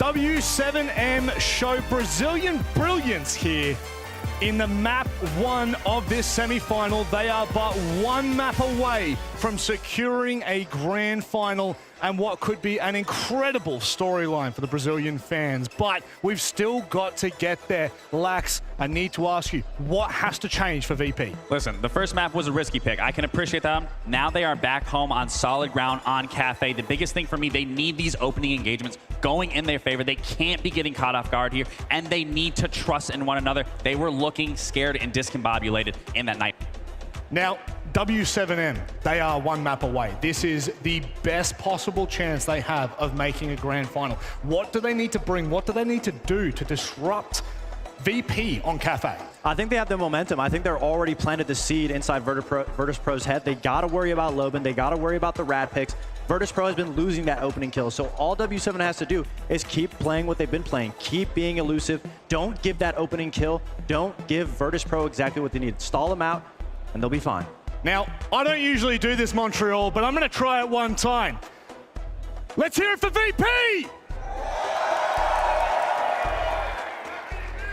How about the Brazilians? Yeah. All right, I think we know who's got this one. W7M are very close. The best games require the best casters. Unfortunately, Devin Mandy aren't available, so we get the other two Aussies. Rob, I thought you'd be professional. It's a semi-final at a major, but hey, that first match wasn't very professional either, as VP got taught a very big lesson. Now it's about seeing whether or not they can bounce back here on Cafe. It should be home for them. The unfortunate thing is they start attack first, so all the momentum of the opening map, you would imagine, should follow W7M to begin here on Cafe, set them up very nicely for a potential grand final appearance. Well, Cafe has been the most defender-sided map here at the major, so VP cannot play scared. They cannot play timid like they did back on Labs. They need to step it up. Socials going the way of W7M just a little bit more than the opening map as we head into Cafe. The expectation is that maybe they can look to close this out, make the grand final, and look for that redemption match against BDS. We are heading into Cafe. Virtus Pro must bounce back. It's the second map of the second semi-final. Let's head into Cafe!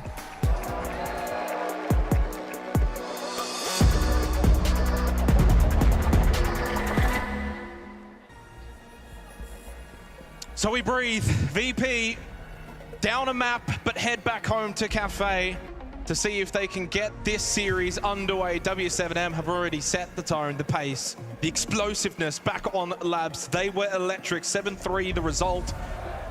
We will see if they can start well on defense. As you said, Guz, statistically, the most defender-sided map we have had at the major has been Cafe. Ash will be the first ban. VP, get rid of the Montagne. Well, the first ban was a little bit mean. I was very much enjoying joystick on the Ash ACOG, but it is what it is. Monty to follow, that one's Again, expected. Castle to follow. We're seeing the odd Castle ban here or there at the event here on Cafe. Most notably for that top floor extension, also very useful on the first floor extension as well through Bakery, but won't play a part between these two. The Aruni as well to follow, so quite a few target bans to come through in this one. Yeah, I mean, right now, I think for VP, if they can get a couple of early attacking rounds, get some momentum back, feel a bit more comfortable, forget all about labs. But if W7M start well, you know, you think the opening 2, 3, maybe even 4 rounds go their way, that's so easy then for Virtus Pro to just hang their heads, be like, this one might be a foregone conclusion, too hard to get back into it. But they can at least get to, say, like a 2-4 scoreline. I'd back them in going into the second half. Bar and Cocktail to begin. Top floor we go for Cafe. But W7M were so good on labs. Led by Loban, 13-3, plus 10 on the KD. He only went 1-1 on the entry. So that's fine. He had others in that department who were excellent. Bolts and Dash, 2-0 apiece. And some super high cost scores as well, 90% for Dodez and Volt. So really it was that ultra team effort from W7M. Everyone was firing. On the flip side, for Virtus Pro, it was only really Shepard. Shepard had some really good moments. He went 9-7. He was the only one that went positive. And then you had the issue with always 0-3 on those entries. So a couple of statistics that they'll look to overturn heading into the second map of this semi-final. So top floor then in play, the opening round from W7M starting out on the very much favored side here on Cafe. Can they set the tone again, much like they did back on Labs? The onus is very much now on VP to formulate a response, to build some confidence, and to show us why they are one of the best Cafe teams in the world. Yeah, I mean, the confidence is going to have to come through this attacking half. I mean, you can certainly gain confidence on defense, but you've got to get the results now really early. I would imagine after what happened on Labs, get going nice and early, win a couple of rounds on attack, and that really will let the confidence flow naturally. Early defense from Loban over towards Lounge. No surprise to see him looking to maybe find some early engagement. He was so aggressive back on Labs. And that is a deep position towards Lounge. Could eventually fall back, try and play Pixel. Never mind, he's not going anywhere. Opening kill for Joystick. Shuts down Loban. Good signs considering that's an opening kill, something VP struggled with on Labs, and you dealt with the best player on Labs. And you didn't have to invest a lot of utility to do it. VP essentially getting a bit of a free pick there to begin their campaign here on Cafe. I'll be very pleased with that result. But W7M, as they have shown throughout the event, will now look to make a play in response. It's Dots. Red Stairs is though in a position to maybe make a flank. As mentioned, though, Track Stingers in play just complicates things a little bit. And not only that, but he's got one of the Nitro. Oh, hold on. Although they might run into him. Free kill, Joystick, no awareness that Dots was in that aggressive position. One and done. He'll rotate out. Yokai Drone has been lost, shot out. All evened up 4-4. Volt's holding towards Washrooms. And Dots has been able to make his way towards White Stairs. Falls back, plays a good position. Still has that Nitro Cell 2 available. There is one thrown from Dots. No impact from that. Bolts, though, gets rid of Pasha, who certainly struggled on Labs. Suddenly, advantage for W7M on the defense, despite the opening start for Virtus Pro. The defense with now good deep positions. They can play long lines of sight, but always able to actually catch Dash. So 3 versus 3, 60 seconds on the clock. Bobs to progress forward over towards Cigar Lounge. Now will rotate through to Backstore. They've got so many good rotates. Washrooms can be played, Backstore can be played. They've still got Cocktail completely locked down. No White Stairs pressure at the moment from VP. Looking to just come through top red. 40 seconds. Yes, still some time. Need to get the Kawan Hive Launcher in use. No more canisters though remaining. No Track Stingers remaining. Not a lot of utility at all here for Virtus Pro. A lot of dry peeking such as that there from Dan inside a shot. Loses the battle. Dodez will happily deal with him. Volt gets rid of Always, and suddenly now the pressure on VP. Shepard in a 1v3. Can he at least find this kill presented by Volt towards Lounge? Had he been able to achieve that kill, could have got the revive and then found the other two who were quite low. Winnable chance still with 12 seconds remaining. Gets the revive. 3 health points for Shepard in a 2 versus 2. Red time we go. 6 seconds remaining. Volts and Dots double stack over towards Bar. Could they potentially line up? No, they will both pick up a kill. And W7M pick up the opening round of Cafe. And VP with such a good opportunity in the prior round off the back of the opening kill, which was essentially gifted on a silver platter and freed up control over towards Lounge, then unable to convert that advantage off the back of good aggression over towards red, evened out the man count, just started to stall things out a little bit. And VP experimented with a couple of ideas in that round, but nothing quite sticking.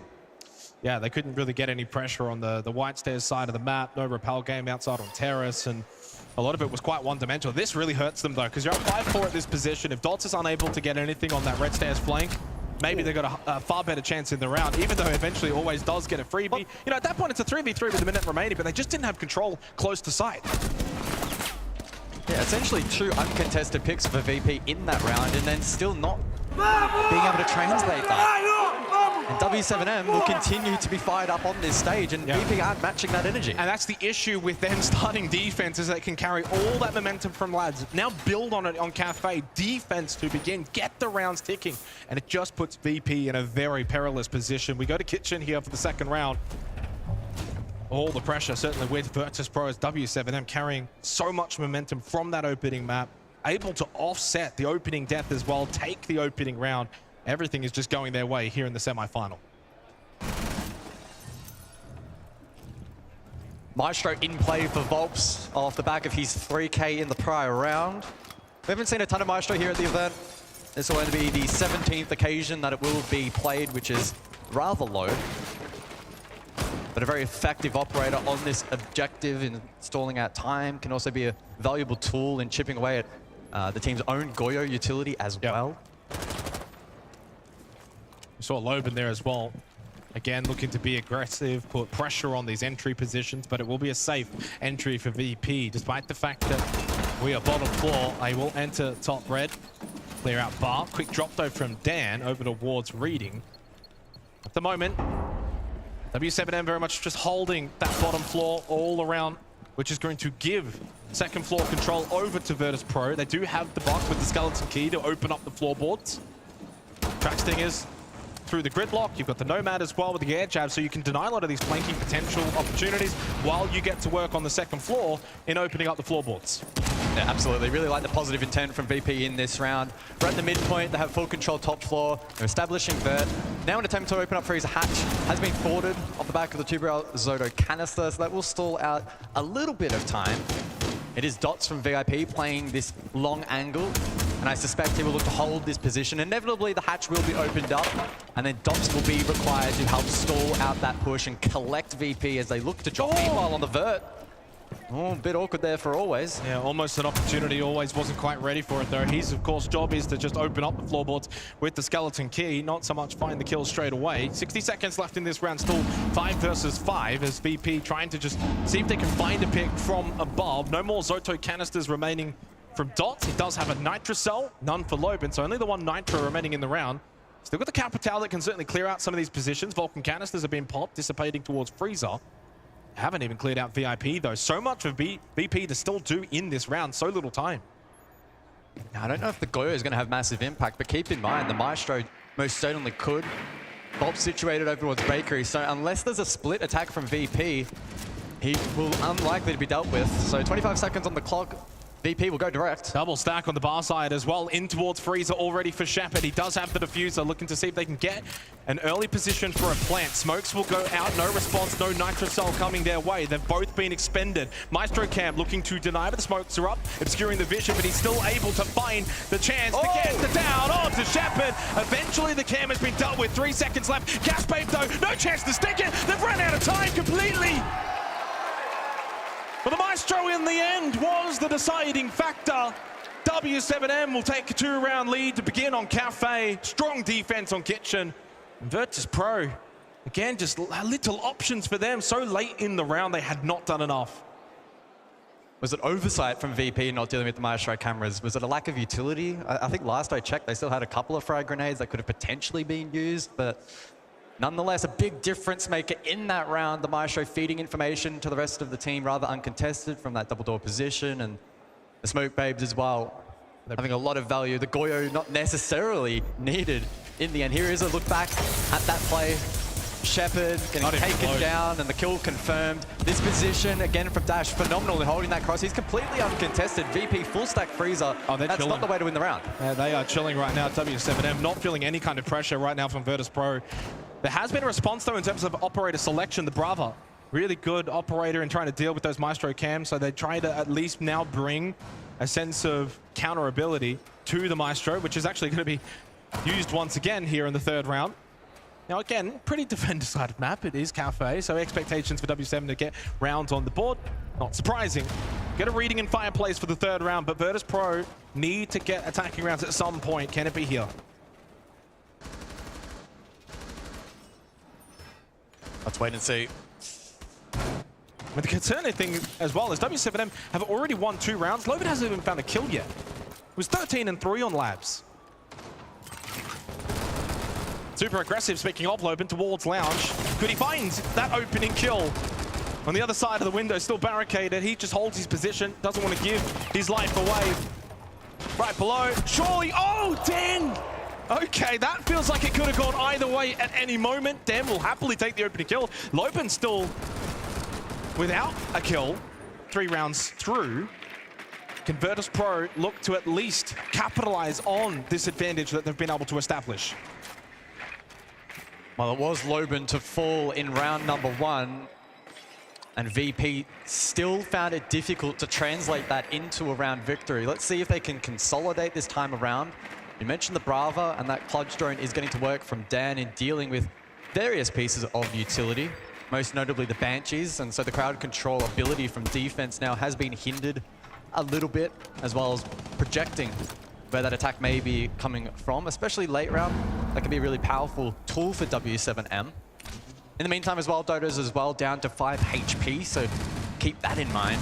The attack finding themselves in quite a good position, but W7M time and time again can find round-winning plays, so if you're a VP fan, still hold your breath. Dash able to get away through white stairs on the exit. Dots actually gets rid of Shepard, who struggling a little bit himself now on Cafe, despite a tremendous performance on Labs. Dots all the way outside, but he will be able to make his way back in very much safely. Helped out by Dash for good measure. Good teamwork from W7M. And they can consolidate now towards the site. Sure, Dota's very low on health, but VP have not been able to get any real control on that second floor. Everyone's still on top.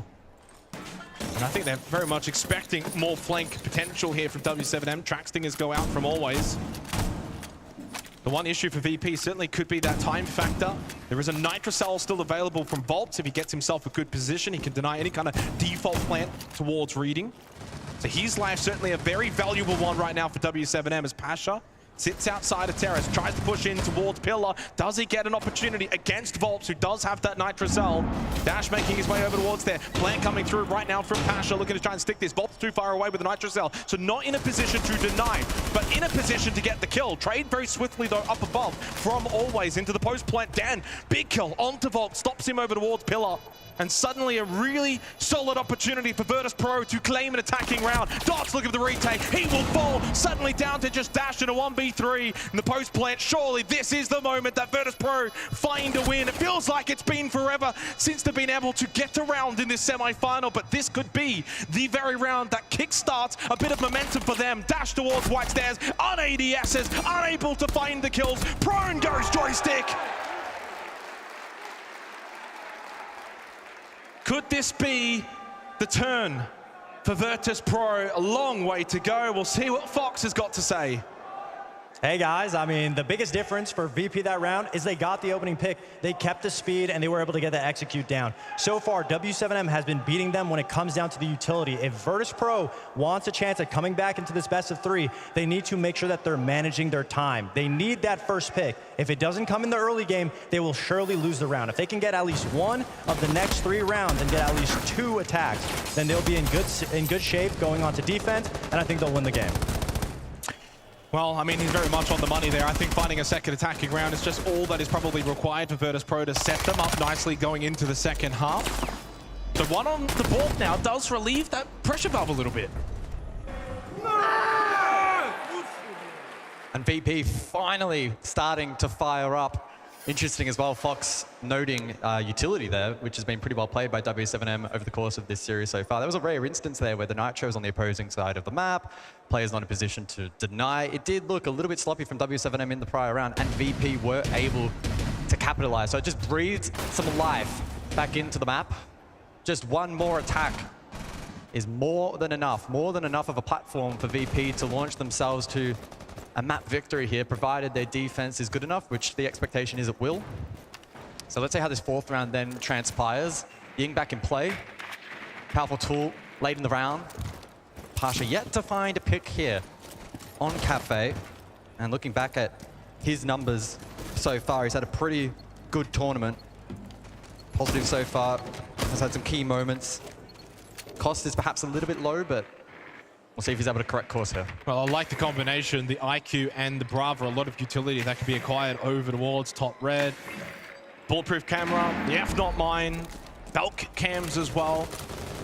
So for Virtus Pro, they can actually set themselves up very nicely to eventually then attack into a round such as this by getting rid of the utility that actually FaZe was talking about in the call-in. They do lose joystick.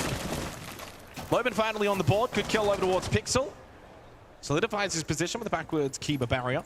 Opening kill for W7M, despite the fact that we're seeing VP deal with a lot of that utility through the Clutch drones all Dan. W7M now with the man count. Well, Dan can hack information, but he can't do much in the face of those Kiba barriers without explosives. And I think that's where the shortcoming for VP may be in this round. Last time out, Loban died for free without having to clear that utility. This time around, though, it's going to be a real challenge for Virtus Pro. They may need to change their point of attack. Oh, Dots is inside of shop. I didn't even realize. Prone at the moment. This could all but confirm the round if he is droned. I think he was. I don't know. I think that might have got stopped by the mute jammer before even having a chance to spot Dots. We'll see. 4v4 with Dan finding the kill onto Dodes. Dots is still in a very big power play position. If he has not been droned, he should be good at least for one. No one looking to clear him out. At least no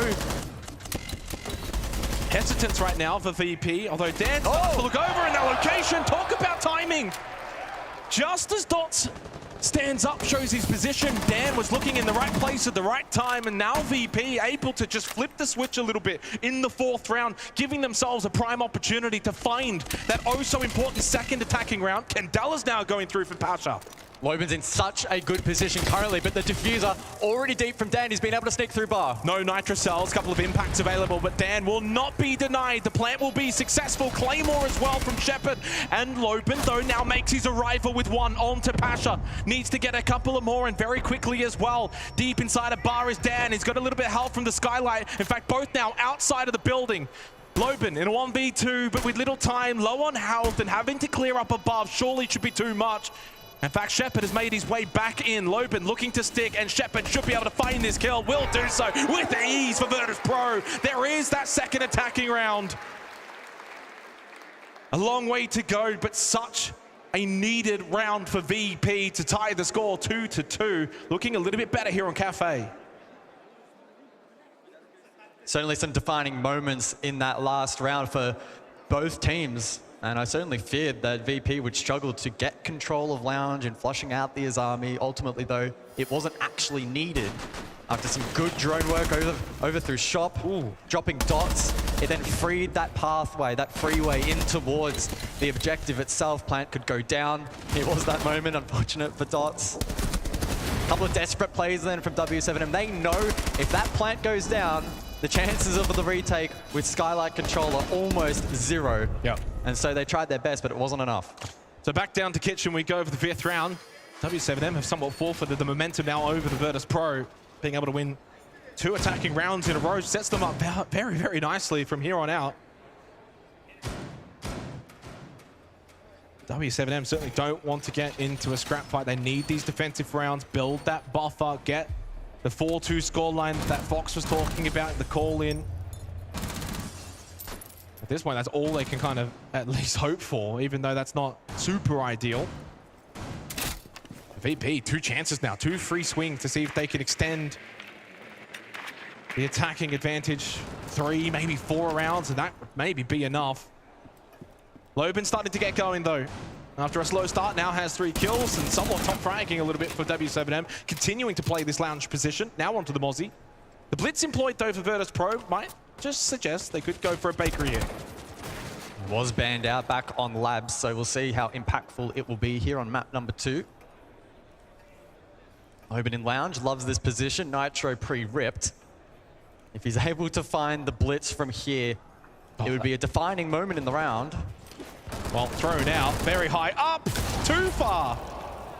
That's a strong arm. It's gone over everybody. And only one Nitro remaining. Todes does deal with the blitz though. Shepard, how does he lose his life that easily on the blitz? Elected to try and push in towards Bakery. Good shot. Diffuser in a bad spot. The air jab displaces Todes, but he's able to still survive. Keep a barrier out. Knows there's one on the rappel. Looking for that headshot angle.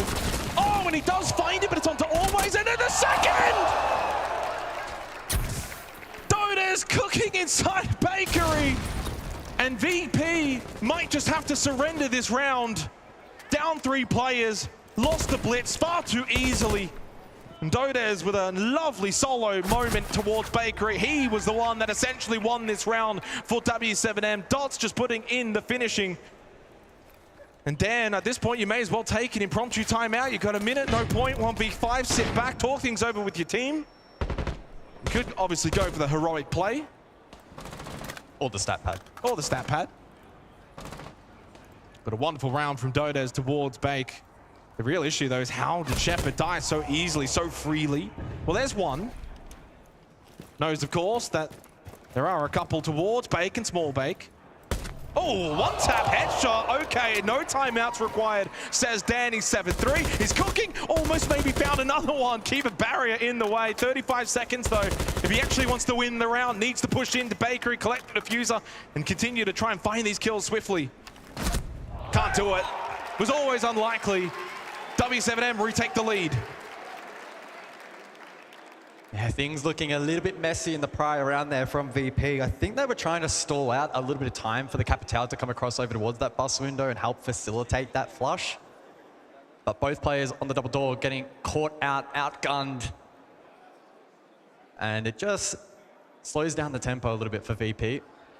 They're on a bit of a high over the last few rounds. But things now settle. They'll be a little bit grounded as we head over to mining for the final round of the half. Yeah, intriguing side choice here for W7M, looking to maybe throw a spanner in the works. We'll go back to Todes here. We can get his POV at the earlier start. You can see how Shepard, just that little change up, looking towards prep, gave Todes the angle needed to get that kill onto the blitz. And once that blitz goes down, it becomes so much more difficult to dislodge Todes. He's able to avoid the Capital as well. Does an incredible job. That's not an easy position to play. If Shepard takes him out, they get the opening kill, clear out Bakery. That's an incredibly different round that plays out. Doesn't happen though. W7M go to 3-2. Can they make it 4 defensive rounds? That really does feel like the pass mark, the requirement for them here on Cafe. What are they cooking up now with mining selected as the final round of this half? Mining always a bit more of an experimental site for the defense, and there's a couple of options that can be employed. Typically, we do see an extension above, the extent to which depends on the team. Some defensive units electing to play as far back as Cocktail, and with the mirror available, that's probably the expectation here for W7M. Again, the Bravo will be played, and these clutch drones from Dan, to be fair, I was going to say have been rather effective. Unfortunately, that one gets called out by the mute jammer in dealing with quite a bit of the utility presented from W7M. Not to be, at least for the first. I like the hold right now for W7M. Aggression from the mute towards shop.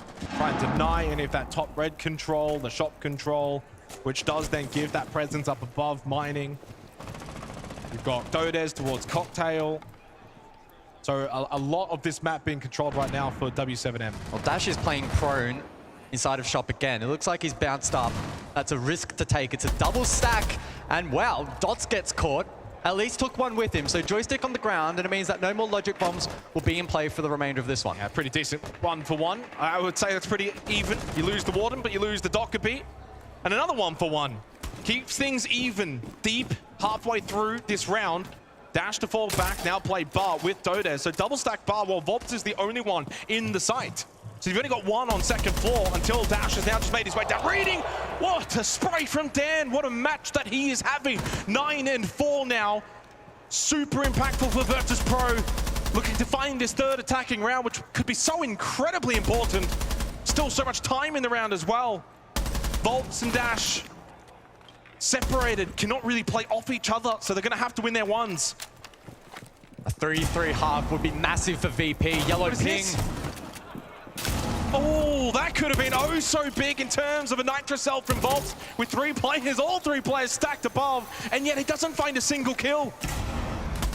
Need to start making their way down, VP. As a team, all 3 players play off each other, clear out these last 2 players. This must be a winnable round for them. They know Volps is over towards Pillar. They can isolate this position with 30 on the clock. It's all about finding Dash and Fireplace. Dash playing behind the bomb chassis. Time though, dwindling. Not a lot of info right now for Virtus Pro, hoping that maybe the Bees can give information over. At least something. Shepard, what a shot! Didn't really get much of a chance. Suddenly down to Volps, looking to deny the plant, can't do it.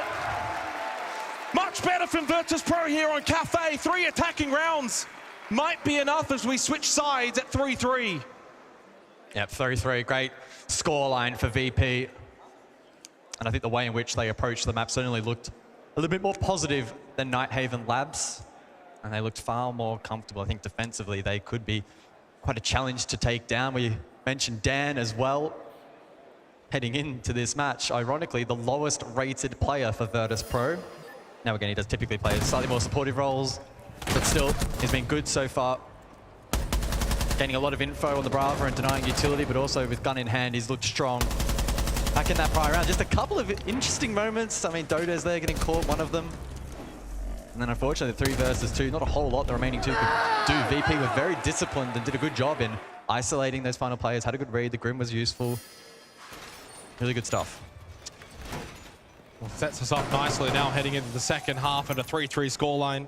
The most defender side of map of the major so far. VP now go defense, their map pick. Everything is suggesting in terms of the storyline book. The scriptwriter is saying VP from here should be able to send us to the deciding map of Chalet. So it's up to W7M. The onus now on them to try and subvert expectations and do it on the attack in the second half to try and see if they can get into the grand final. It's going to take their best. Their best was great though on Labs, and we'll see if they can bring that form here into their own attacking half of Cafe and see what they can do. Amaru in the hands of Volps. 56.7% win rate so far. Guys, there is 5 Nitro cells for Virtus Pro. They have 5 Nitro cells in this 7th round. Volps is having a little chat. Not even looking at his monitor. He's just chilling out in Freezer.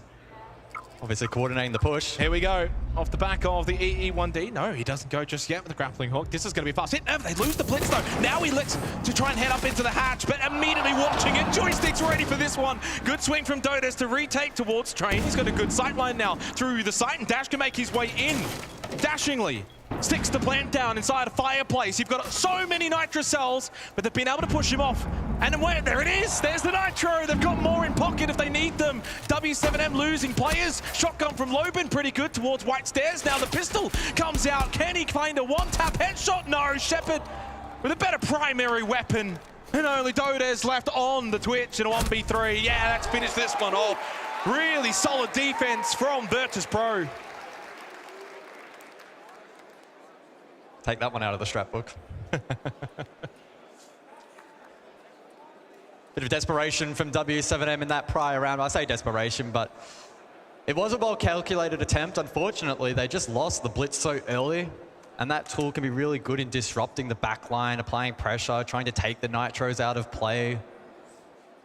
With that, yeah, W7M forced the play. They kind of had to. They had no backup option, and yeah, fell short. I mean, as soon as you lose that blitz in the initial onslaught, it really does affect the rest of the play. There's the point of view from Joystick, an absolute freebie onto Dots, and you have to just wonder, surely they were more prepared. Did they not drone out Train? He didn't look ready for that player to be in that position, and in the end, it was actually rather easy and comfortable for Virtus Pro, despite the frenetic pace that was set by W7M. It just doesn't work maybe as well here on Cafe as it could on Labs. 4-3, VP take the lead. Starting to get that sense of feeling that maybe all 3 maps could be required for this second semi-final. The Deimos then to be brought out round 8. Very powerful operator on this objective with a lot of vert in play, and typically teams want to help or need help clearing the map, and so those death marks can be incredibly useful. A good round from Joystick then. Back on round 7, initial spawn peek attempt here, but relocates over to Bakery. tank position that can at times be a challenge to clear, and no Capital, no Grim, for instance, for W7M. Again, likely to be reliant on the Blitz in attacking that backline and helping to flush out positions. But the lineup to suggest it will be top down with, again, double vert. I love the yokai, though, inside of Bakery, that if we see Dots on the Blitz try and make his way in to clear out Joystick's position, that yokai can be enough to offset the Blitz, find an easy kill, and deny that avenue of attack for W7M. Dodas, top white. Some top floor control, at least for W7M. White stairs, cocktail taken. Everyone else pretty much on the exterior. Dodas is continuing to just clear his way down white stairs. Inside of VIP right now is Dan. Thanks to frag grenade off the wall to deal with the deployable shield. Does so successfully. Vulcan canister also gets popped. Very efficient frag grenade there. So vert in play then uncontested by the defense. And we'll see what W7M eventually look to shape up for. They do have options available. It doesn't necessarily have to be a freezer drop into a default kit. But Bakery at this point in time has been bolstered by Virtus Pro. In the meantime, Loban to come across and the Skyros trick onto the hatch should be able to open this up, provided he has positioned those correctly, and I believe he has, in clearing the Electro Claw. It's a success.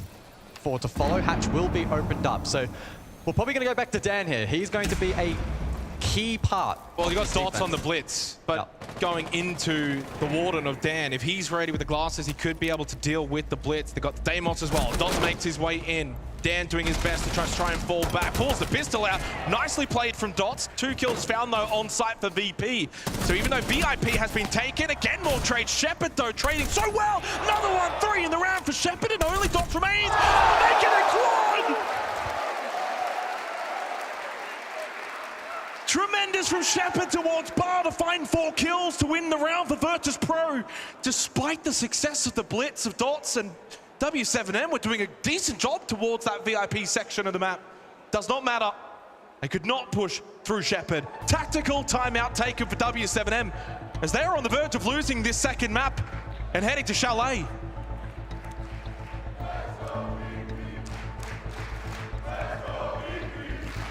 Fans very much getting behind Virtus Pro, wanting to see Chalet. They're up 5-3. They've won 5 of the last 6 rounds. Truly looking dominant here on Cafe. Good round from Shepard, and it's been a good afternoon so far from him, praising his performance back on Labs, top performing player for VP on what was a bit of a disastrous opening map. Currently here, 8 rounds into the second, and Shepard top fragging, the first player to hit double digits.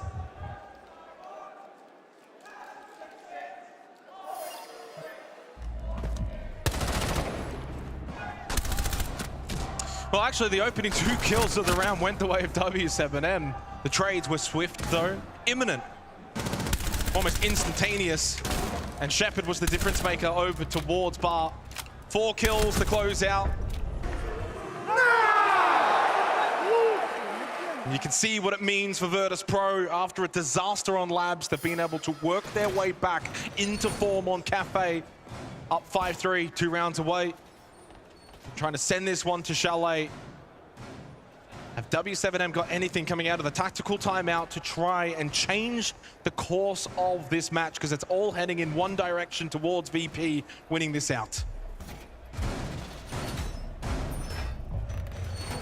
All eyes then again on this comp from W7M. They dropped the Amaru, but there's still tools that are quite powerful in employing an aggressive playstyle and flushing out positions with the Ying and the Capital. Loban as well, with those logic bombs, can relay information to the remainder of the team. Doesn't necessarily mean it will be dumped on site itself, but could also be employed up above for the map clear.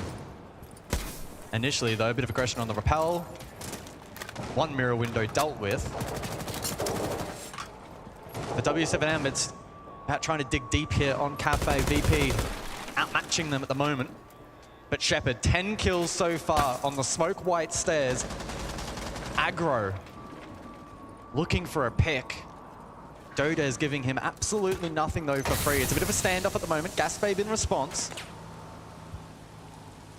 And one aspect for W7M that has been working, 5 of the last 8 rounds, they've actually got the opening kills, but 3 of those have not been converted into round wins. So they're starting well, getting picks, opening up VP, then unable to follow it up. Dan almost losing his life in backstore. It would be rough to lose the Warden at this point into the round. Almost yet another opening kill for W7M. Heard the Nitrocell go off in the background from Pasha. Struggling to get involved so far in the semi-final. 2-6 here on Cafe. Overall, he's actually 6-15. And Dodes does find the opening kill on to Always. Yet another one for W7M. So strong in this statistic as Shepard quickly evens it up. Keeps it at that 4 versus 4 now, and he has just been so sensational in this series. 19 and 11 overall. Big swing, dots and bots, quick 2 for W7M. Picking up the pace as the edge up though does just keep Joystick outside of the map for a little bit longer. He'll make his way back in safely though towards bot white. Ooh, Shepard clean again, but Dodes shuts him down and leaves it all up to Joystick, and Dodes holds down White Stairs. Super fast-paced round for W7M, catching Virtus.pro off guard by 4. And just puts the pressure back on. Really good response from W7M coming out of the tactical timeout. Super clean round. Keeps the scoreboard close. Yeah, a little bit more unorthodox there from W7M on the top floor clear. Good pressure, white corridor. That really helped unlock a lot of those key positions, like the washrooms rotate and the pixel hold. Not much in the way of a response from VP defensively, and then with Joystick going on a vacation outside his position was known, and the retake was pretty much impossible at that point onwards. Here in the 4 versus 4, definitive moment right here from Volks. Connected with Dots, good pinch onto that particular position. VP thrown into chaos. And then Joystick caught. Good from W7M. As we prepare then for round number 10. Who can get to match point or map point first? VP, they elect to go across to mining. And we'll see if they can formulate a response here. Yeah, we're seeing a little bit of mining, actually. Of course, we saw it at the close of the opening half was unsuccessful for W7M, but it was then chosen to start the half and successfully defended by VP. They go back for the second time in this half. 5-4. W7M would put an immense amount of pressure onto Virtus.pro if they can tie up this scoreboard and get themselves oh so close to the grand final. Again, dominating in the early portions of these rounds. 5 of the last 6 opening kills have gone the way of W7M. It is a stat that VP must look to try and turn around. It's far too much of an advantage in the long run to expect to continue to find results being down players too often in the early portions of these rounds. And someone like Pasha really needs to try and find some form here in the semi-final. We know that he can turn it around statistically very quickly. 2 and 7. Didn't have much impact either on Labs. Must find a way to lock in, get a few big kills, get some hyper momentum for even just him individually. Good drone work here from Volbs to find some information towards backstore. W7M playing quite calculated, changing up their pacing as they changed it up in the last round to go faster. This round they go a little bit slower. Ooh, lounge control, but it's a bit precarious for W7M. Long line of sight over towards Cocktail, although that position vacated. It's just Pasha on 3rd floor, but he drops down to the 2nd, and so that means that W7M have a little bit more freedom up above. Yeah, forfeited right now. VP, no one playing top floor anymore, not even holding Cocktail at this point, despite the fact that for W7M, they haven't really pushed all the way across. This is classic VP. Try to fall back, play the site, let that time dwindle down, force W7M to hit site with little time remaining. Then that means the margin for error much slimmer. Pasha reading, big position, big power position. Nothing's going Pasha's way. Another pick early for W7M. Yeah, he was watching that for so long as well. Frustrating for Pasha. 45 seconds then on the clock. It may well come down to the likes of Joystick in mining to try and put down a final stand. Shepard down below with a Nitrocell. Could that be a factor that determines this round? Late 30 seconds now. Dota still washroom, still so much top floor right now for W7M, considering the time remaining. Not a ton of time, and the pressure now beginning to build for W7M. Diffuser in the hands of Dots, but his joystick, he falls. No final stand. 15 seconds and the drop to follow. Shepard still has that Nitro Cell right now. It feels like they just need to deny the plant. Oh, Dan again, double from the bomb chassis. And suddenly the kit not even in the hands of W7M. He's changed the course of this round. Can he find a third again? Dan has gone absolutely nuts inside of the site. 12 and 6, no time remaining. Dan is the man. Virtus Pro have acquired map point here on Cafe. Dan is putting in an all-time effort to try and send us to Chalet. Certainly not the worst of reads there from W7M after finding joystick in train, but dining left unchecked. High degree of difficulty there for Dan with the SMG to land blow after blow, but remained composed under an immense amount of pressure. A testament to his experience, and with that, it's map point for VP. I mean, 6 of 7 rounds in terms of the opening kills for W7M, and they've failed to convert in 4 of those rounds. It is quite staggering. The fact that once again they got the kill on Patcha. It's a 5v3 at this point. They're just dropping Hatch, ready to try and overload the site. Dan has just got a great position. No one was even trying to contest him. They were just worrying about trying to drop the Hatch, push out, get control towards site, focus towards mining.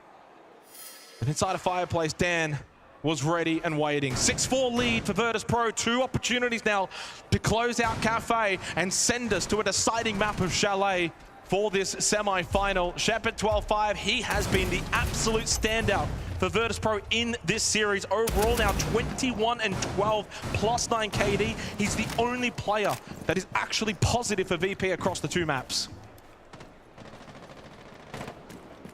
Is there a third map brewing then between these two? It's felt like there's been a distinct lack of 3 mappers here at the Montreal Major for the final phase. The only series thus far to go to a third. BDS and Team Secret back in the quarters. And no one expected that one probably to be the one. This one certainly does deserve a third map though.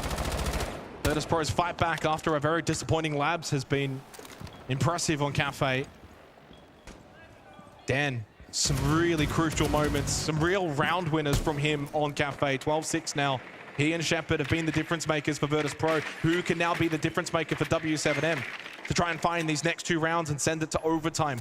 Subvert our expectations as to how we think this match is going to finish. Default taken out. W7M now trying to just really extend this map control. Top floor, middle floor. Put the pressure up above. As VP are very much now consolidated towards first floor only. Hey, playing bakery, playing site, playing bar. Really good horizontal defense right now from VP. VIP again for Dan on the Warden. Big power position. Codes though in towards pillar. Does he look to try and make his way down brown stairs and look to contest bar? Unless we see a big pivot from W7M, it's likely to come down to that duel between Dots and Dan again through VIP.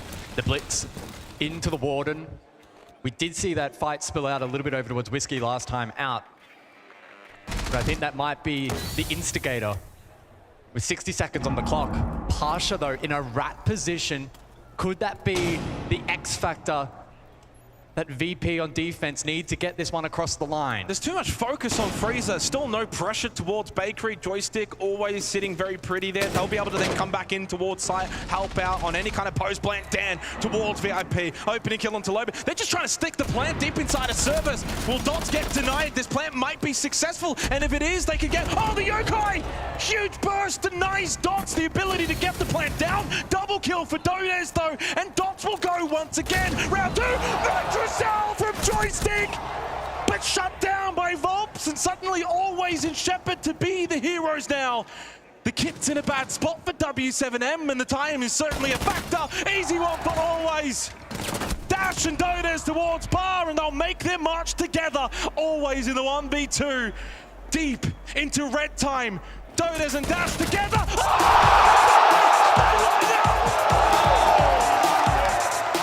Always in VP. Send this game to a third map in this second semi-final. Chalet is waiting. VP acknowledging the crowd as they rile them up for a third map to come. We finally have a semi-final on our heads. 7-4 for Virtus Pro.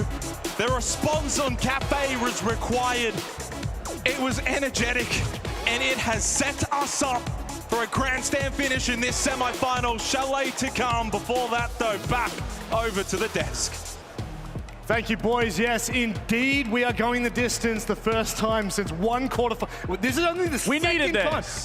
Virtus Pro needed this. Yeah, and honestly, they've performed exactly what we needed them to do, right? W7M even pushed them, Lax. I mean, the biggest thing for me, for VP, that you could just watch throughout this match, they absolutely 110% trusted one another. Their team play, their coordination, just going off of these refrags one after another, not letting W7M walk away with a lead in terms of the overall progression throughout the rounds. I mean, they trusted one another, and that's exactly what they need to bring this back and to now push this into a map 3. And I think when the map started out, Virtus Pro looked a little down, looked a little slow to adapt, so it was nice to see them bounce back, and getting that split, getting those rounds back is what put them obviously in the driver's seat once they got the defense. I had the little call in, I said all they need is just 2 rounds. They got more than that, and so obviously they were very comfortable managing getting those opening kills and not letting W7M run away. After those first 2 rounds, Virtus Pro was here to play. They locked in. They understood, listen, if we don't do anything, we're going to lose this game. What I will say is many, many individual plays here. Like lots of multi-kills, a lot of just high-octane action. Do we expect that to move forward in this series? I want to say it's important to be able to have those X factors, those teammates that can really pop off and carry a game. But again, when you're looking at VP, what I'm talking about, the teamwork was there. Even if a player is getting set up for success, it's more important to just note what is every player doing on that side of the map? How are they working? How are they facilitating of working a flank or just working a pick together? And that's what VP was doing extremely well. So regardless of Dan having a really pop-off performance that we have to acknowledge, because that was massive, going into this last time, everyone needs to lay everything out on the line or you're ended here. Yes, I mean, it was a lot of big individual plays, but that was because this was one of the most objective-orientated games of Cafe that we've seen in the tournament so far. It was always the objective first, kill second. Time was always dwindling down, and it was always focused around putting that diffuser down, and it came down to that almost every single round. And that's when the big players, when the time's down, people are stressing on attack, that's when big players come alive, and that was the great game plan that Virtus Pro had. From start to finish on attack, it was always orientated around that diffuser. Lax, very quickly, what's your takeaway from the first 2 maps as we prepare for Chalet? I mean, a big bounce back for VP. I mean, going into the unknown, taking those risks that we said that we love that they take. Sure, it didn't work out. Then going back to your home, feeling better on Cafe, finding the core fundamental, what makes this team so structured and so strong. If they can carry that into Chalet, like I said, they need to win it in 2. But seeing this momentum shift from VP and now them trusting themselves, that is such a good thing to be backing pack off of and going into this last map of Chalet. I think the biggest thing for Virtus Pro was mentality, not letting the first 2 rounds dictate, also being a map down. So now that they have the momentum back, I feel like W7M is a very big momentum team. So I mean, if W7M wants to stay in it, I hope they can keep words of priority, words of wisdom. I guess like they should make sure that they're getting their energy still in it going into Chalet, because if you just go into it without the energy, I mean, obviously we know Virtus Pro, they're cold, they're cut, they're mean. They can just do this step by step. Well, momentum is well and truly in the hands of Virtus Pro, but that means nothing when we go to a short break, because on the other side, the determining map of Chalet.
When I enlisted, I was told what was expected of me. Be unwavering, unstoppable, unbreakable. It's about time the gear matches the operator.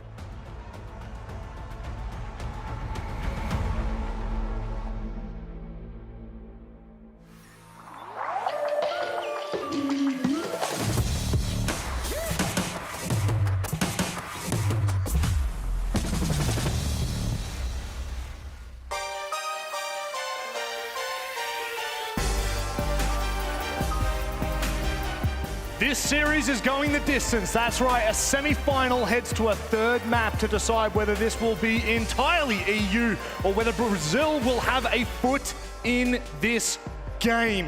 Cafe was interesting. It was explosive. There were highlights from both teams' lacks, but ultimately VP looked much better. Again, it came down to them just trusting one another. I mean, this is a great round of it. Just the trades going back and forth and inevitably going in VP's favor here. I mean, they were just doing a good job at maintaining the pressure on top of W7M, not letting them get control, not letting them play the game, and not letting them set the tempo of this game. Yeah, I mean, I think there was a great amount of things to take away from this game. I really love the utility aspect. Constantly bringing out the Echo, constantly bringing out the C4s. I think that was the best thing to see, especially from W7M, to see it, and amazing to see Virtus Pro counteract it. They handled the aggression great. Once W7M switched up their tempo, Virtus Pro also switched up their tempo. They picked up the speed a little bit, and then they started going for those executes. And I think Chalet is a little bit harder to focus around executes, but if Virtus Pro can maintain that, I think it might be a similar fashion. Yeah, well, I guess momentum, it swings like a pendulum, right?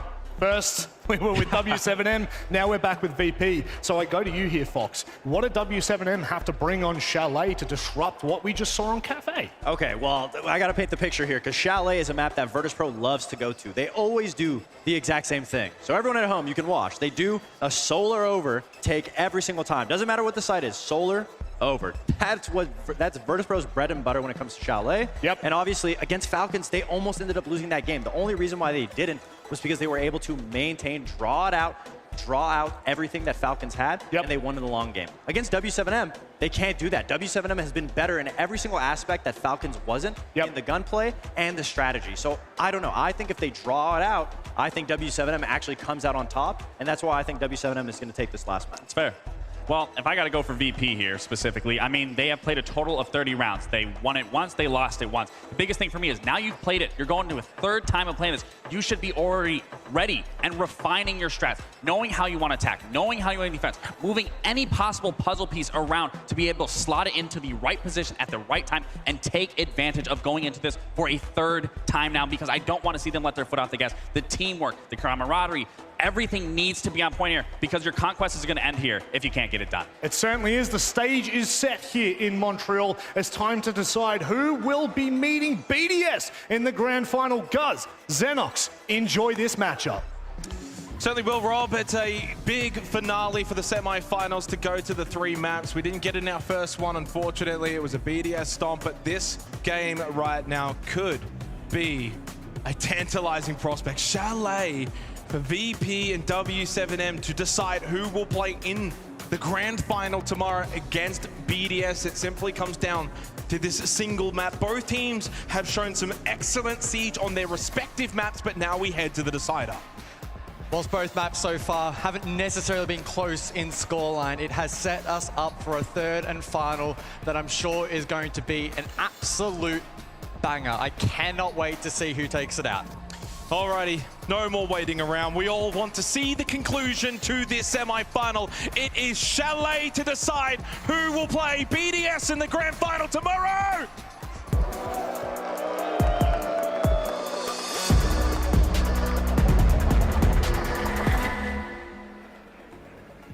And for the final time, we must see where does this wonderful crowd have their allegiances. Are you backing in the Brazilians in W7M? Or do you want to see Virtus Pro finish this off and go into the grand final tomorrow? I think that's quite telling, Guz. VP certainly getting the backing here in Montreal. They attack first up on Chalet, the deciding map of this semi-final. The bans come through once again. The Montaigne will not be available, banned out by Virtus Pro. They also get rid of the Azami following the Grim ban from W7M. Certainly no surprise to hear a lot of fan support for VP in the crowd. Again, rattling off some of the history for this roster. The last grand final that they made under the VP or Empire banner was 6 Invitational 2022. Last major grand final all the way back in Mexico. And the last time they lifted a trophy here in North America over in Raleigh. So it has been such a long time since we've seen VP at the top. Can they finally reach that top of the mountain once more? You don't get too many opportunities, and this one is presented right before them for both teams. For Virtus Pro and for W7M, one single map will decide their fate as to whether or not they can make the grand final of the Montreal Major to take on BDS. It's fair to say whoever does win this map will probably go in tomorrow as the underdog, but at least you can be there. At least you can be in the ring to take some swings up against that Juggernaut team. Final map, all comes down to a best of one. The Virtus Pro, they got decimated on Nighthaven Labs. W7M were far too good, far too aggressive. And on Cafe, while it did take a while to get going, VP certainly did. They found that momentum. They were able to take out their map pick. 7-3, 7-4, the two scorelines. We'll see whether or not this one can go down to the wire. So VP on attack, as mentioned by Fox, expecting a lot of these attacks to be spearheaded from the solar side of the map. Fully across, obtaining all of that control. Perhaps a reason as to why W7M have taken that Grim off the board, as it may limit their ability to crowd control a little bit. It does mean, though, that the Ash is in play, as we may see that from Joystick at some point, but it's the buck for the opening round. Powerful tool for Ver. But the attack is really going to be spearheaded by these entries eventually. A crossover towards Mezzanine. The cross is established. Very traditional defense from W7M, but it is Dan to find the first who has been razor sharp in this series. Yeah, Dan's been great. I mean, back on Labs, he, with a lot of his team, didn't quite perform 4-9, but tremendous on Cafe. Good start as well here on Chalet to find the opening kill for VP. Decent way to kickstart their attack here on Chalet in the first half. Someone like Pasha, though, well, he's been struggling. This could be his map. We know how extraordinary he can be. Now it's all about just locking in, seeing if he can be the one to make the difference. VP more than happy to just take position, though, very slowly, very carefully. Joystick into bathroom. Pasha with piano control. Kind of just push back this defense of W7M. So Rappel in play from Dan, who continues to look dangerous. Rotero from Pasha, can it find the shield? I think it will. Or perhaps not. No. Well, that keeps the deployable shield in a really good position for Dodes to continue to play on the Warden. Bit of a power spot still for W7M in play inside of the map. Mutcheva doing the job, stopping that Rotero from being able to explode and deal with the shield. Still a lot of pressure coming from this balcony position, though, outside of Piano. Very much one-dimensional push right now from Virtus Pro. Trying to continue to deal with utility. Finally dealt with the shield. Dodes will fall back. He's going to play top library. Very aggressive still positions for W7M, but always double down their advantage now. All the pressure certainly mounting onto W7M, and Pasha's got top library. There's control. Catches out Dots with a good swift push. Joystick will clear Mezzanine, and it's all down to Dodes. Flawless start for Virtus Pro. On the deciding map of this semi-final, you could not have a better start. Almost a perfect attack there from VP, running into little resistance. Eventually, the util clear was great. And even with Mezzanine not fully cleared, they were able to find value elsewhere, maintain that strong advantage. There wasn't much firepower back from W7M. They were just far too stagnant on the defense, sitting back, playing their positions. When they got pressured, they'd just fall back, try and at least keep themselves alive. But there was really just no answer outside of that from Loban, who's been so aggressive, and really probably since Labs, it hasn't quite been working. Yes, on Labs, he was instrumental for their victory, but just no need to do that at that point in the round. Opens things up for VP, and then they've just got the numbers to flood through. A flawless start, certainly a statement made by VP to begin here on Chalet.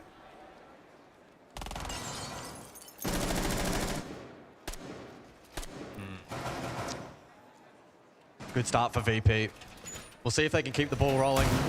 Rear windows facing over towards that solar take. W7M very much anticipating the clear across. And establishing that backline as well in such a way that they can play deep angles as well if they so desire. Key tools for VP in this round will most certainly be the Deimos and the Capital combination, even the air jabs from Nomad as well, if they look to triple down, sell the stairs and clear that position in the absence of the Grim. So there'll be an onus on VP being very coordinated in this round, in vying for that control. Dots in the meanwhile looking to be very vigilant of any potential drones from VP. Shock drone to follow. We'll see what kind of an impact this may have. Pasha looking for the magnets from the Wamai. Yeah, magnets, if not mine. Eventually maybe mirror window. Proximity alarms, bulletproof cameras, lots of utility that can be dealt with by the Twitch drone. Ooh. Oh no. Oh, that's a powerful shot from Dan onto Dotas. The way that Dan's been going, I'm surprised he actually didn't find that opening kill. Dotas just sitting in the hot tub with a deployable shield.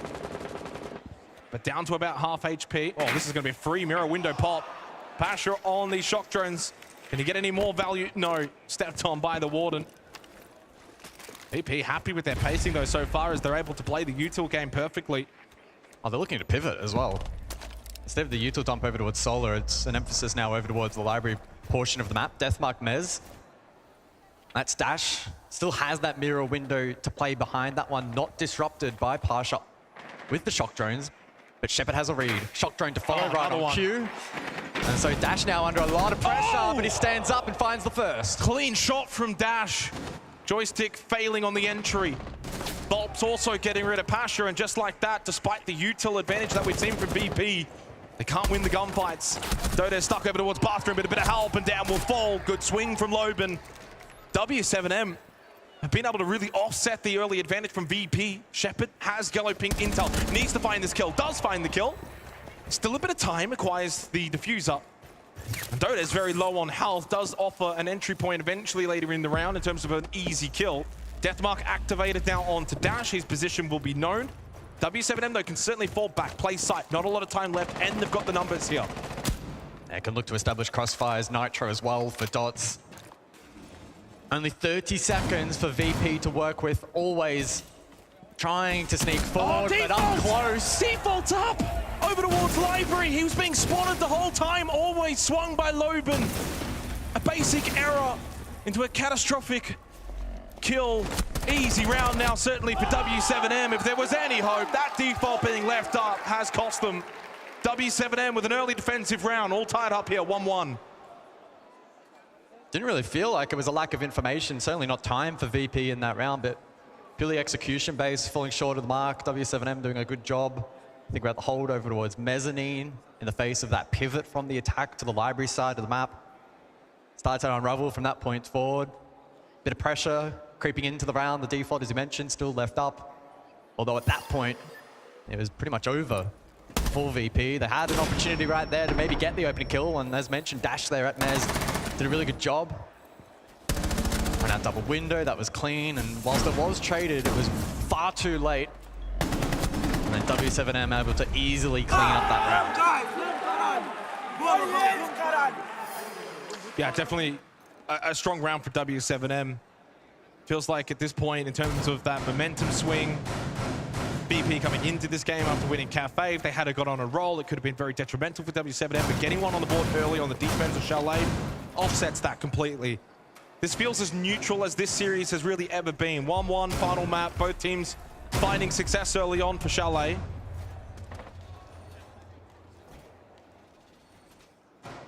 Kitchen and dining for the third round. Good signs early on for the defense of W7M, considering they did lose a lot of their utility from that Twitch drone. Pasha now actually on the blitz.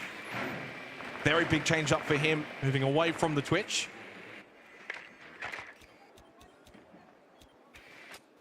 Again, though, as we flick through those drones, it feels again like VP have a rather good read as to what hold W7M are looking to employ. Dan on the Deimos. He can hold that rotation through Trophy. Key position to be played, and the rest of the team will rotate elsewhere. Just the singular dedicated hard breach from Shepard. And the Thatcher as well in combination, but Joystick gets the first. Library Repel. Almost finds a second, has a read. But Volps is able actually to respond, so Dan falls in a 4v4. Yeah, good trade, gets rid of the Deimos, no death marks that they have to worry about in terms of getting information, pushing players out of position. As they can consolidate. Play the back of top floor, Solo, good spot if there's no pressure from VP. Shepard's just repelled away from there, rotating over to the other side of the map to join up with the rest of his team. Always somewhat aggressive here towards lobby. Expecting maybe a push up from Fireplace stairs, but no. No one there. Still top floor control though for W7M, means that for VP, it's very difficult to just push in towards site, try and stick this plant. They must clear up above. And that's exactly why Pasha's made his way up. There is one holding close at the window though. Aggressive right now from Loban. He loves playing these aggressive positions, falls back even with that blitz in his face. He's gone for the run out as well. That was so aggressive from Loban. Lost his life immediately to Shepard. Pasha looking to clear out. Player inside a piano, surely. Flash, kill, pistol unsuccessful. Double stack as well here over towards the library hallway. If Pasha swings, gotta be so careful. Nitro avoided, Flash ready to go. And they can just make their way down library stairs. Crisis averted there for W7M with the blitz. But it does mean for VP, they've got top floor control now. And that's 2 players now isolated on the opposing side of the map. We'll see what kind of an impact that may have. Dots will need to lock down Kitchen. 40 seconds on the clock, and the pivot from VP over towards Trophy. Yeah, Dash also down in basement at the moment. Could come eventually up West Main or library stairs. It will be West Main. Here comes the blitz. Dots doing a decent job. Bit of help as well from Dash. Pasha's still up though inside of Kitchen. Diffuser needs to be recovered. Not a lot of time remaining in this round, and suddenly VP down to just 2 players up close. Beautiful swing, always not expecting it. Pistol not gonna do it, double for Dash. Oh, and 2 defensive rounds found for W7M in a row. Oh, sets them up so nice here on Chalet. And VP's attack just gets stalled out. Feels like they're just constantly pivoting around the map, never really having that strategic plan to execute from the get-go. And they're not happy with what they've seen. They've called a tactical timeout already after just 3 rounds. Yeah, they had some really good opportunities in that prior round. We saw the run out from Loban front door, gifted a free kill to the attack, and then with 2 players isolated off the back of the blitz. They should have had those rotations covered, trying to force themselves in towards the objective. It was easier said than done, especially with the retake West Main coming through quite promptly, but still struggling again to get true value from the blitz in that prior round. So a tactical timeout called and VP looking to refocus. It is only a limited opportunity though to get themselves back in this game. Of course, being Chalet, it's not a particularly lopsided map towards defense, so VP sensing that these rounds are critically important. Yeah, I had a look at before, 53% attacker win rate here at the major, so very slight edge towards the attack, which does mean these defensive rounds for W7M oh so important. The opening kill was great from Joystick very early into the round, but then they lost a couple quickly after that. So while the opening kill is great, you then lose 2 immediately afterwards. Gives the advantage back over to W7M. I don't know what Loban was doing there running out of front entrance. He's made some very crazy plays. And as soon as you get that kill into Trophy, you get the kit, it's in a bad spot, you play off that. Pasha's stuck over towards Kitchen, and W7M able to close out the round, take the lead here in the deciding map of this semi-final. Virtus Pro must find a response out of that tactical timeout. And so to Bar, we go then for the 4th round. Mirror in play. We've seen that be rather impactful in this match so far. And so the repick comes through with the Twitch in play from Dan. He'll be tasked with looking to disrupt that. A rather aggressive extension then up above from W7M with the deployable shield double piano. And that makes the solo across take a little bit more precarious for VP. I have the Deimos though once more to try and get value. Unfortunately, last time out though, died on the roof. And so those death marks unable to track the defense, which has sprawled across the map. And Loban likely to be the primary target of those death marks. And it continues to just play these super high impact positions. Sometimes it works, sometimes it doesn't. Could give an opportunity again for VP to try and flush him out, get an early kill, take control up above if he does look to stay over towards bedroom. The death mark actually really helpful considering the positions that Loban is actually playing. It's not like he's just sitting site, which at this point, that death mark would be pretty ineffective. So always getting some really good information from that death mark onto Loban's position. Now moving back towards piano. As soon as that death mark goes onto him, that's the perceived pressure. He has to fall back. He can't continue to stay towards bedroom. So it's forced him all the way back now to office, even though he wants to make contact towards the solar side of the map. He continues to get forced back by the Deimos. Second death mark. Loben inside of office. Are VP going to invest and try and hunt him down? Oh, Dash is here too, in towards Piano. It's almost like they're baiting Loben. If they try and push into him and they don't clear out the right side of Piano, Joystick be overextends. Oh, the bailiff up close. Dash just comes around the corner. Indeed, it does work out. Really calculated play from W7M to essentially bait the death mark. Expecting VP to play off it. Swing on the doorway, a chance for always, but no head taken off. They can fall back, continue to play Piano. Up close though, Loben does not fall back. He pushes forward. He wants more. Binds it. Big kill onto always. Huge advantage now in the 4th round for W7M. 2 bursts of aggression then from W7M, likely to be enough to confirm this round. Oh, the timing! Pasha's just spraying the doorway, holding, pulls out the flash, dead. Loben times it perfectly. VP in a bit of a hole now in the 4th round, must dig their way out of it. Dan does find one. Shepard probably needed that kill. Dead again, and he's got Barstock as well. Great position if Shepard can make his way over with the diffuser. 30 seconds remaining. Down the hallway. Bolt goes out, but he steps on a goo mine, and that's not what you need. Down to 2 HP, pulls it out. It almost feels like Dan almost needs to get out of Barstock and help him out, but it's such a power position. If Shepard can make his way in, just tries to sit in towards Bar, but he needs to play off his teammate, but runs into the vert angle, held up above, and Volts with a double. Oh, so well played from W7M. And the tactical timeout for VP gets them nothing. Yeah, that clear from Solar across.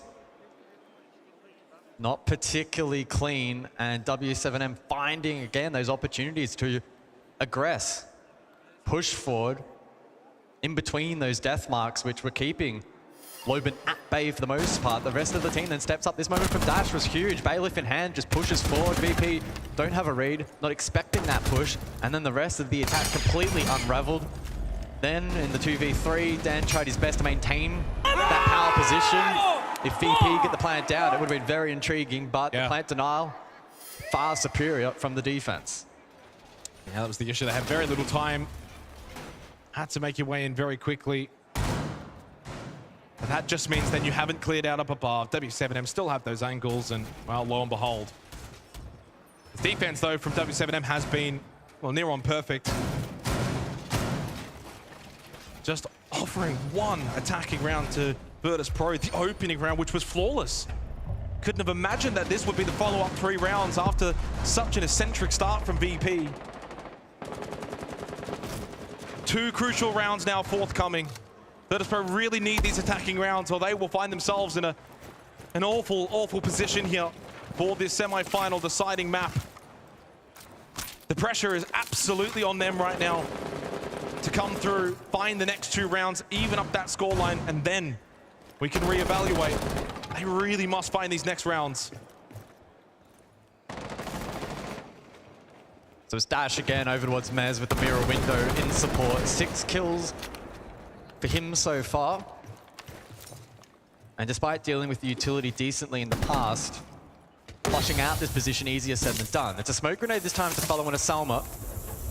Dash doesn't look bothered. Dash will just push forward.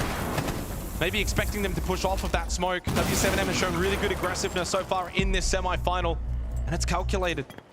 Dash repositions, hold inside a library. You've got one still library stairs. W7M are playing off each other very well. Volts, though, does he go for this run out, or is he looking to just hold the position? Was a drone over towards Barstock. Deathmark goes out onto the Melusia. Volts inside of games. Good information going over to VP as they look to try and clear him out.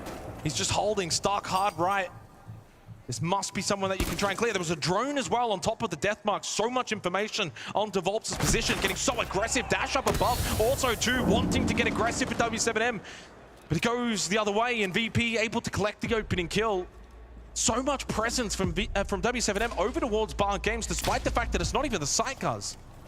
Loben as well, running out over towards Bar. So even if Volps is clear, perhaps Loben won't be, although I believe he was just drone. Good drone, yeah, yellow ping. They should be able to play off of this, find this kill. Pasha through Mudroom, unable to find the kill. But Volts then gets rid of always. At least Joystick in a really good position to catch out Loben, keep the advantage for VP. Just under a minute remaining, and dots will fall as well on the mirror. VP starting to make it happen. A double kill from Dan, the hero from Gafe, comes to the forefront on Chalet and puts Virtus Pro in a very commanding position now with only Volps remaining for W7M. Well, they should know that Volps is rotating, but they may not have a read as to where. We'll wait and see in a moment's time. The plant going down from Shepard. Dan in should be secured. Yeah. Well, Dan is the man right now in this semi-final. He's making big plays. Double kill in the middle portion of that round, sets them up nicely. They capitalize. A second round on the attack found for VP. We'll hear what Laxing has to say as well as we near the end of this opening half. Well, guys, I want to commend W7M specifically on their 2-2-1 split. They're having two players either on the top floor, two players on the bottom floor, and one player close to site. And they are doing a bait and switch, and they are doing it beautifully. The one thing I will say, VP did counter that going into this. They knew that there was going to be two players always with another collapse on that round. But if W7M can continue to do this 2-2-1 split and make it work and keep bait and switching out VP, they can close this half in a 4-2 and then look really solid going into that attacking half. Thank you, Lax. 2-3, one round to go for the half. Can BP make it a 3-3 scoreline, setting us up for a dramatic finish here for the semi-final. Again, for those maybe just tuning in, BDS winning earlier today. They're into the grand final tomorrow. We are waiting to see who will be their challenger, either Virtus Pro or W7M. Two teams looking to forge their own paths from former great teams of these particular organizations. Back in the old Empire days, of course, the old W7M dynasty that concluded at the 6 Invitational.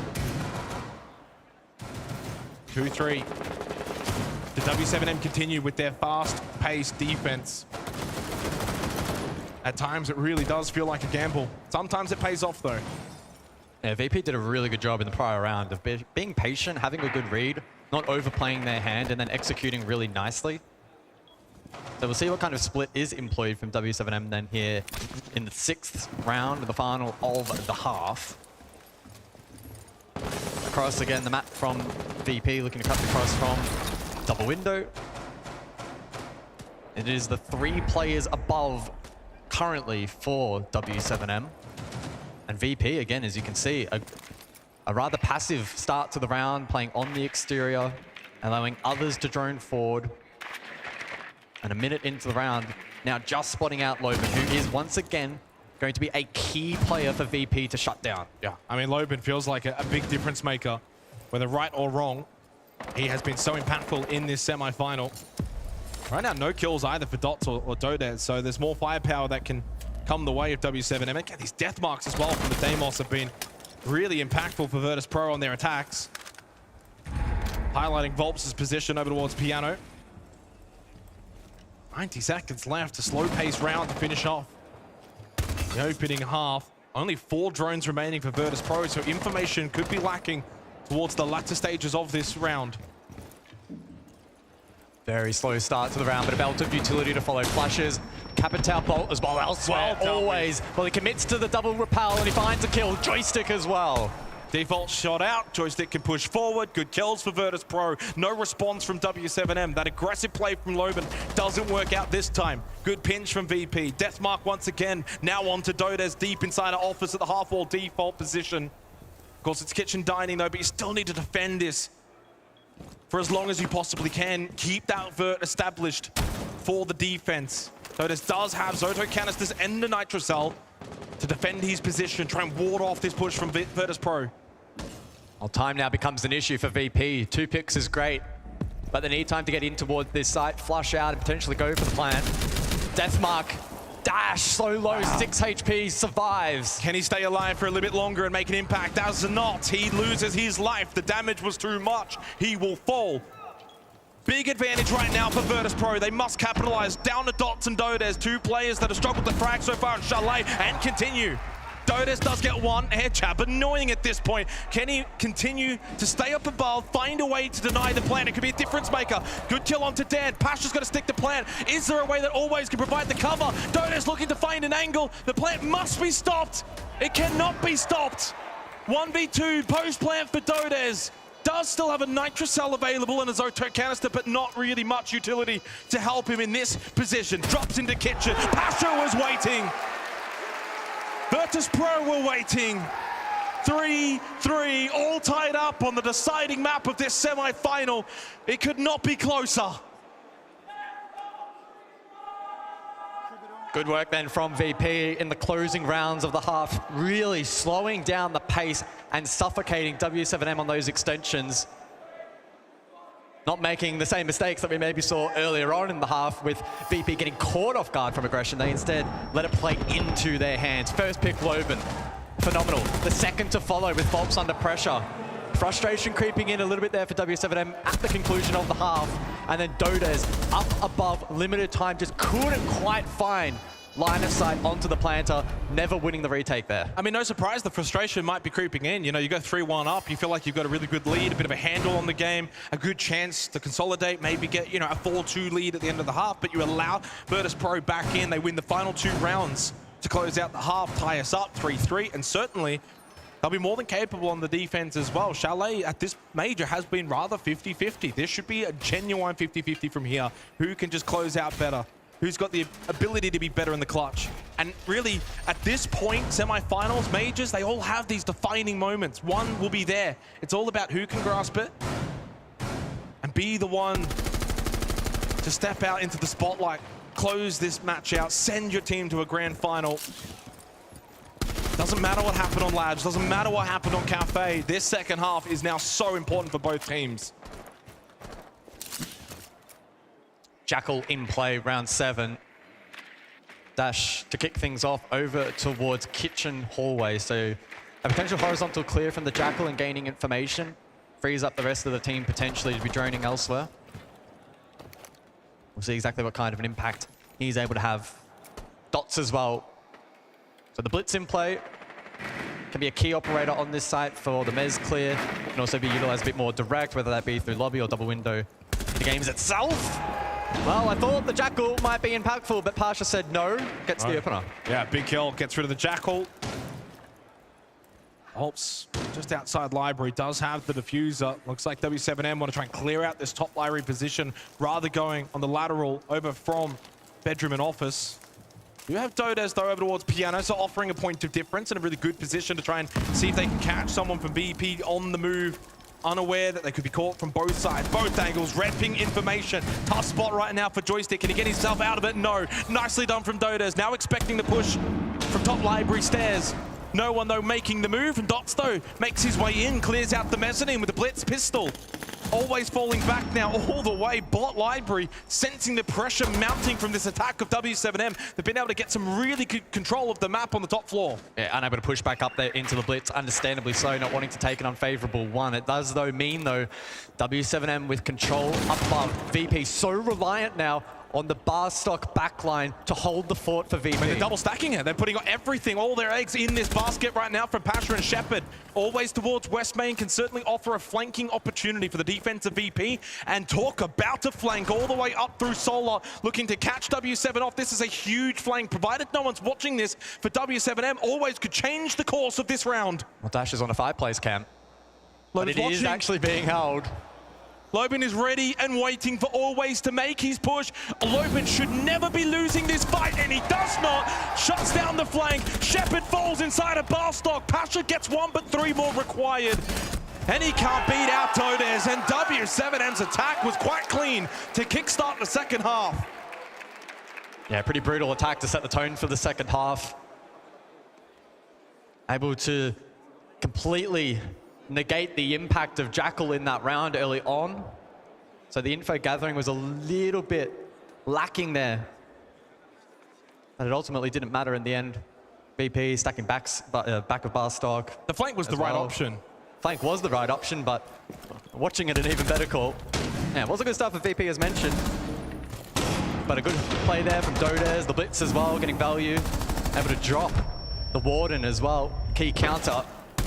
And then the stack disrupted. W7M doing a really, really good job of just breaking down each part of that hold. Of the 7 rounds played, 5 opening kills for Virtus Pro, but 2 of those have not been converted.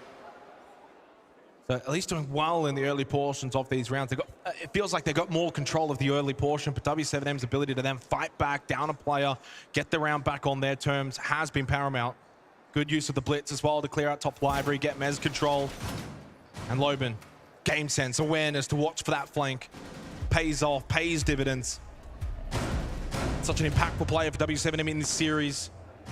Think about how good he was to begin on Labs. He's 23 and 15 plus 8 at the moment. He's got the best KD out of everyone. The only downside though is his entries. He's 3-6. He's been involved in 9 entry battles, only for 3 wins. But it's the risk you take when you play the power position that he has been playing. 3-4. Good start to the second half for W7M. Now the response from VP required. That prior round as well, only the second occasion where the opening kill hasn't translated into a round win. Whoa. On the topic of opening kills, Another one. sharp shot.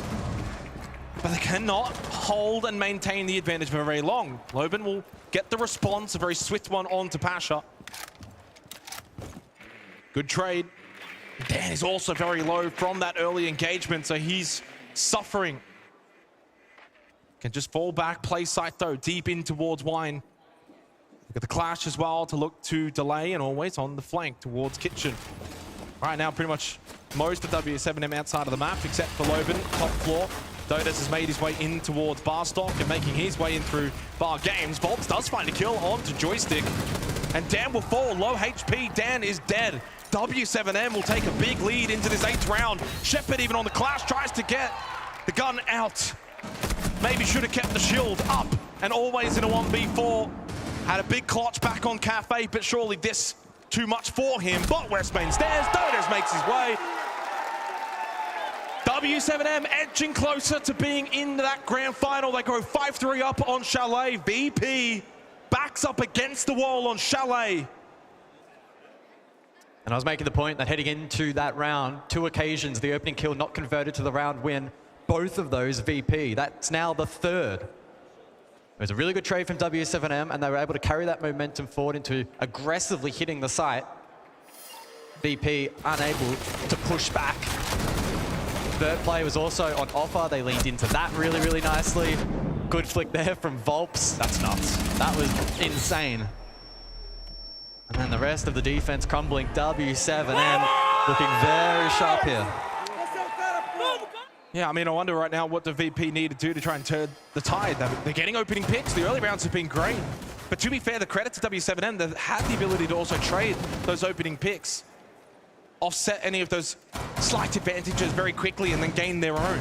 So maybe for VP, even if you're getting these opening picks, maybe you got to just fall back, play site, play the old style of Virtus Pro. Force that clock to go down, force W7M to clear push, rather than looking to take the fights, even if you've been somewhat winning them. In the very early portions of these rounds, they're on a 4 opening kill streak. But in that streak, they've lost 2 rounds, and that's concerning right now for Virtus Pro. They've got to be better in the late round scenarios. Kali in play for Loban. It has had a 2% pick rate when available at this event thus far. And with the castle in play, those Lancers will be a powerful tool in disrupting that, especially at range. And there's also some long lines of sight that you can cut off with the sniper. So he'll be a threat to keep an eye on over the course of this round. 6 kills for Loban so far, despite VP's best efforts in shutting him down in the first half. Shepard just stationed over on the trophy side here, stairs to be exact. Definitely someone to keep an eye on as to where they want to hold. Of course, the Kali there as the counter, so you know, if the clash is towards Solid, you try and get the Kali over towards that side of the map. Shepard playing very patiently though. Very aggressive position. Really, all he needs to do is delay, stall out, not give up this solid position to W7M. Air jab. Clearly, a lot of work being put in right now from W7M to try and deal with this clash. Shepard holding strong. They've lost Joystick. Now getting pushed at as well. Down trophy stairs. Shepard just continuing to fall back. The pressure from Dodes is paramount. Default finally dealt with. Dodes may be expecting for someone to be playing off the clash, but no, Shepard's by himself on a bit of an island. Oh, it's an awkward standoff. Minute 20 remaining in the round. Shepard looking to hold this ground and feed as much information to the rest of the team as possible. Dot's spotted now as well. I mean, it's good information. The fact that he knows two of them have actually pushed in towards Solar. That's something that VP needs to try and play off, and Pasha does a tremendous job inside a bathroom to find the 2 kills. Lobin cannot help out on the Kali and get involved, and with that, VP have now put themselves in a very good position to find so required round, but Volps wins the battle in towards Piano. Pasha, can he win another one? The air jab, annoying, but he stays alive. Somehow, never mind, shot through the wall, dash, finds 2. Advantage W7M, and Shepard all by himself now. The defense has fallen apart for Virtus Pro as W7M collapse on in. Kill by kill, they put themselves in a tremendous position. The Clash is just not going to do enough. W7M 1 round away from the grand final. A bit of shell shock perhaps setting in here for VP. W7M having all the answers in this second half. Methodically clearing that defense. Avoiding some of the pitfalls there of the hold presented from VP, and doing a phenomenal job in shutting it down, leaving the Clash to last as well. Quite ironic considering Shepard was one of the first points of contact there for Virtus Pro. And now 3 opportunities for W7M to close this one out. I mean, this is either going to end in a bit of a, well, comfortable fashion for W7M, or maybe Virtus Pro could give us one last fairy tale finish here at the Montreal Major that will set this game alight. W7M with 3 opportunities to book their place into the grand final tomorrow against BDS. Look to set up that matchup that they had at the EWC grand final. Searching and seeking for that revenge, that redemption. 3 chances and 3 chances on attack has set them up perfectly. They did the work early in the first half when they won 3 consecutive defensive rounds. Well, that is now exactly what is required from Virtus Pro. 3 consecutive defensive rounds. It's going to take a huge effort from here for VP. Haven't quite been up to the challenge in the second half here on Chalet. W7M and their tempo here on attack has been extremely difficult to tame. Shock drones in play alongside Rotero, so 2 drone specialists on the board for W7M who find the opening kill. Pasha falls. It's been a bit of a rough day at the office for Pasha. He's had some good moments, but he falls here in a critical round. W7M with the advantage. And honestly, my eyes are on Dan here. Over towards Mez. He's had some big moments on the anchor so far in this match. He is much needed from VP again. Yeah, can't be all just Dan though. I mean, he's made some huge plays in this semi-final, and if he does it again, he might just become a hero. Shepard still up, Joystick still up. You've got some real big impactful players for Virtus Pro, down a player, but as we've seen firsthand here on Chalet, W7M have won plenty of rounds despite losing that opening death anyway. So VP now need to just do the same. He's still on defense, he'll get opportunities. Playing a pretty good site in terms of being able to fall back, play power positions. They still haven't cleared out this Mez from Dan on the Warden. Still holds his deployable shield always towards Library Stairs. So he's still got good positions. But yeah, being down a player is certainly not ideal. They must get the next kill, or 2, or 3, honestly. Because the W7M train is certainly just rolling all over them. Joystick, deep position inside of Library, just praying that someone comes out of office. Just over a minute remaining. Dodez peeks, but doesn't find any information. VP are just holding. They are not peeking anything. Well, the last Rotero was used on that Piano Castle barricade, and it means that Dan has that deployable shield now to play around. And with the cross from Joystick, this config from VP may be a challenge to break down. I mean, Dots are trying to put the pressure straight in towards Library, clear out this very back position that Joystick has been holding. Joystick cannot lose his life for free. It would also offer an entry point in towards Library. Bulb's now coming up Library Stairs. The time is certainly ticking away. Full wipe from that flash. Dots prone in towards Library. Volps will lose his life to always. Dan is still at the mezzanine position with this shield. Muff win the fight. He cannot, but always up clutch. Only got the 2 before eventually falling at Library Stairs in a 2v3 now. VP are on the ropes. Backs up against the wall as W7M are looking to make a grand final. Once again, this organization always has the ability. It's a new team, a new roster, but it's the same old org.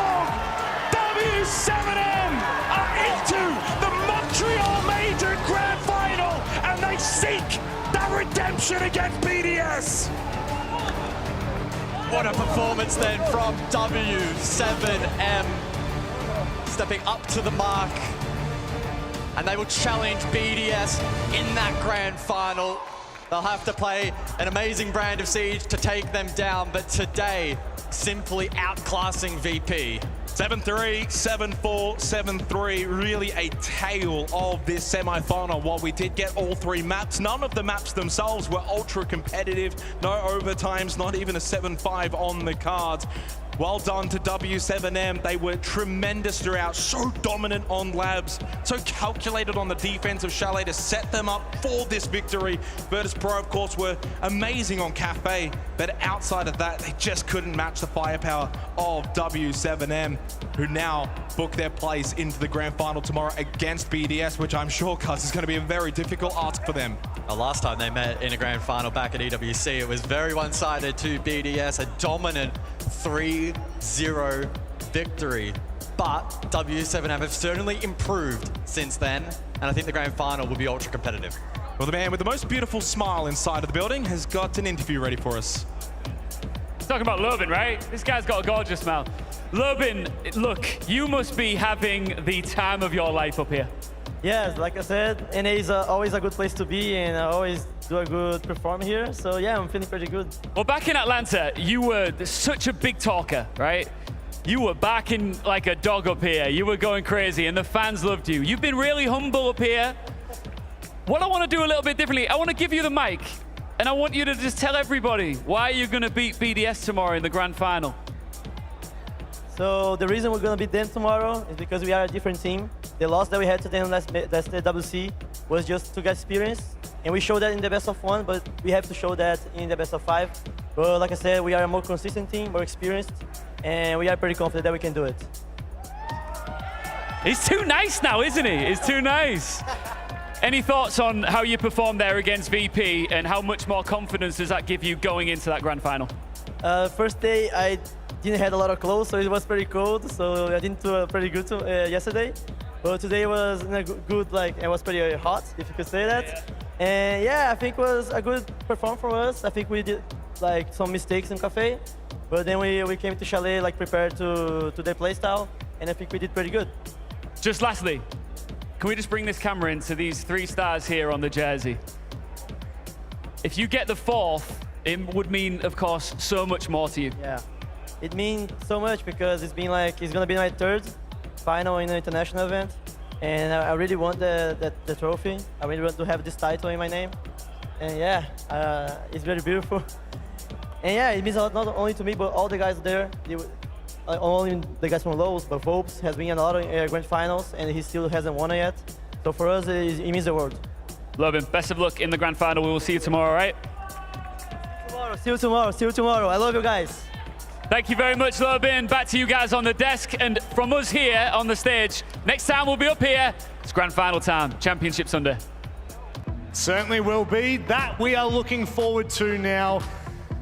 I honestly am thrilled to have 2 opposing regions go head-to-head tomorrow, but let's break this one down before we get there. W7M Laxing just looked so much better once we got into that game. You know, they piggybacked off what they weren't doing correctly on the Cafe and implemented it here. The teamwork here was just night and day. Like I said in that call-in, their 2-2-1 split was truly a defining moment that was allowing them to bait and switch, get these kills, be able to fall back to site where VP just couldn't exploit that. And then especially once it switched sides, it kind of just looked like VP just let up on the gas, like they kind of just gave up. They just weren't mentally in it. You could see every time we panned to the cameras, it just looked like that just everything was falling apart, and they could see it happening right in front of them. I mean, everything we said on the desk made perfect sense watching this series, because the 2 lowest players rating-wise on VP were Pasha and Joysticks, the main 2 weapons that Virtus Pro was able to use to get to this point. And the reason for that is because Virtus Pro is so structured. They're all about setting everything up, and then when those 2 players are in motion,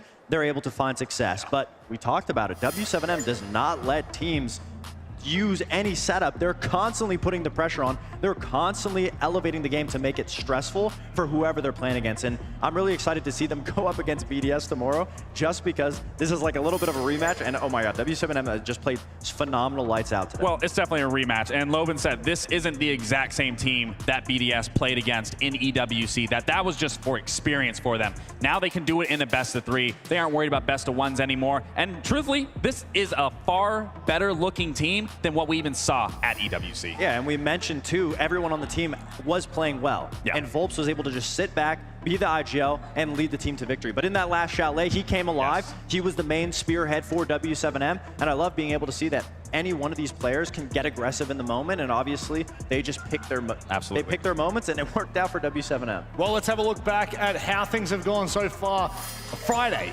Saturday, we are now completely set for the main stage for the grand final tomorrow on Sunday. Laxing, what a storyline for these two teams. You know, I said that FaZe Clan BDS game, that was going to be the decider who was going to win this entire thing. And just given to see how well W7M put up this performance against MVP, honestly, I couldn't tell you who's going to win it tomorrow. Yeah, I completely agree. I mean, everybody felt like the top side of the bracket was more stacked, but I believe in W7M since the start of this series, since the start of this major. They've been slowly getting better and better, and every single time that they would make it to a final stage, the next time that they went, it was that much better. And now they're getting to the finals, and Loban said it, his team has been there time and time again. They want to be able to cross that threshold. Yep. It's not going to be an easy task. Two teams going through this major they've earned the top 2 spots. They didn't get there once they first got into the major, they earned this spot. They certainly have, and we move on to a best of 5 now. That completely opens up all of the opportunities for both of these teams. Let's have a look at how this plays out tomorrow. Of course,